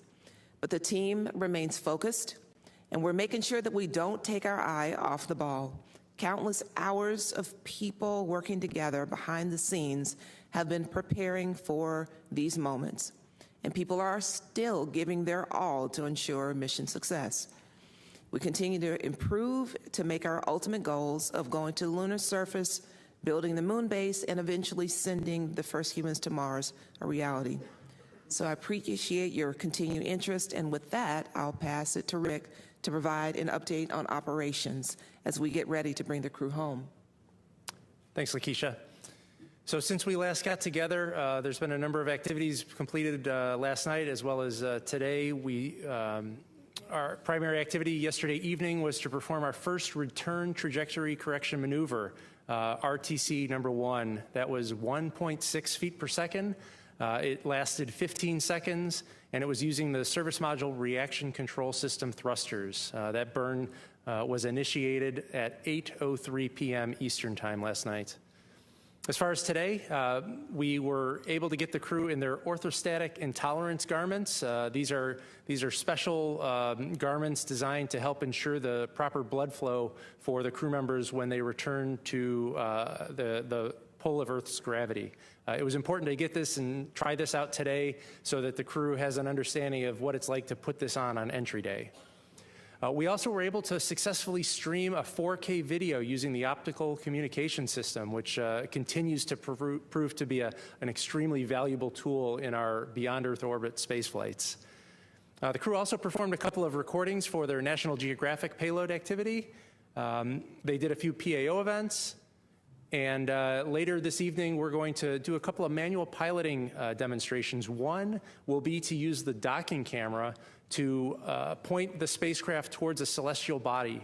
And the celestial body we're going to use for that activity is Arcturus. Once that activity is complete, we're going to do another manual piloting demonstration where the crew is going to center the Earth in the field of view of one of the windows, and then they're going to fly the spacecraft to an attitude where the tail points towards the sun. This is important in order to be able to show that the flight crew can maneuver their spacecraft to get power and generate power so they can continue to power the subsystems on board the spacecraft. Finally, we're going to finish with a portion of that radiation shelter demonstration that Lakeisha talked about. Ultimately, the radiation shelter demo was largely a stowage activity for us. We had to remove a bunch of stowage from a couple of lockers and show that we could get a crew member to shelter in that locker. While we don't need any more practice moving stowage around, we're going to get plenty of that on flight days 9 and 10.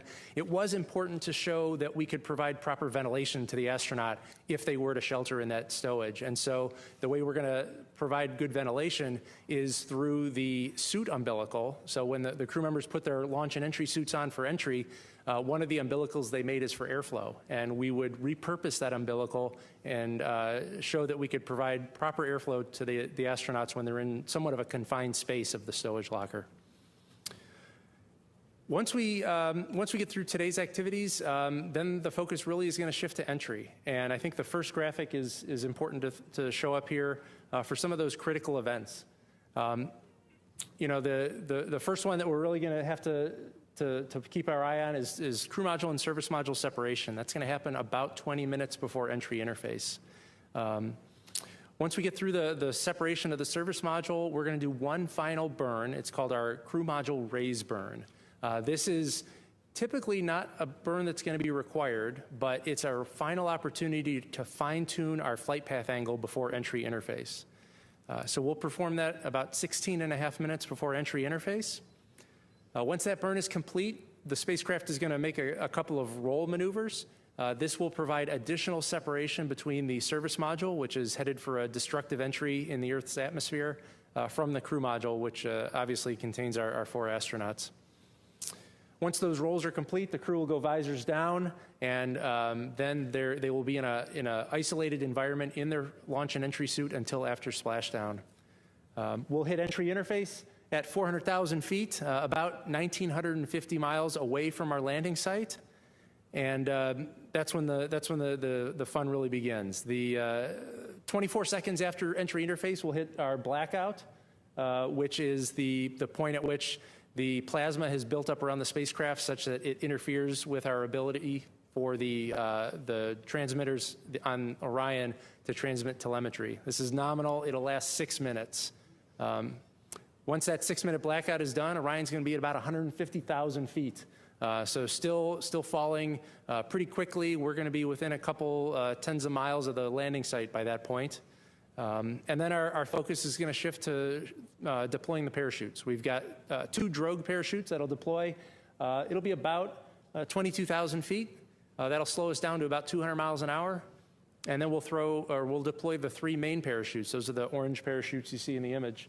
That'll happen about 6,000 feet altitude, which will slow the spacecraft and her 4 inhabitants down to a gentle 20-mile-an-hour splashdown in the Pacific Ocean. We'll get the spacecraft power down about 15 minutes after splashdown, and then I'm going to hand over to Lily Villarreal, our recovery director, for mission authority. Let's go to the next graphic, which has a little bit more detail on some of those events. Here's a plot of what entry is going to look like. You can see it's only 13 minutes from entry interface until splashdown, so it's going to happen pretty quick. And the flight control team here in Houston, we're going to be without comms with the flight crew for 6 of those minutes. So it's going to start quickly, and it's going to be over even faster. Next page. And then for a graphic of all the parachutes that are going to deploy, the first thing before we deploy the drogue parachutes, we have to jettison something called the forward bay cover. It provides the protection for all the parachutes, and that's what's going to get jettisoned at about 35,000 feet. There's a window for the jettison of the forward bay cover, so if it doesn't happen at 35,000, it can happen lower, as low as 24. And nominally, we actually expect it to happen closer to 24,000 feet. Next page. And then if you're looking for a little bit of insight on our approach trajectory, we're going to have entry interface a little bit southeast of Hawaii. And after we fly 1,957 miles over the surface of the Pacific Ocean, we'll be landing in our targeted landing site off the coast of California. I think that's all I have for graphics, so I will turn over to Debbie. All right. Thank you, Rick. So yeah, I'm happy to be back today, able to report that the Orion systems are all operating nominally, remain healthy, and we are just trekking our way home from the moon. So really excited to be just a few days away from that happening. Did want to talk a little bit about something you may not have seen yet. And if you pull up the full first graphic, it's a short video. Our engineering team supports the mission from a facility called the Mission Evaluation Room. It's the MIR. And so this is pictures of our team. There's 24 separate consoles, so this is different than the flight control room that you see a lot on NASA TV. These are our engineering expertise that supports Rick's flight control team. And so they've been on console since about 48 hours before launch, keeping close eye on all of the systems, looking at all the data, modifying procedures as needed, and then just watching how the systems are performing. So providing all really deep technical insight to that operating team. So that's also located here in Building 30 in the Mission Control Center. And so that's our MIR team working hard round the clock supporting the spacecraft. Second graphic I have is a few days ago I showed you some imagery of the crew module images we got down from our first external survey that was right after the TLI burn. So we actually do another external survey on the way home. This is our inbound external inspection. So I think go to the next slide. Yeah, so this is kind of two different views of the spacecraft. Again, did a comprehensive review of all the imagery that we were getting down off the surface of the crew module. No concerns, no issues seen that would make us have any pause for the reentry phase. Everything is in excellent condition for that entry. So that's our pretty crew module. I think we have a couple of pictures of the service module as well. Yeah, so we obviously don't bring the service module home. As we mentioned, that gets separated about 40 minutes before splashdown. But we did get some nice imagery. And the next one I thought was interesting. It's a picture of the solar arrays, but it's actually the backside of the solar array, which we don't normally see. So anyway, poured over all this imagery, and everything looks really good for the return. Operations-wise, there's a few other things going on in the cabin. One interesting test that we're doing today is when you pressurize the cabin, the panels and things that are connected there, kind of shift around a little bit. And so we're having a demonstration of can you actually remove some fasteners in those panels and put them back in? Do the structures still line up enough that you can do that? This is to help us prove out if we needed to do any kind of maintenance or contingency access to like our ECLA system. So we'll be looking at that today to see if that demonstration works out well. We're also doing some demonstration what's called 20 by 20 degree dead banding. This is pointing the spacecraft a little bit different throughout the day to test thermal responsiveness of the systems externally to see if we can expand our operating envelope for future missions. So I guess some other things, we've collected a lot of data on this mission. We'll be getting a lot of that data back when it comes back, but did want to mention a couple things. We've consumed 2,964 pounds of fuel in the service module. We have 4,285 to go. So clearly we had put a lot of margin into this mission to make sure we could fly it properly. 9,855 commands have been uplinked, so been busy for the flight control team and the MIR team doing all of that. And then we mentioned the optical comm and how effective that has been in getting data down. 122 gigabytes of data downloaded. That was a record. That was in a single day. That was today. And a total of over 312 gigabytes of data coming down on that optical comm system. So that's been really helpful for us getting down some of this beautiful imagery. Cabin is currently at a 76 Fahrenheit degree, so the crew's quite comfortable. Everything looks really well. And I think that's probably it from me. Spacecrafts continue to operate nominally, and we are hard at work monitoring it until it gets home. So with that, I will hand it over to Lily. Hi, good afternoon. Just checking to make sure you guys can hear me first. We hear you, Lily. Okay, great. Thank you for joining us today. I'm currently at sea aboard the USS John P. Murtha with the joint NASA and military team who are ready to safely recover the crew once they splash down off the coast of California. The ship departed from Naval Base San Diego on time, and we are currently maneuvering the ship to the landing zone. Over the past couple of days, we have been completing final preparations on the ship, including training with the joint NASA and military team to refresh the skills and procedures that we've been practicing during underway recovery tests. I want to quickly walk you, however, through the process of how we will safely recover the Artemis II crew and the Orion spacecraft once they return from their trip around the moon. The ship and the small boats will be positioned at a safe distance at splashdown until the team has determined that their path of travel will be clear of any of the jettison hardware that Rick talked about. Splashdown, the crew in Houston will follow their post-landing procedures while our divers maintain a distance of about 120 yards to the capsule once we're cleared to go to the capsule. After handover from the flight director to the landing recovery director, the divers will approach Orion and they will conduct assessments of the air and water surrounding the capsule just to make sure that it's safe to approach and help the crew exit Orion. After ensuring the area is safe, they're going to go ahead and open the Orion hatch and help the astronauts from their seats to a large inflatable raft that we call the front porch. Once all 4 astronauts are on the front porch, we will tow the capsule away from the front porch, and the team will pick up from Navy helicopters which are deployed from the recovery vessel. 2 helicopters are going to rotate, picking up all 4 crew members before they return to the recovery ship within a few minutes of each other.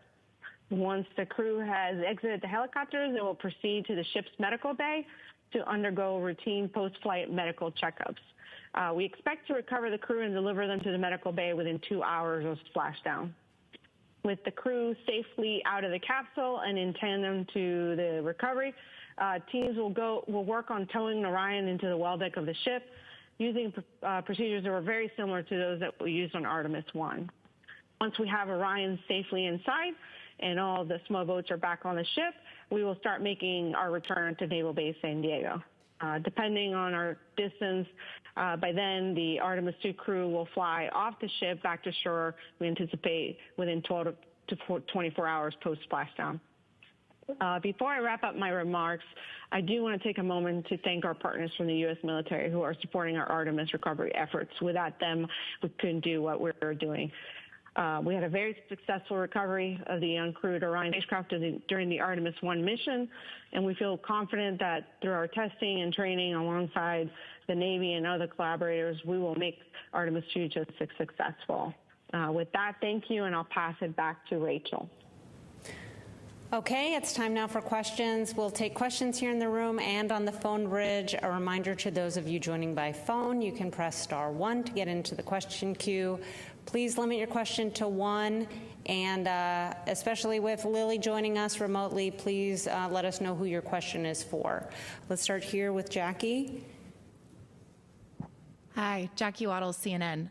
Quick question for Rick. Can you walk us through, I understand that loft trajectory was specifically planned out, but are there any contingency trajectories that you're also prepared to do in case anything is off nominal? And then I'd also love to clarify exactly what G-forces the astronauts are expecting to experience, whether in an off nominal or nominal situation. Thanks so much.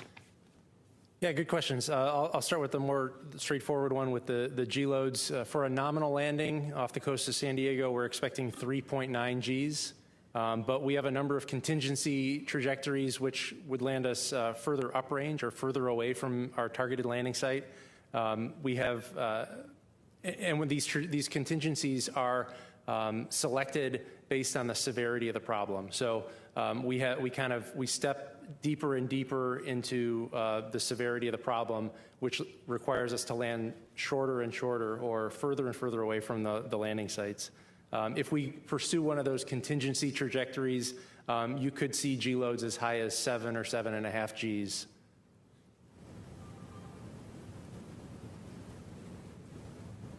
Okay, we'll go with Josh here. Hi, Josh, dinnerspace.com. What kind of data is lost by skipping the radiation sheltering test, and what's the impact of not being able to practice those procedures beyond low Earth orbit until the lunar landing mission on Artemis 4? So I would, I see the radiation shelter as not really being a lost set of data. As we reassess the timeline for the remainder of the mission, we found that there was still an opportunity to test out that suit umbilical airflow, which is arguably, in my mind, is the most important part of that demo, because the radiation shelter was, it's an area in the spacecraft that is kind of deep down in one of the stowage lockers. And so the part of the demo that we're not going to practice is the removal of the stowage from the stowage locker, which is something that we don't necessarily need to demonstrate as part of that particular test. We know how to remove stowage. The really important thing is to make sure that we can provide a habitable environment when the crew member is down in that locker. And airflow is critical to that.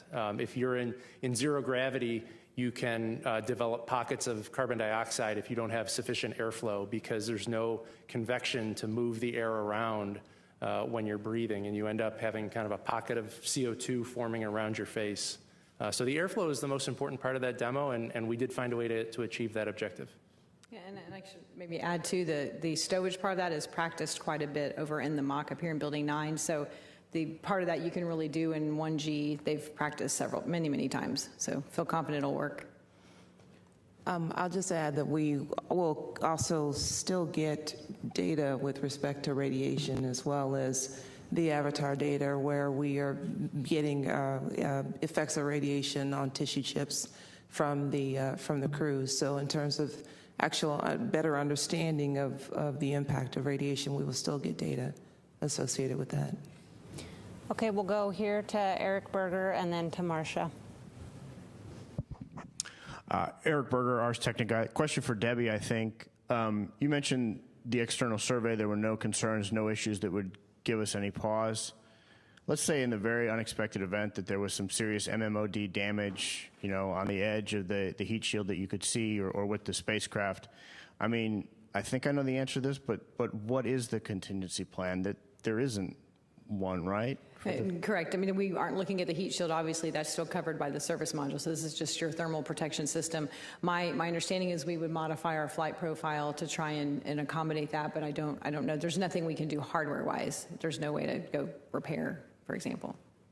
I would add that depending on the nature of the damage, if that were even something that we would have to consider, you can assess the various flight profiles, the ballistic landing profile, the loads managed, and you could try to pick one that was the least stressing if there were something of concern. But as Debbie said, we did the survey, and there's nothing to be concerned about for entry.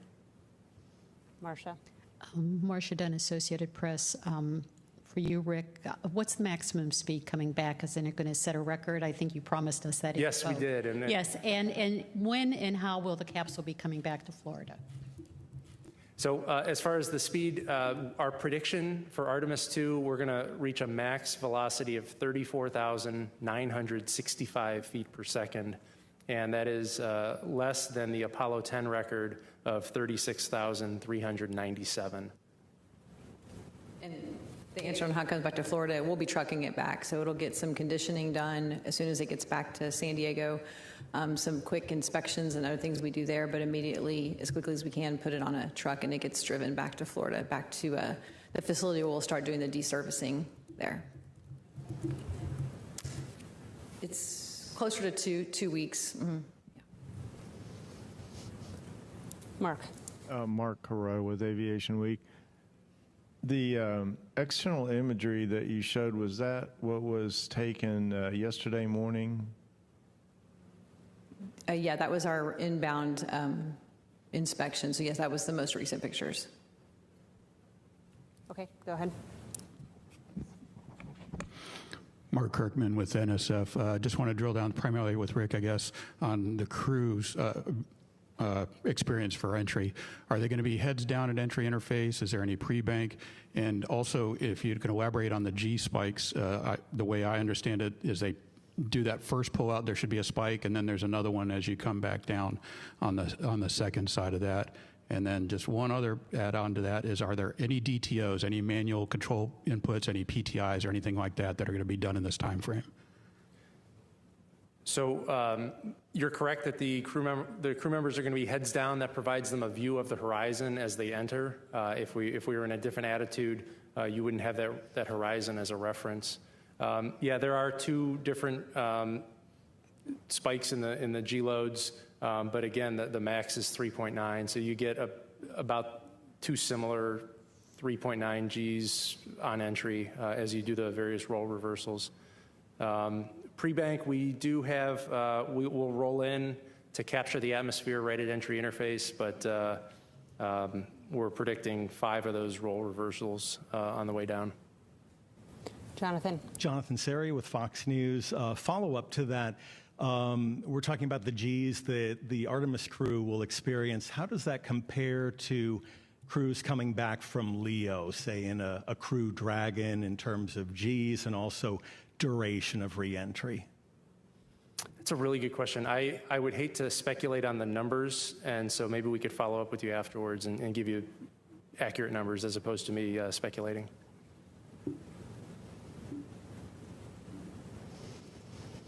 Okay, we'll take a couple questions from the phone. The first is from Lauren Grush with Bloomberg. Hi, thank you so much for taking my question. I'm wondering if you can just walk us through the weather constraints for the landing location, if those do exist. And just to clarify, I guess I'm wondering what are the variables that you can change with this splashdown if there is some kind of technical issue discovered ahead of the reentry, and what can't you change? Thanks so much. Sure. So for the weather constraints for splashdown, we're primarily looking at the wind conditions. We're looking at some of the wave conditions. We're looking at precipitation and thunderstorms. And as of now, our forecast for our landing site is winds out of the southwest, 10 knots, waves less than 4 feet with a wave period of 17 seconds. We're watching that cold front that I had mentioned over the past couple days. It's slowed down. It's also weakened in nature. And so the precipitation that we were watching is forecasted to be greater than 60 miles from the intended splashdown location. So we have some really favorable conditions. Should be a real nice day during the day in San Diego. That cold front will push through after splashdown, but it's looking like we'll have some favorable conditions for a nice landing on Friday. And there was another question, I think. Was there another? Maybe not. Okay. I think so. About what variables we can affect?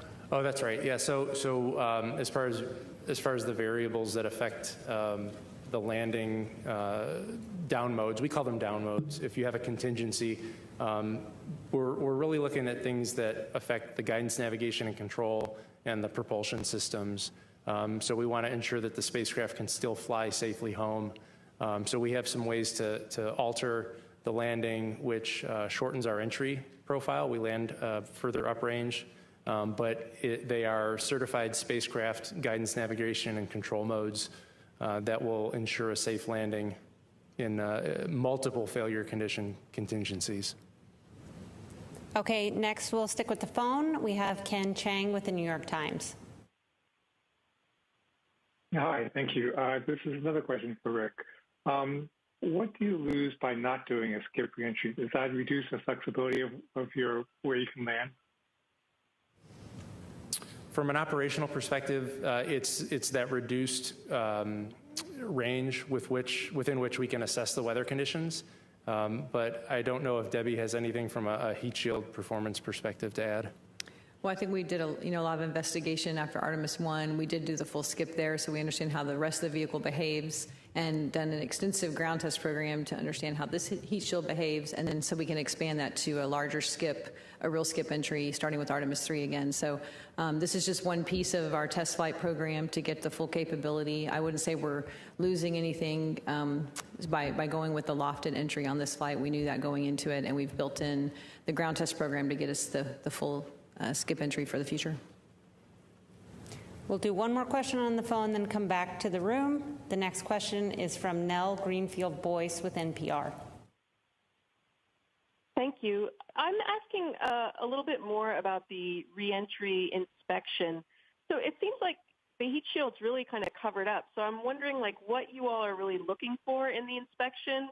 You said everything looked fine, but I'm wondering, what wouldn't be fine. And I'm also wondering, do we have any data on the heat shields that can't be seen? I don't know what it would be. I'm assuming not, but I'm just asking what, if anything's known about what's going on in the parts that are covered. Thanks.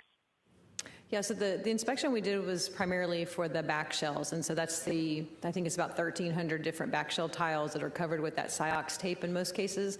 So we're just looking to see if we see any notable damage that might give us a concern, that might want us to change how we do our reentry profile. The tiles themselves are very robust, and they have huge levels of margin, so we can accommodate some MMOD damage without compromising the vehicle. So we're just looking to evaluate, do we see anything that would be beyond what we think we can accommodate, and we really didn't see anything at all. So that's what we're looking at. In terms of the heat shield, no, we're not getting data off of that at this time. That's been covered with the service module. And so we will not be getting any data off of that until we hit that separation phase. Bill Harwood with CBS. A question for Lily. Is Lily still on the line? Yes. Can you go over the crew extraction sequence? In other words, which astronaut comes off first?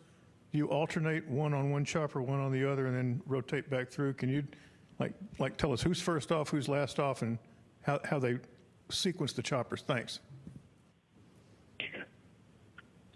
Yes, I can definitely answer that. The nominal plan is to open the hatch, and the first medic will go in and assess the crew right away, and then he will be helping the first crew member in seat 3, which is actually Jeremy. And then the second medic will enter, and he will go to Reed, and then we'll have the 2 follow-on medics along with the medical officer. The Navy medical officer will go in and take care of Victor and Christina. Once they assess that everything's well, the plan is to egress Christina first, then Victor, then Jeremy, and then Reed. Of course, if there are any situations medically where there's some concern, the medical officer has the right to egress the person who is impaired first if needed. And that's pretty much the sequence that we will also pick up via helicopter. We'll go with Will. Thank you. Will Robinson-Smith with Spaceflight Now. Thank you all for taking the time. Question to Rick. You mentioned the remaining manual piloting events that are still left. Can you talk about which crew members are going to be doing what? And then just a quick one to Lakeisha. We've heard the crew during each of the crew planning briefings talk about the lights on the Avatar experiment. Some are on, some are off. Can you explain what a light being off actually means? Thanks. Sure. As far as the manual piloting demonstration this afternoon, all 4 crew members are scheduled for that event. And from what I recall pre-flight, Reed really wanted to ensure that this spacecraft could be flown by pilots and non-pilots. And so I would expect everyone to have an opportunity to have a chance to fly the spacecraft so that we can understand the handling capabilities of Orion, both from a pilot's perspective as well as from a non-pilot, because by demonstrating that Orion is capable of being flown by pilots and non-pilots, you open the door for a wider range of future astronaut selections and flight crew assignments, because you no longer have to be beholden to there being a test pilot in the commander and pilot seats. You can really allow anyone in the astronaut corps to help fly that spacecraft. Yeah, to your question about Avatar, we will get you someone to get you a specific answer about the lights on, lights off, but that's an autonomously run system. It's still got good power to it, and it is still functioning. It reported back that it's still functioning as it should, right? So we'll be looking forward to getting that off of the ship to get the data from it at the end of the mission. Thanks. Hello, my name is Ed Lavendera with CNN. Thank you for taking the time today. Can you talk about, and this might be a question for Lily and Reed, how many aircraft, drones, kind of getting eyes on the capsule as it's coming back in for re-entry? And is that number kind of standard, or is it more because this is the first time there's been a crew on this particular capsule re-entering? Lily, do you want to take that one? I think you would probably be better suited to answer it. I think it's good. Thank you. And Debbie can confirm that there's going to be at least 7 different aircraft, sci-fi aircraft at different altitudes imaging the vehicle. And Debbie, correct me if I got that wrong. No, that's correct. And it's a lot more than we had on Artemis 1. We've added quite a few more air assets to capture more imagery as the vehicle is coming down. Correct. So besides those sci-fi planes. We will be using 2 of the Navy military helicopters, MH-60s, with our own gimbals. They're going to be at different altitudes who will be much closer to the splashdown, taking imaging of the splashdown all the way until splashdown. If for some reason we have clouds, we also have additional gimbals on the bow of the ship to be able to capture that landing right when it happens right in front of the ship for us. Go ahead. Hi, Andrea Leinfelder of the Houston Chronicle. I was hoping to talk a little more about this being a test flight. We've talked a lot about the toilet, but can you give us a little more information on the water valve and the service module issues that you hope to learn from? Sure. I think early in the mission we talked about a water valve in the water on-off valve in the potable water system that had we saw had inadvertently closed. And so because that's in the service module, we will not be getting the service module back. And so we have designed a bit of a test to do. I think it's happening later today. The timeline's moving around a bit, but to kind of do some additional opening and closing of different valves in that system to learn more about those behaviors. Always taking into account we never will put us at risk of not having water available. So we're actually doing this, now that I think about it, it's later in the mission to make sure that we have all the water we need and we're done with any access to that system that's required. So that's one of the things we're doing just to learn about the valves in that system since we won't be getting the service module back. Irene Klotz with Aviation Week for Debbie. Can you discuss a little bit the applicability of the data that's going to be collected about the heat shield wear on Artemis 2 for the heat shields that are being changed for Artemis, actually 4 in particular, and also for 3 since it's not going to be coming back from a lunar orbit? Just what value is that information now? Thanks. Yeah, I'm not sure I'm prepared to talk to you about Artemis 3 today, but the value of the data off Artemis 2, we are flying a different profile, but we have what we expect to see on that heat shield based on that profile and based on our ground testing. So a lot of this data we get is to validate the models and the testing we saw on the ground to make sure we're able to recreate behavior in testing on the ground, and then we can use the recreations on the ground to actually test what we want to do in the future. So we are building what we call the permeable heat shield for Artemis 3 that is designed for lunar returns. We've been talking about Artemis 3 now being maybe a LEO or a HEO mission. Again, we get data back regardless, and so we can look at the heating on that heat shield from return, correlate it to our models, correlate it to our ground testing, and so it's not you have to have those lunar returns. We can use that data to help prove out that design as we move forward. Okay, we'll go there and then to the gentleman in front of you. Hi, Dr. Allison McGraw from Mysterious Meteorites. This is perhaps a question for Debbie. How is the risk assessment for micrometeoroids or orbital debris completed?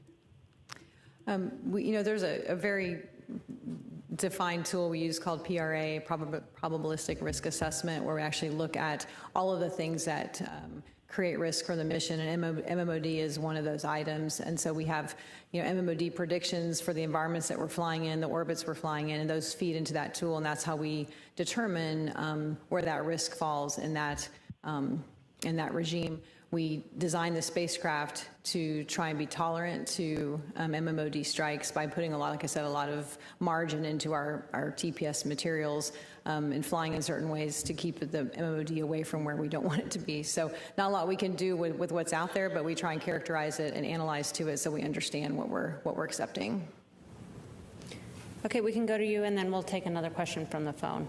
Hi, Michael Adkisson, Houston Public Media. I have a question for Rick. I want to ask how reentry for this mission looks different than it did for Artemis 1 and also recent missions over the last, couple of decades, how this is specifically different.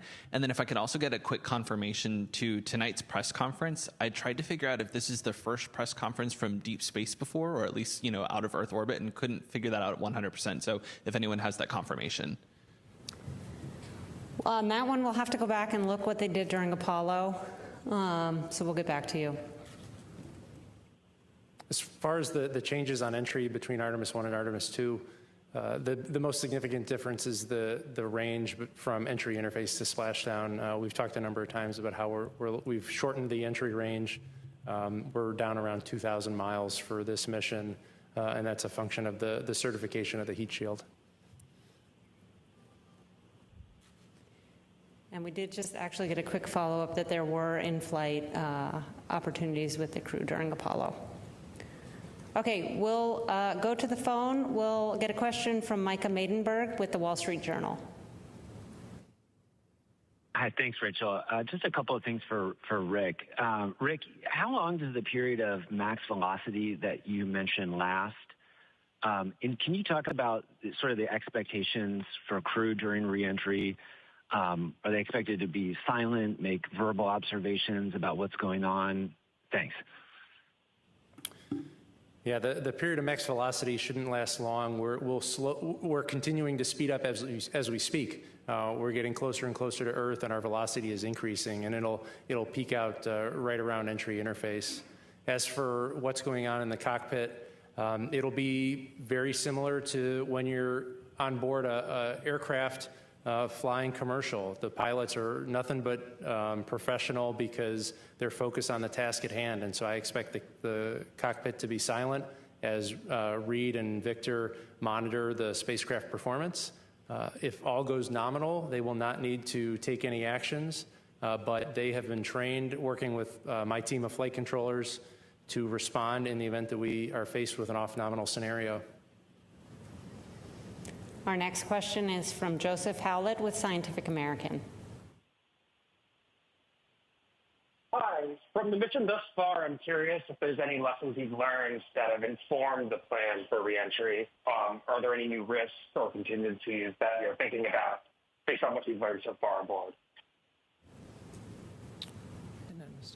As far as what we've learned throughout the mission that has changed how we've done entry, we really have had a really well-functioning spacecraft. My team is going to take the console tomorrow, and we're going to have a briefing with the flight crew in preparation for entry. And really, we don't have any major things.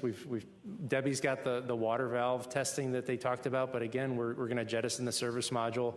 The crew module propulsion system is nominal. We're going to activate that tomorrow and see how it's functioning. And so we're planning a nominal entry with procedures just as we had developed them pre-flight. Joey.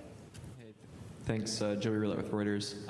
What's the temperature going to be inside the cabin at peak heating or peak velocity?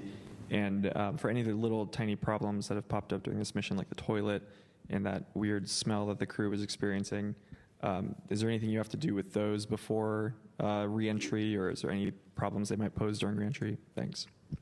I would say from a hardware standpoint, nothing we're doing on those relative to re-entry. We have not had any reports of that smell again, and so we'll look more into that in the crew module when it gets back. Things like the wastewater venting, we have some new work planned on the dock at the Naval Base San Diego to try and get some early data off of that system. So we're modifying some things on the ground as soon as it gets here to get some data back very quickly, but nothing that we're changing in the mission profile relative to those items. And recall on entry, the crew will be suited with their visors down in a pressurized suit so that they're going to get cool air, and so regardless of the cabin temperature, they'll remain cool and comfortable in their suits. Jackie Goller for the Times of London. I wondered if Lily could just tell us, are there any other recovery or rescue assets in the area? The expectation that the capsule is just going to plop right in front of the vessel. I was just wondering if there's other stuff in the area in case it doesn't. And also, could anybody just talk us through how you, what's going to happen with the astronauts after they come back here? Has there been conversation about what their wishes are in terms of public appearance and so on? Thank you. Okay, this is Lily. I'll answer the first one. Yes, we still are working with the military to ensure that if there is an off-nominal event, that we have rescue forces ready to go to the site of the off-nominal landing. And so we have C-17s with PJs that are stationed at Joint Base Charleston, ready to deploy if needed. And then we have C-17 with PJs, and also all of the hardware that's needed to rescue the crew at Joint Base Pearl Harbor, ready to go at entry. So we're pretty much covered if there is an off-nominal event and they do not land where the ship is. Now, if they land, a short distance from the ship, obviously we will start heading towards the splashdown site.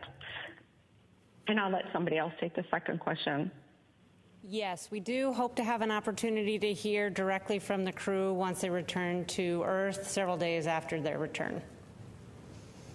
Okay, let's come down to the front row here.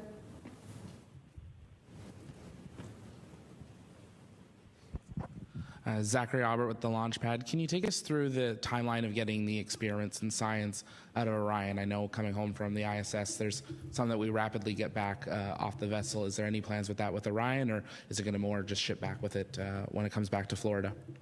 It's a combination. There's early desto bags that come out right away. They get shipped back on aircraft. Some of the data storage that's got some of the imagery and other technical data will actually be downloading those cards onto computers, making copies there in San Diego. So it's a combination depending on the criticality, and then the vehicle itself comes back, with the rest of the equipment. TJ. TJ Mascara with the Epoch Times. Thanks so much. For Lakeisha, sorry if I missed it earlier. I know we were talking about radiation data. Have you all been able to gather or have any of that radiation data downlinked yet? And have you guys been able to take a look at it? Or is that all going to be after? So I think I was referring to the Avatar data, and that data will obviously be brought off of the ship once it's returned. Yeah. Okay, we'll take one from the phone. This from Manuel Mazzanetti with Exploración Espacial. Thank you so much. Manuel Mazzanetti with Exploración Espacial. A question maybe for Rick. This is not regarding entry, but the simulation that the crew performed with the oxysuits. I would like to know if they provided some feedback after this exercise. I understand that they were doing in different speeds, how they felt about it, and if you received some feedback from this test. Thank you. Manuel, we're not hearing you quite clearly. Can you try again, please? Yes, I apologize. Manuel Mazzanetti with Exploración Espacial. I was asking Rick if he can provide if the astronauts gave some feedback regarding the test with the oxysuits on board the capsule a few days ago. They were doing at different speeds, and I wonder if the crew provided some feedback of improving the process or if they felt okay with it.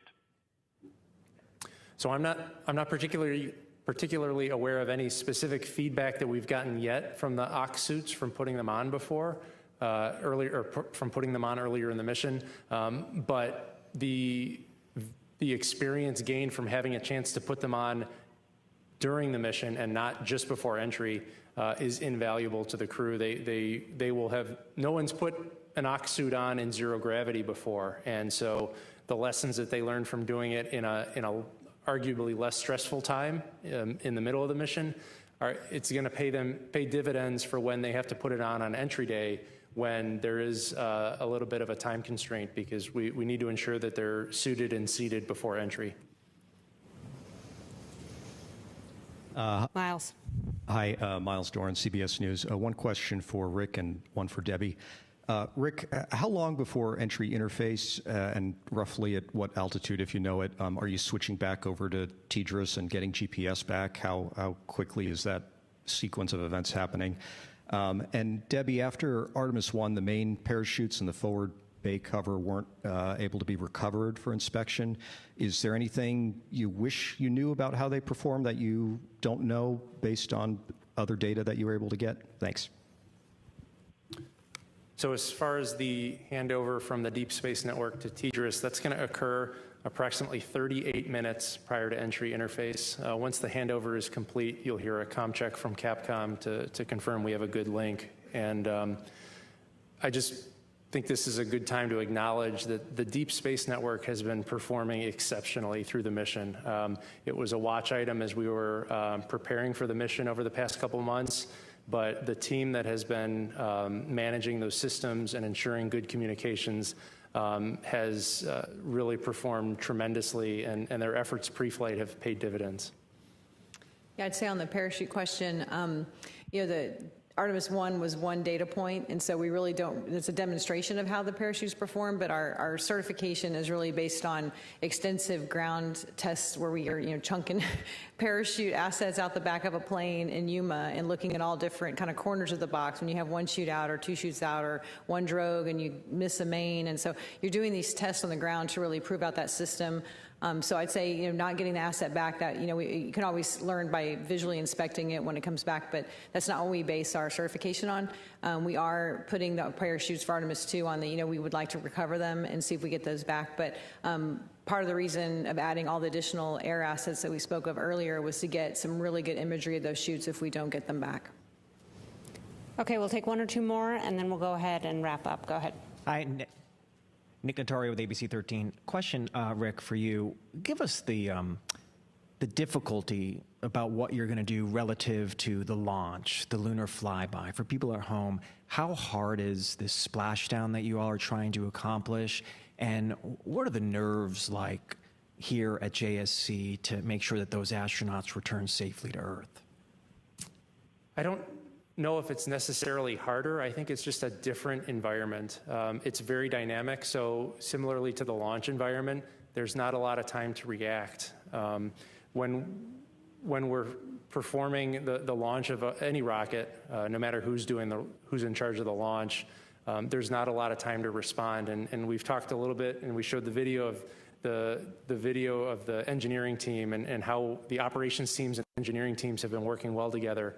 Unfortunately, when we're in a really time-critical, dynamic environment, we don't have as much of an opportunity to exchange information and talk through nuances of failures. And so what's different for entry is more that there's more of a reliance on the operations teams as the experts to provide a recommendation and safely ensure that the astronauts return home. I'll just mention that Debbie mentioned a little earlier about the probabilistic risk assessment. We don't talk a lot comparatively about the risk of one part of the mission relative to another, but obviously, launching the rocket in ascent is a significant part of the risk that we've retired and is behind us. But obviously, we're down to the wire now. We're down to the end of the mission. And obviously getting the crew back home and getting them landed safely is a significant part of the risk that's still in front of us. So. Okay, we'll take one final question here, and then we'll go ahead and conclude. You could just wait for the mic.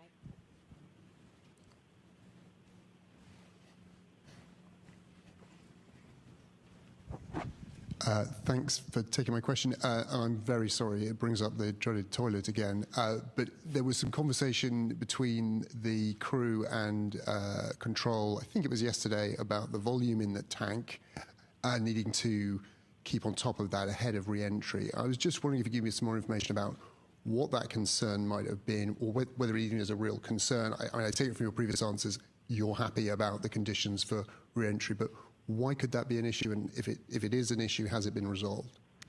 Yeah, I think the issue that, if it's specific to reentry, is with that tank, it's not, we've been talking for the last few days, it's not venting as effectively as we had hoped or had planned. And so that tank may have more volume in it on reentry day than our initial models had analyzed. And so we're just looking at, with a tank of that volume, are we okay? And we're perfectly fine. So just double checking loads and things like that. And CG of the spacecraft, things are moved around and packed differently. So all that's part of that assessment we do right before reentry. Okay, we'll go ahead and wrap up. I want to thank our participants for joining us today. We do have one time change coming up with the crew news conference scheduled for later this evening. That will occur approximately an hour later. Plan to start at 9:45 Central Time, 10:45 p.m. Eastern Time. You can stay tuned for all the latest updates, including imagery, at nasa.gov, and thank you for joining us.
Thanks for joining us following our daily press conference. We are live here in the Artemis Mission Control Room, and I'm joined by Seth Lambert, developer of Arrow, the Artemis real-time orbit website that we have all loved keeping track of. Thank you so much for joining us.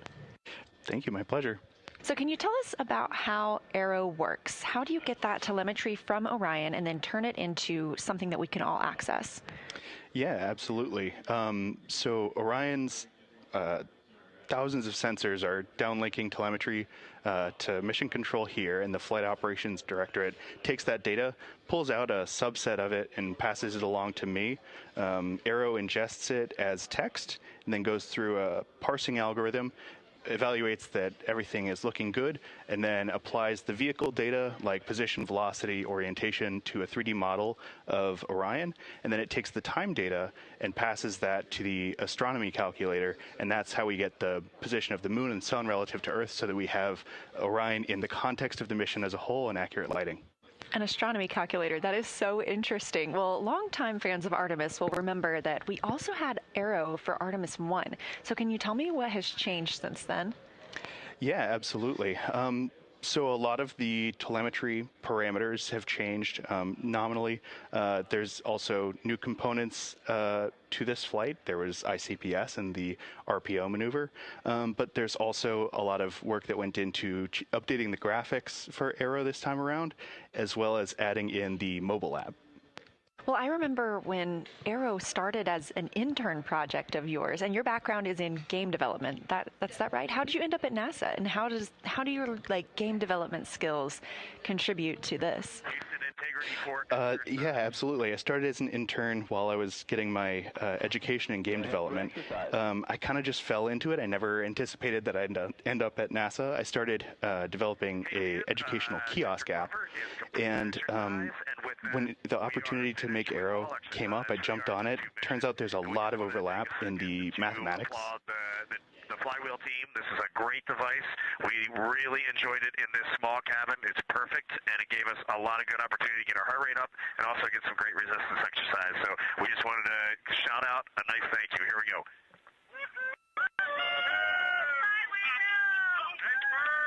Thank you, guys. Thanks for the words and the cheers.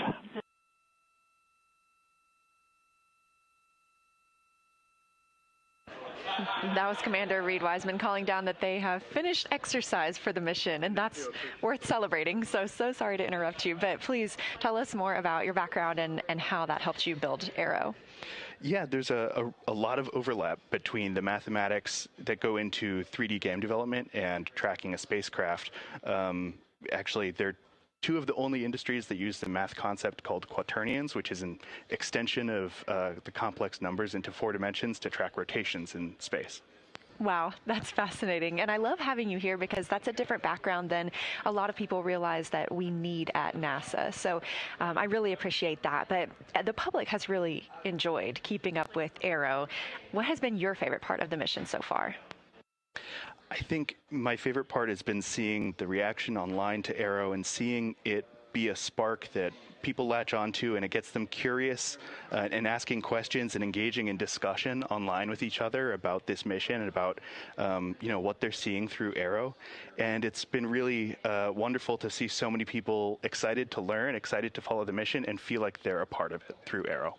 That's so cool. Well, we're showing Arrow right now here on the broadcast. And my last question is, besides the broadcast, where can people keep up with Arrow? During the mission, Arrow is available online at www.nasa.gov/trackartemis and on the front page of the NASA mobile app. Very cool. Well, Seth Lambert, developer of the Artemis Real-Time Orbit website, I'm so happy that we got to have you here. We have shown Arrow so many times during the mission, and it just makes perfect sense that we would get to talk to you today. So thank you again. Absolutely. Thank you.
and integrity for the repress one note. Go ahead.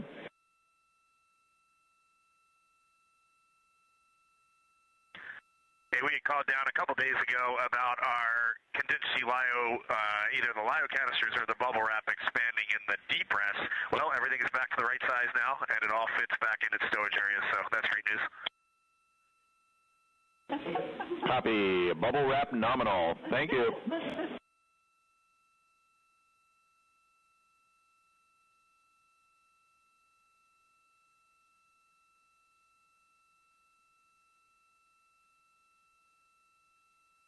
That call from Commander Reed Wiseman down to the ground, keeping us updated on the cabin pressurization. During today's press conference, the crew aboard Orion was instructed to don their hearing protection for cabin repressurization. The cabin pressure at that time was 10.48, and we are now up to 12.73.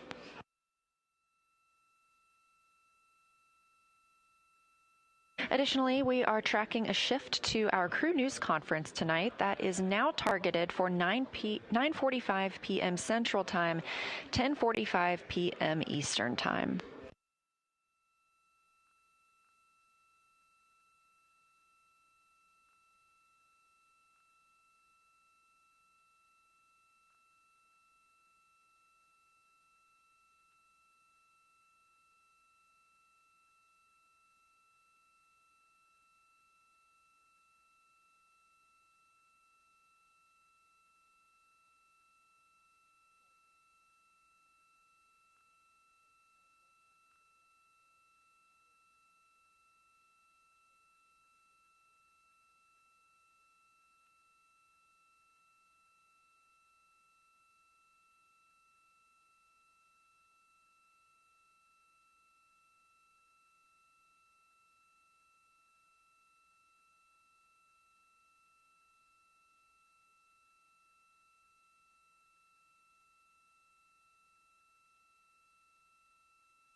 This is Artemis Mission Control with a mission elapsed time of 6 days, 23 hours, and 40 minutes into the flight of Orion for the Artemis 2 mission.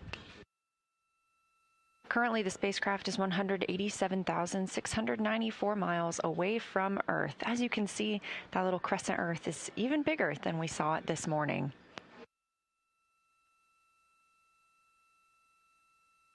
We've recently heard the crew call down that they are complete with exercise, and that wraps up exercise for them for the entire mission. Tomorrow, they will be busy configuring the spacecraft and reviewing their entry procedures. During the briefing, we also heard the crew call down that all of 4 crew members had completed their orthostatic intolerance garment testing. All crew members took turns testing and evaluating that orthostatic intolerance garment that's worn under the Orion Crew Survival System suit, or OX suit, and that helps the astronauts maintain blood pressure and circulation during the transition back to Earth's gravity. That garment is used to apply lower body compression.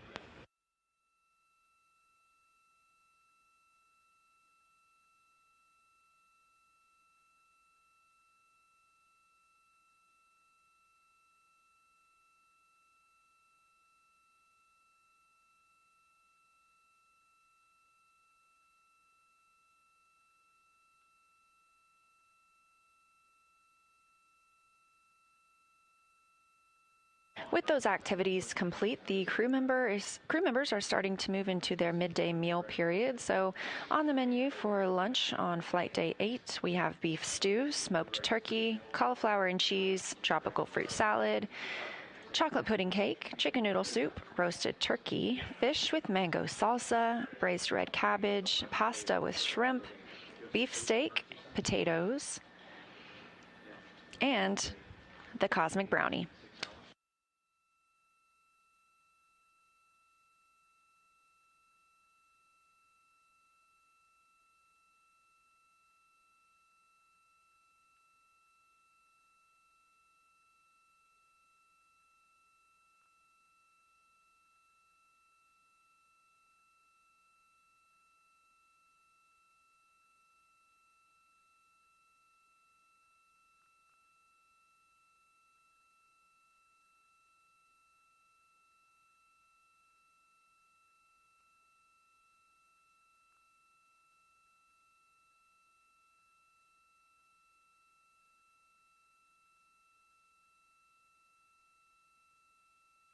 Coming up, Reed Wiseman and Christina Cook are also scheduled to conduct some National Geographic interviews.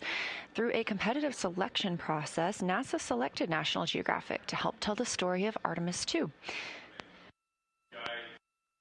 The crew is equipped with multiple GoPros, both Max and Hero 11, and every day they are timelined to film from a shot list provided by National Geographic. That includes their morning routine, talking with their families, exercising, and other thoughts on the mission. In about an hour, we also expect to have a public affairs event with the Canadian Space Agency.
Terry to Houston for Victor and the extra accelerometer task we discussed at morning DPC.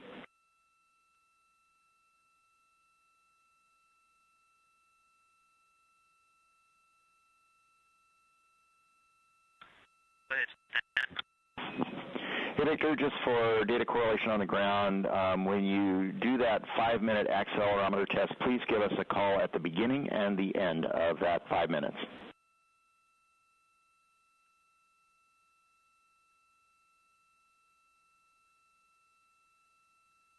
Will do, and if you want, I could put that in work now.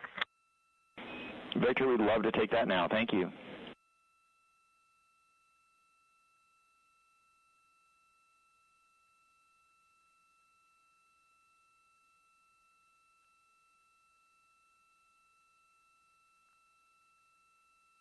Okay, Houston, the accelerometers are coming on in 3, 2, 1, hack. Accelerometers on, 5-minute timer started. Copy, on for 5 minutes. Thank you.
This is Artemis Mission Control at Johnson Space Center in Houston, Texas. A mission elapsed time of 6 days, 23 hours, and 52 minutes. Meaning this time last week, we had resumed that 10-minute hold, and we were in countdown for liftoff of Orion on the Space Launch System rocket. Currently, Orion is 187,283 miles from Earth and continuing to grow closer. This view coming from a camera mounted on one of its solar arrays, looking toward us on Earth.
Houston shutting down the accelerometers in 5, 4, 3, 2, 1, off. Copy, accelerometers off. Thank you, sir.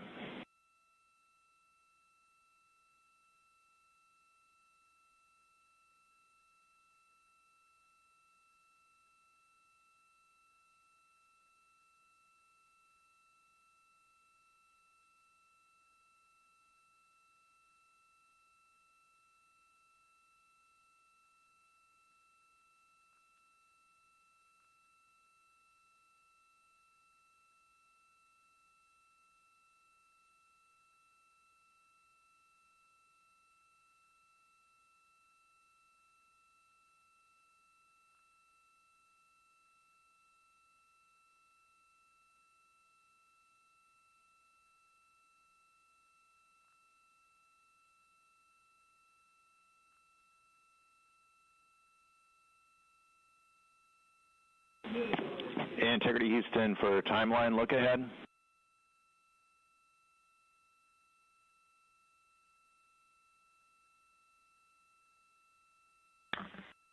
Go ahead, Houston. All right, one more timeline delta with the addition of the leak test for prop. The afternoon news conference, that's your PAO event currently at about MET 3 hours 10, is going to move about an hour to the right. So we'll come up AOS on Madrid. We'll spend about 30 minutes doing prop stuff with you, and then give you 30 minutes to set up the cameras and so forth and start the PAO event after that.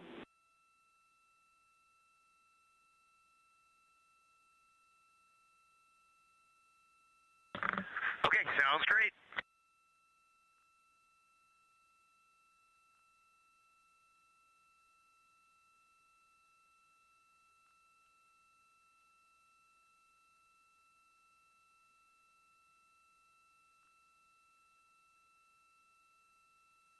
It's Capcom Stan Love in Artemis Mission Control here in Houston, speaking with the crew. Again, our public affairs event this evening will now begin at 10:45 p.m. Eastern Time, 9:45 p.m. Central Time.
Integrity Houston, no action on the enabled caution. That's part of our cabin repress. It should clear on its own soon.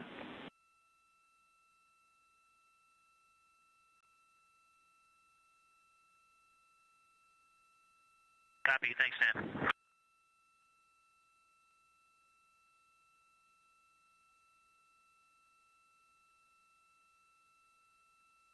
NASA astronaut and capsule communicator Stan Love calling to the crew aboard the Orion spacecraft. They received a caution about their cabin pressure. However, it will clear out on its own after the oxygen levels out inside the cabin. We are currently repressurizing Orion. There was a demonstration flight test objective to have the cabin pressure at 10.2 psi.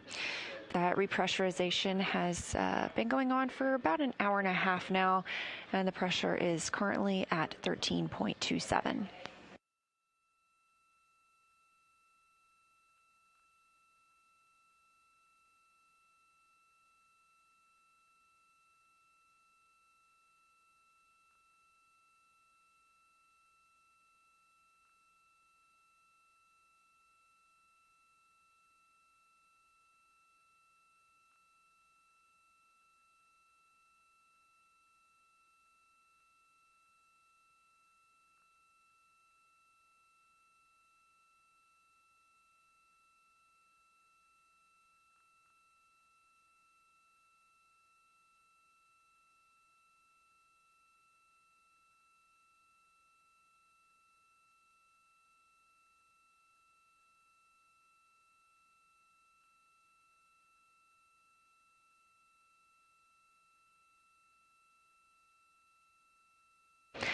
We're currently at a mission elapsed time of 7 days and 6 minutes, meaning it has officially been a week since Orion launched to fly around the moon and come back home to Earth, targeting that splashdown in 2 days, 1 hour, 25 minutes in the Pacific Ocean.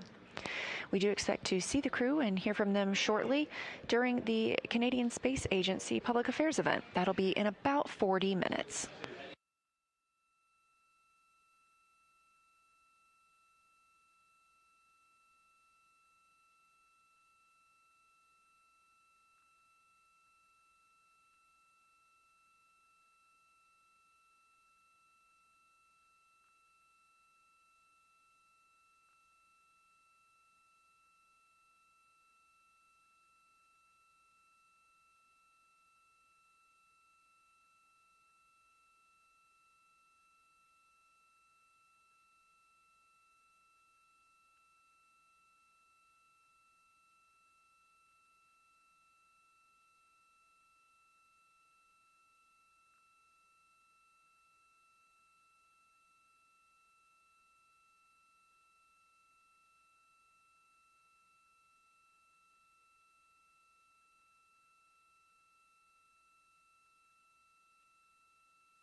This is Artemis Mission Control at Johnson Space Center in Houston, Texas. You are looking at a live view of the Orion spacecraft and our home planet, Earth. Earth will continue to grow in the frame as we are targeting splashdown now in 2 days, 1 hour, and 16 minutes.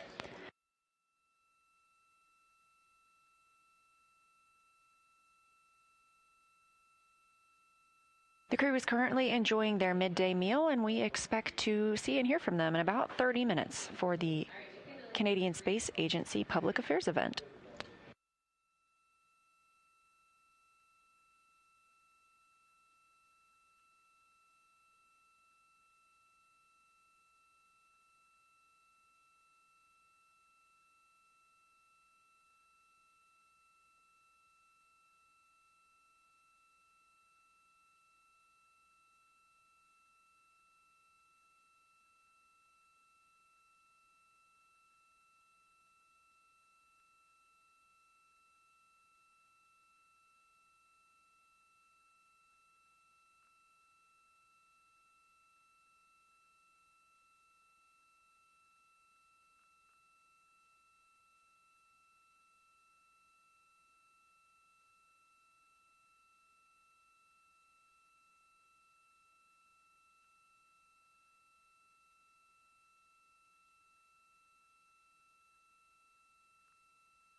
This is Artemis Mission Control in Houston, and you are looking at a live view of the Orion spacecraft and a live view of Earth.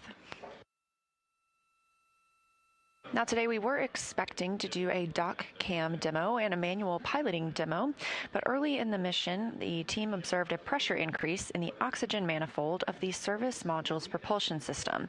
They isolated a branch of that oxygen pressurization system, and when that was isolated, the oxygen tank pressure increase halted and those pressures steadied out. So since then, teams have been discussing that configuration, and that was flight day 2. They've developed a test plan to further understand the aux pressures when branch 1 is available for pressure control. They ran that test plan through simulations today, and the team is ready to execute that test this evening.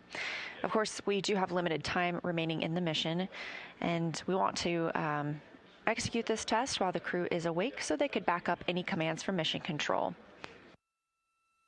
Both the initially planned docking camera demo and manual piloting demo would change the spacecraft attitude and use that prop system. So in order to provide a steady environment for evaluating the test data, mission management approved canceling both of those demos this evening. Of course, we have gotten several checkouts with the docking camera already, as well as we did complete some manual piloting both during the manual piloting demo earlier this week, as well as during the proximity operations demonstration after launch. Also, to provide time to get that test started, we moved the crew news conference by 1 hour, and it's now starting at 9:45 p.m. Central Time.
Integrity Houston, Jeremy, we see you on camera.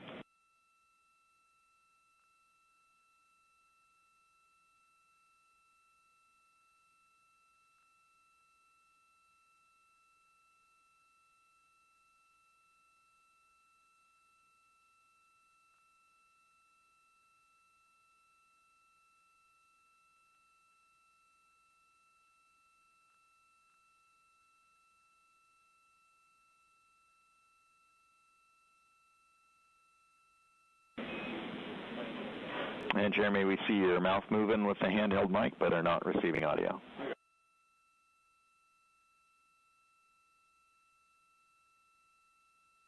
And below that, we have you on Building 8 audio.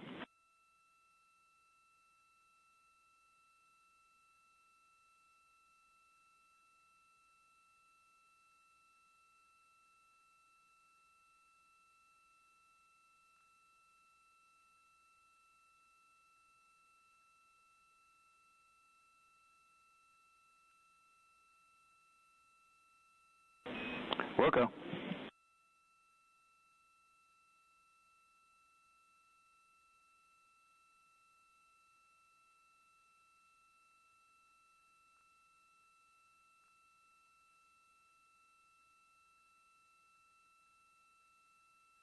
A look inside the Orion spacecraft right now at Canadian Space Agency astronaut Jeremy Hansen. He will be conducting a Canadian Space Agency public affairs event coming up.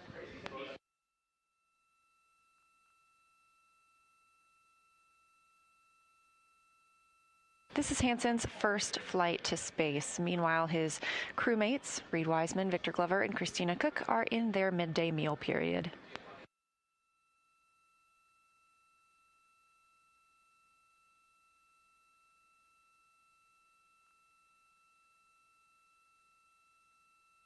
In the background of just behind Jeremy Hansen, you can see the RISE zero gravity indicator. RISE took over the NASA Artemis social media accounts today, so if you're looking for more content on him, you can check them out at NASA Artemis.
Now in frame behind Jeremy Hansen is pilot of the Artemis II mission, NASA astronaut Victor Glover.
Floating into frame for a moment there, Commander Reed Wiseman. Again, the Houston integrity for images for downlink. Go ahead, Reed. ACN, I put a single photo in a folder entitled For Matthew Dominic to share with CB on PCD1. If you could get that picture to him, I'd appreciate it. We will get that crucial piece of imagery to Matthew Dominic. Okay, excellent. I was trying to reduce the size of it on Goldstone, and it kept corrupting, so hopefully that file itself is not corrupted. It's the NEF. Sorry, it's a little bit larger. Roger, we'll take a look.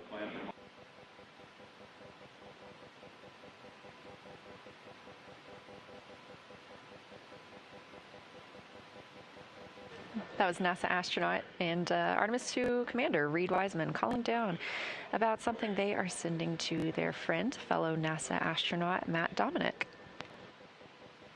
Meanwhile, we are standing by for the start of the Canadian Space Agency Public Affairs event. We expect that to start in about 13 minutes.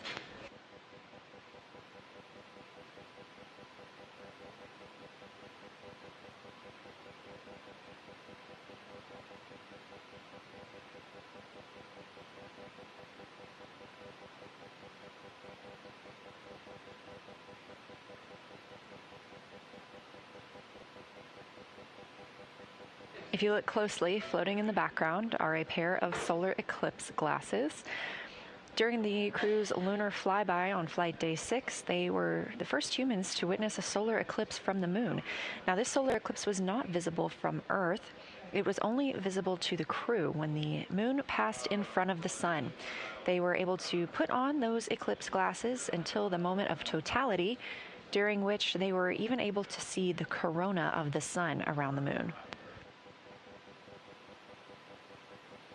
There are some incredible photos available from that portion of the lunar flyby during the time they were in the solar eclipse, as well as the rest of the flyby. Some beautiful photos of the moon. You can find those on images.nasa.gov or on NASA's social media. There's even a selfie of everyone in those eclipse glasses.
This is Mission Control Houston, specifically the Artemis Flight Control Room here at Johnson Space Center in Houston, Texas. A mission elapsed time of 7 days, 39 minutes.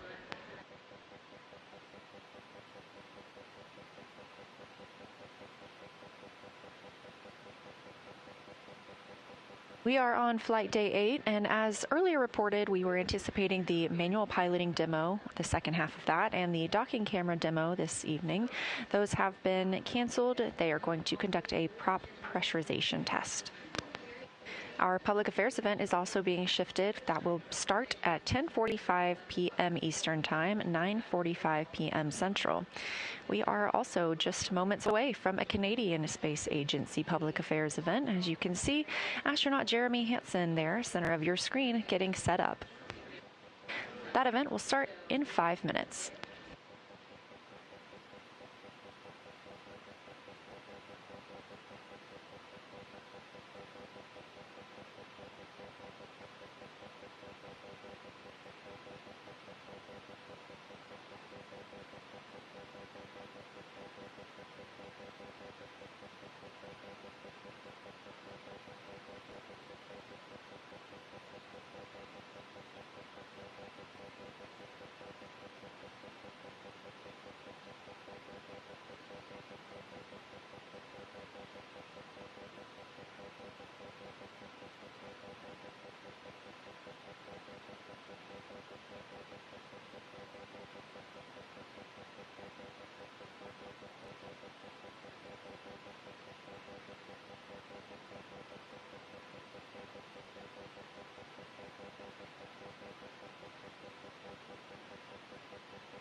So far today, the crew aboard this spacecraft did a test with their orthostatic intolerance garments. These are essentially a compression garment worn on the lower half of the body and can help reacclimate the astronauts ahead of their return to Earth.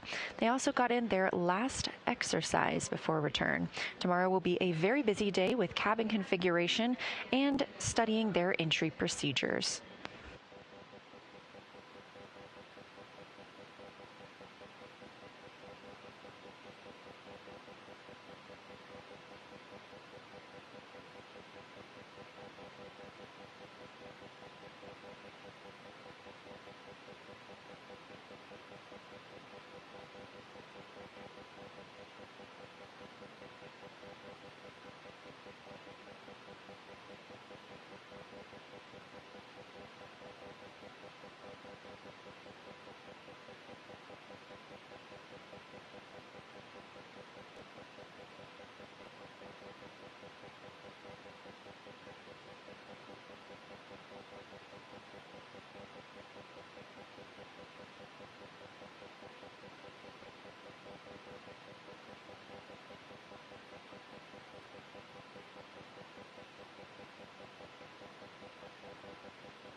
Integrity, this is Houston. Are you ready for the event?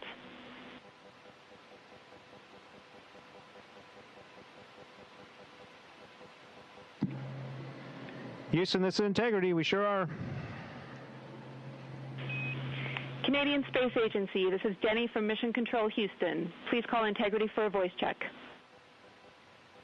Jenny, hello and thank you. Integrity, this is Josh Kutrick at the Canadian Space Agency in St. Hubert. How do you hear us?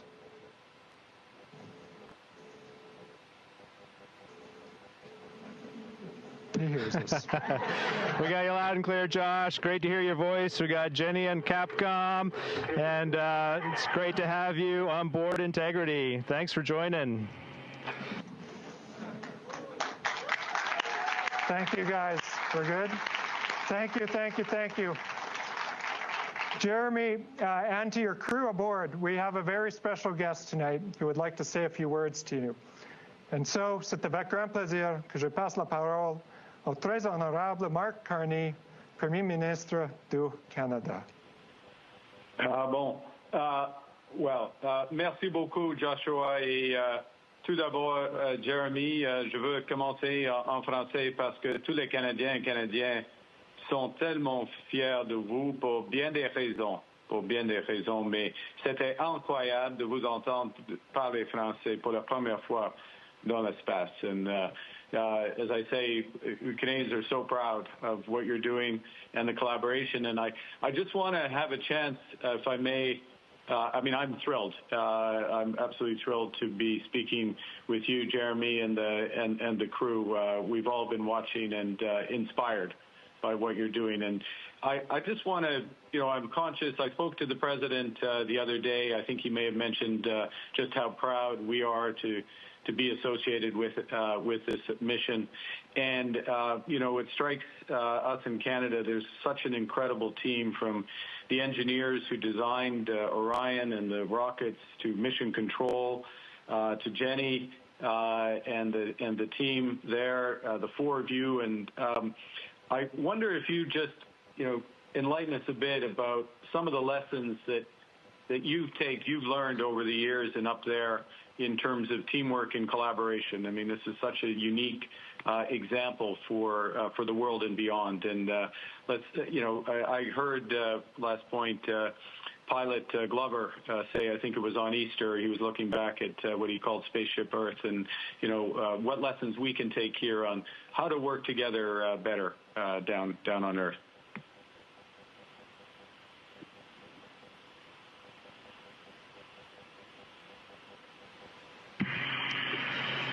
Premièrement, c'est un honneur pour nous d'avoir le Premier ministre à bord le vaisseau Integrity. Alors, merci beaucoup pour ça. Et pour moi, c'est juste important de communiquer que je suis tellement fier du Canada. C'est le Canada qui a fait le travail de créer cette opportunité d'être ici dans l'espace lointain. Alors, Canada, je suis aussi fier de vous. Also, why don't I pass the word or the mic around a little bit? I think my colleagues would love to say a couple words, and they know a lot about collaboration. You can see we got our flags here together. We're better together, and I'll pass the mic. Perfect. Greetings, Prime Minister Carney. I just wanted to say thank you for the amazing hospitality, and we look forward to sharing all of the discoveries and pictures and experiences with the people of Canada when we get back. And I think I'll just say one word about teamwork is willingness. Willingness is a huge ingredient in a successful team. I'll just add that I flew to the International Space Station in 2014, and before we go up there, we have to go to Montreal to the Canadian Space Agency and do training up there. And it was amazing. In just 1 week of my robotics training up there, I have lifelong friends from Canada, and I am honored to serve alongside Jeremy, Josh, and Jenny, truly the finest astronauts I have ever met.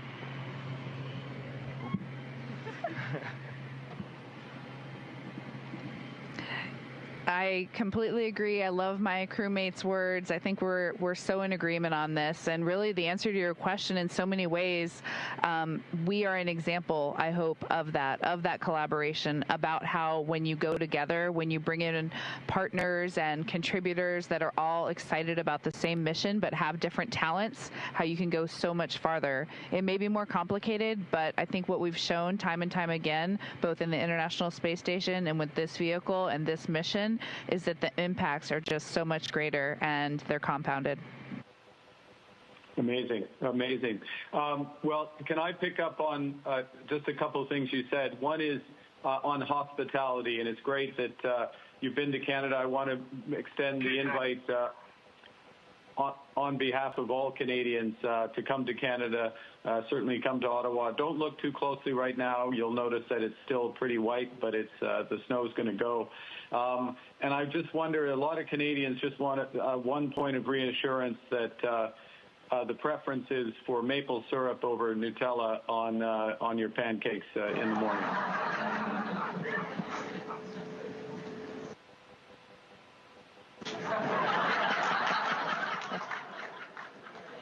I'll take that as a yes, I hope. Absolutely, sir. I can send Christina to get the syrup right away, but we definitely have it on board. It can make another guest appearance. That's excellent. I'm going to ask two questions. I'm conscious of the time. And she'll bring it over. While I have the mic for a second. All right, over to you. I'm sorry, Jeremy. I'll squeeze in two questions. Well, by the way, we all trust you. You don't have to prove it. But I'm going to ask a serious. Well, they're both serious questions. And the first one was, Jeremy, you said the other day that this mission is a risk for a good reason, which really struck me, and it struck me as well. You know, in the countdown when there were some tolerances, and Mission Control had to decide that, you know, it was risk and it was good to go, and everyone signed off. So you're taking risks for a good reason. And I just wonder, maybe expand on that a bit. You know, you've got lots of young people watching and inspired, and, you know, the challenge that there is, and it's a positive challenge for this generation. But the other question, which I'll squeeze in, is, you know, we have been following here that the wake-up songs that you've had, from Sleepyhead to Tokyo Drifting. My daughter's making a playlist, so she wants to get some feedback on your favorites, your favorite wake-up songs.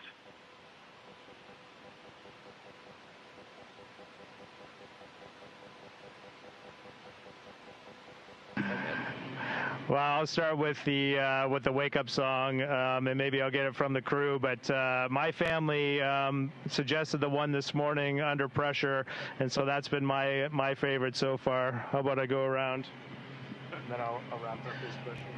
My wife actually replaced one of my songs with a song, Mandisa, Good Morning, and it's just a very pleasant. It was actually really pleasant to wake up to, and so I give her a shout out, and that was my favorite one. And I won't quite take responsibility for Pink Pony Club, although it probably is my responsibility. But Tokyo Drifting is a song that my daughters and I listen to every year when we go on our annual vacation to Florida. And so that one meant the most to me. Yeah, the wake-up songs have been absolute perfection. However, they did cut off Pink Pony Club before the chorus, so I really was just singing it all day after that. My song was Sleepyhead because it was after a 4-hour nap after being awake for, I'm not sure how long, but many, many, many, many hours, and I knew that we would need a little backup on that. All right, and my second favorite song will be on Landing Day, but I'll let you wait to see what that one is. I think it's appropriate for the day. The one more thing you asked about risk, and we do think risk is necessary, but calculated risk, well thought out risk, and risk that you balance with others. And so for youth that are making those decisions, do it in collaboration with others. People will point out when you're out over your skis, and so you have to be smart about how you take risks. But as a country, we have to be willing to have some failures, and we fail in this space program, but we assure ourselves we're not going to stay or rest in those failures. We're going to push through them. And so as you've been leading our country, telemetry, we know we have to do some things. We have some work to do. We have to be willing to have some failures and be okay with that, but ultimately knowing that we're just going to persist and win in the final calculation. Before you leave us, Prime Minister, I did want to show you this. We have this on board flying, and when we get back, we'd love to make sure this gets to you. So I wrote your name on the back, well, your title on the back. Make sure that it gets to you. Over to you. Thank you, Jeremy. If I may, thank you, Reed, Victor, Christina, Jenny. Extraordinary experience. And I'll just reinforce what you just said. Whether it's in Canada, the United States, right around the world, the examples that you're showing of how to reach literally for the stars, reach for the moon, and not just be satisfied with that, because you're setting a platform for the world to go even farther. And it's hugely inspiring in all walks of life. Canadians couldn't be more proud of you personally, but this mission and our collaboration with the United States. So thank you for making the time, and Godspeed, and enjoy the rest of the mission. And we look forward to seeing you here at some point in Canada for maple syrup on pancakes.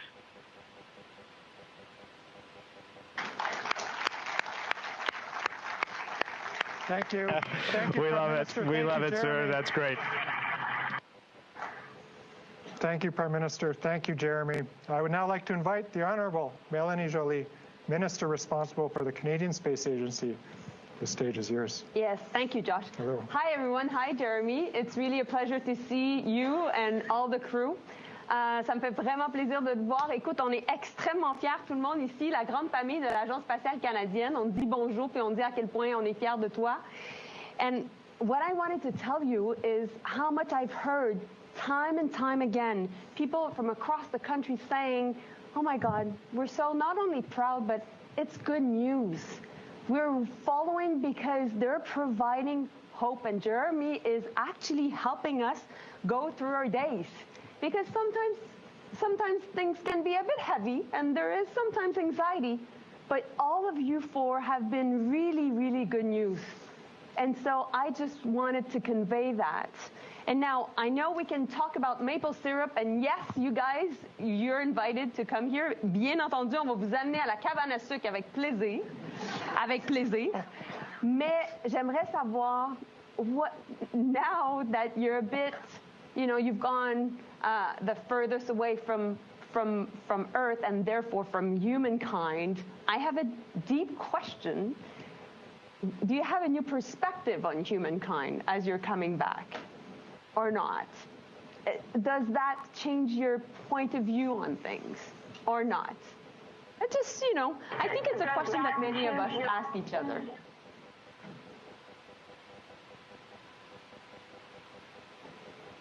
Donc voilà, c'est ma question. Après toi, Jérémy. Merci encore. I think it's an excellent question, and you know, the answer for me. Messy.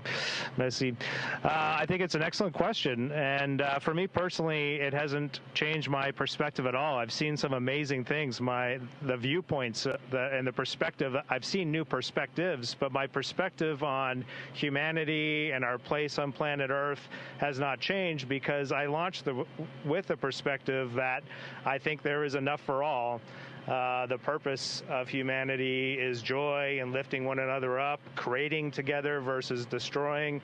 And that's how I launched. And I launched with the expectations. We often say in this crew, we don't want to set expectations, but I launched with the expectation that I would see the proof of it with my own eyes, and I definitely have. And I think that's really reassuring. And I'm glad, we're all glad. We've been just receiving some touching messages up here. Yours was very heartfelt. We felt it up here. And we're glad that we can remind people that we can do better as a human race by lifting one another up and collaborating. Alors, merci pour la question. C'est vraiment important pour nous à penser des choses comme ça. That was the best. Thank you, Minister. Thank you, Josh. Thank you. Very nice to see you. Thank you. And I think there's lots of young people that want to ask questions. We should do that. We should go right to questions. So, moving right along, Jeremy, Artemis, don't go anywhere. We'll start with a question from the room. Ella. Hi, Hi. I am Elamim Macumber, and I'm from Gunawaga, and I attend to a Gunawaga Survival School. How does seeing Earth from space change your view on life?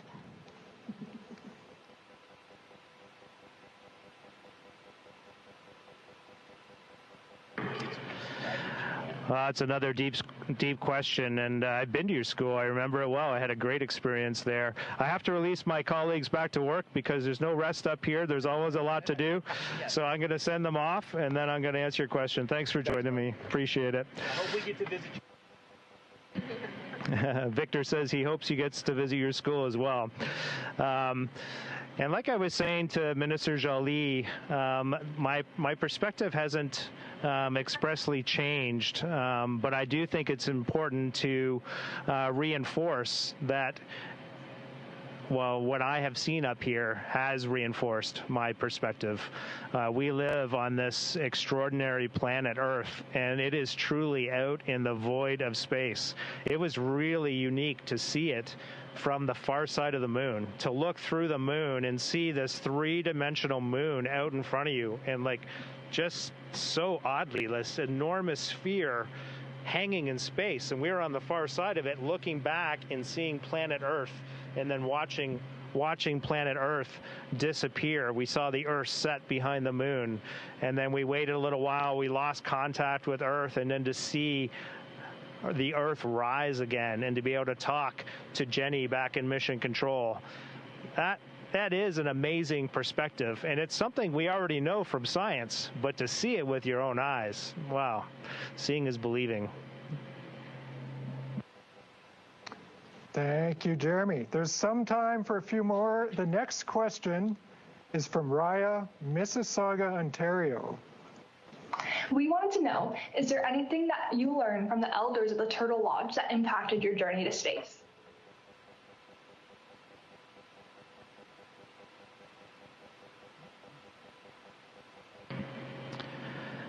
Oh, I love that question. Yeah, I've had many Indigenous elders spend time with me on my travels across the country, and I've always enjoyed it. If I can give you one piece of advice, sit with your elders and ask questions, but listen intently. Every time I've stopped to listen, I learn these amazing things. You've probably seen my mission patch. I have it with me here. I flew with it on my kneeboard, actually. Let me make sure I got it upside right. You've probably seen this. This encompasses a few of the things that I learned from the elders. But when I left the Vision Quest, I had a better understanding of it. And these animals in our patch, in this patch that was created by Anishinaabe artist Henry Guimont from the Turtle Lodge, these animals represent some things that I try to think about every day. My mantra when I wake up is I am just going to try to spend my day walking with these attributes. And so I start with courage, humility, respect, love, honesty, wisdom, and truth. And my crewmates here, and one of the instructors that we went on a backpacking expedition with, taught us something about being in integrity. It's actually one of the reasons we named our spacecraft Integrity, is because as humans, you are not always in integrity. Sometimes you are in your integrity and sometimes you fall short, but you should strive to be in integrity. And so for me, being in integrity is walking in accordance with these 7 sacred laws. And it's just something that helps me guide me through life. Over to you. Thank you, Jeremy. Our next question is here in the room. Oh, it's not. It's online. Our next question is from David Leader, Middle School, also from Mississauga, Ontario. Our question to Jeremy is, with AI, robots, and climate change becoming big issues on Earth, how do you think missions like Artemis will change the way humans live on Earth in the next 20 to 30 years?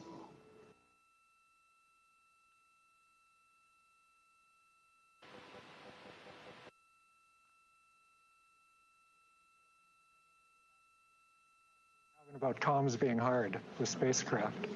Who's there? Is it it?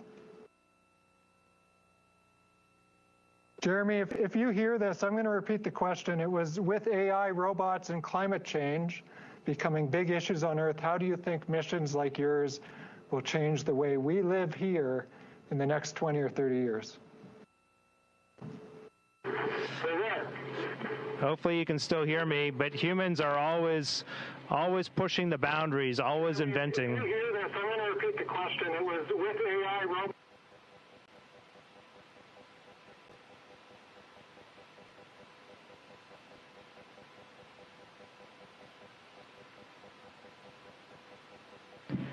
Yes, I heard the question the first time. Maybe my comm's not getting down. It's interesting to think about. Hopefully you're hearing this. Just interrupt me if you're not. We keep pushing the boundaries of innovation, and there's new technology, and that's great. We can leverage it for our advantages. We can also use it to do harm. And so we just have to strive to keep pushing innovation in ways that helps us collectively live better together.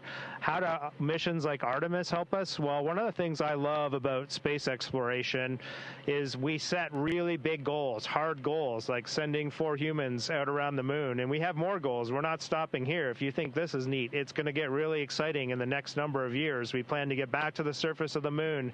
We plan to create a permanent base there on the moon and eventually get to Mars. But what is awesome about when we set these big goals is it puts a focus point on actually getting it done. When you know, it's easy to dream about things and create innovations, but when you actually are going to bet your life on something and go out and do it, it really helps bring that innovation cycle all the way around, from original thought to scientific understanding to actually development and testing to actually doing. And doing is important. And we in the Artemis program are doing as an international collaboration and flexing one of the most important muscles we have, which is learning how to work better together. Over to you, Josh. Thank you, Jeremy. That was well received down here. We're hearing that is about all the time that we have. And so a heartfelt welcome and thank you to Jeremy, Christina, Victor, and Reed, the Artemis II crew. Bon voyage. We wish you a safe journey home. We hope to see you all again very soon. Thank you, everyone.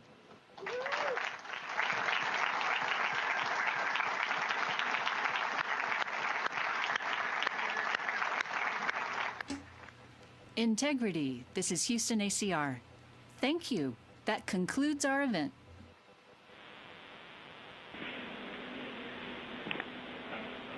Merci tout le monde. Thank you to all participants. Integrity. We are now resuming operational audio communications. Thank you, Josh. The crew says thank you. Integrity.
We're live in Artemis Mission Control here in Houston, Texas at Johnson Space Center. You just watched Jeremy Hansen speaking with members of the Canadian Space Agency and Prime Minister, as well as Canadian Space Agency astronaut Joshua Kutrick. Houston Integrity for onboard camera. Go ahead, Jeremy.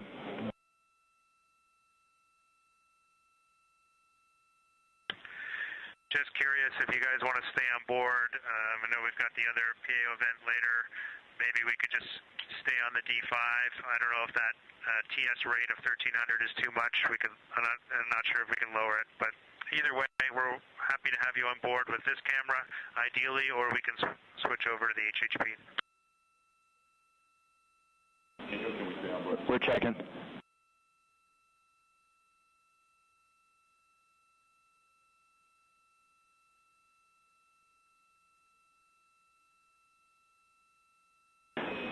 Jeremy, we'll stay with you on the D5 for another 14 minutes, then we have a data rate change and we'll have to drop it.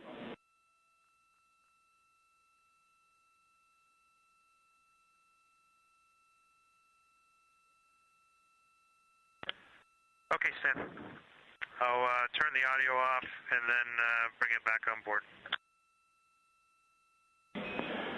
Good plan, sir. And we loved your PAO event.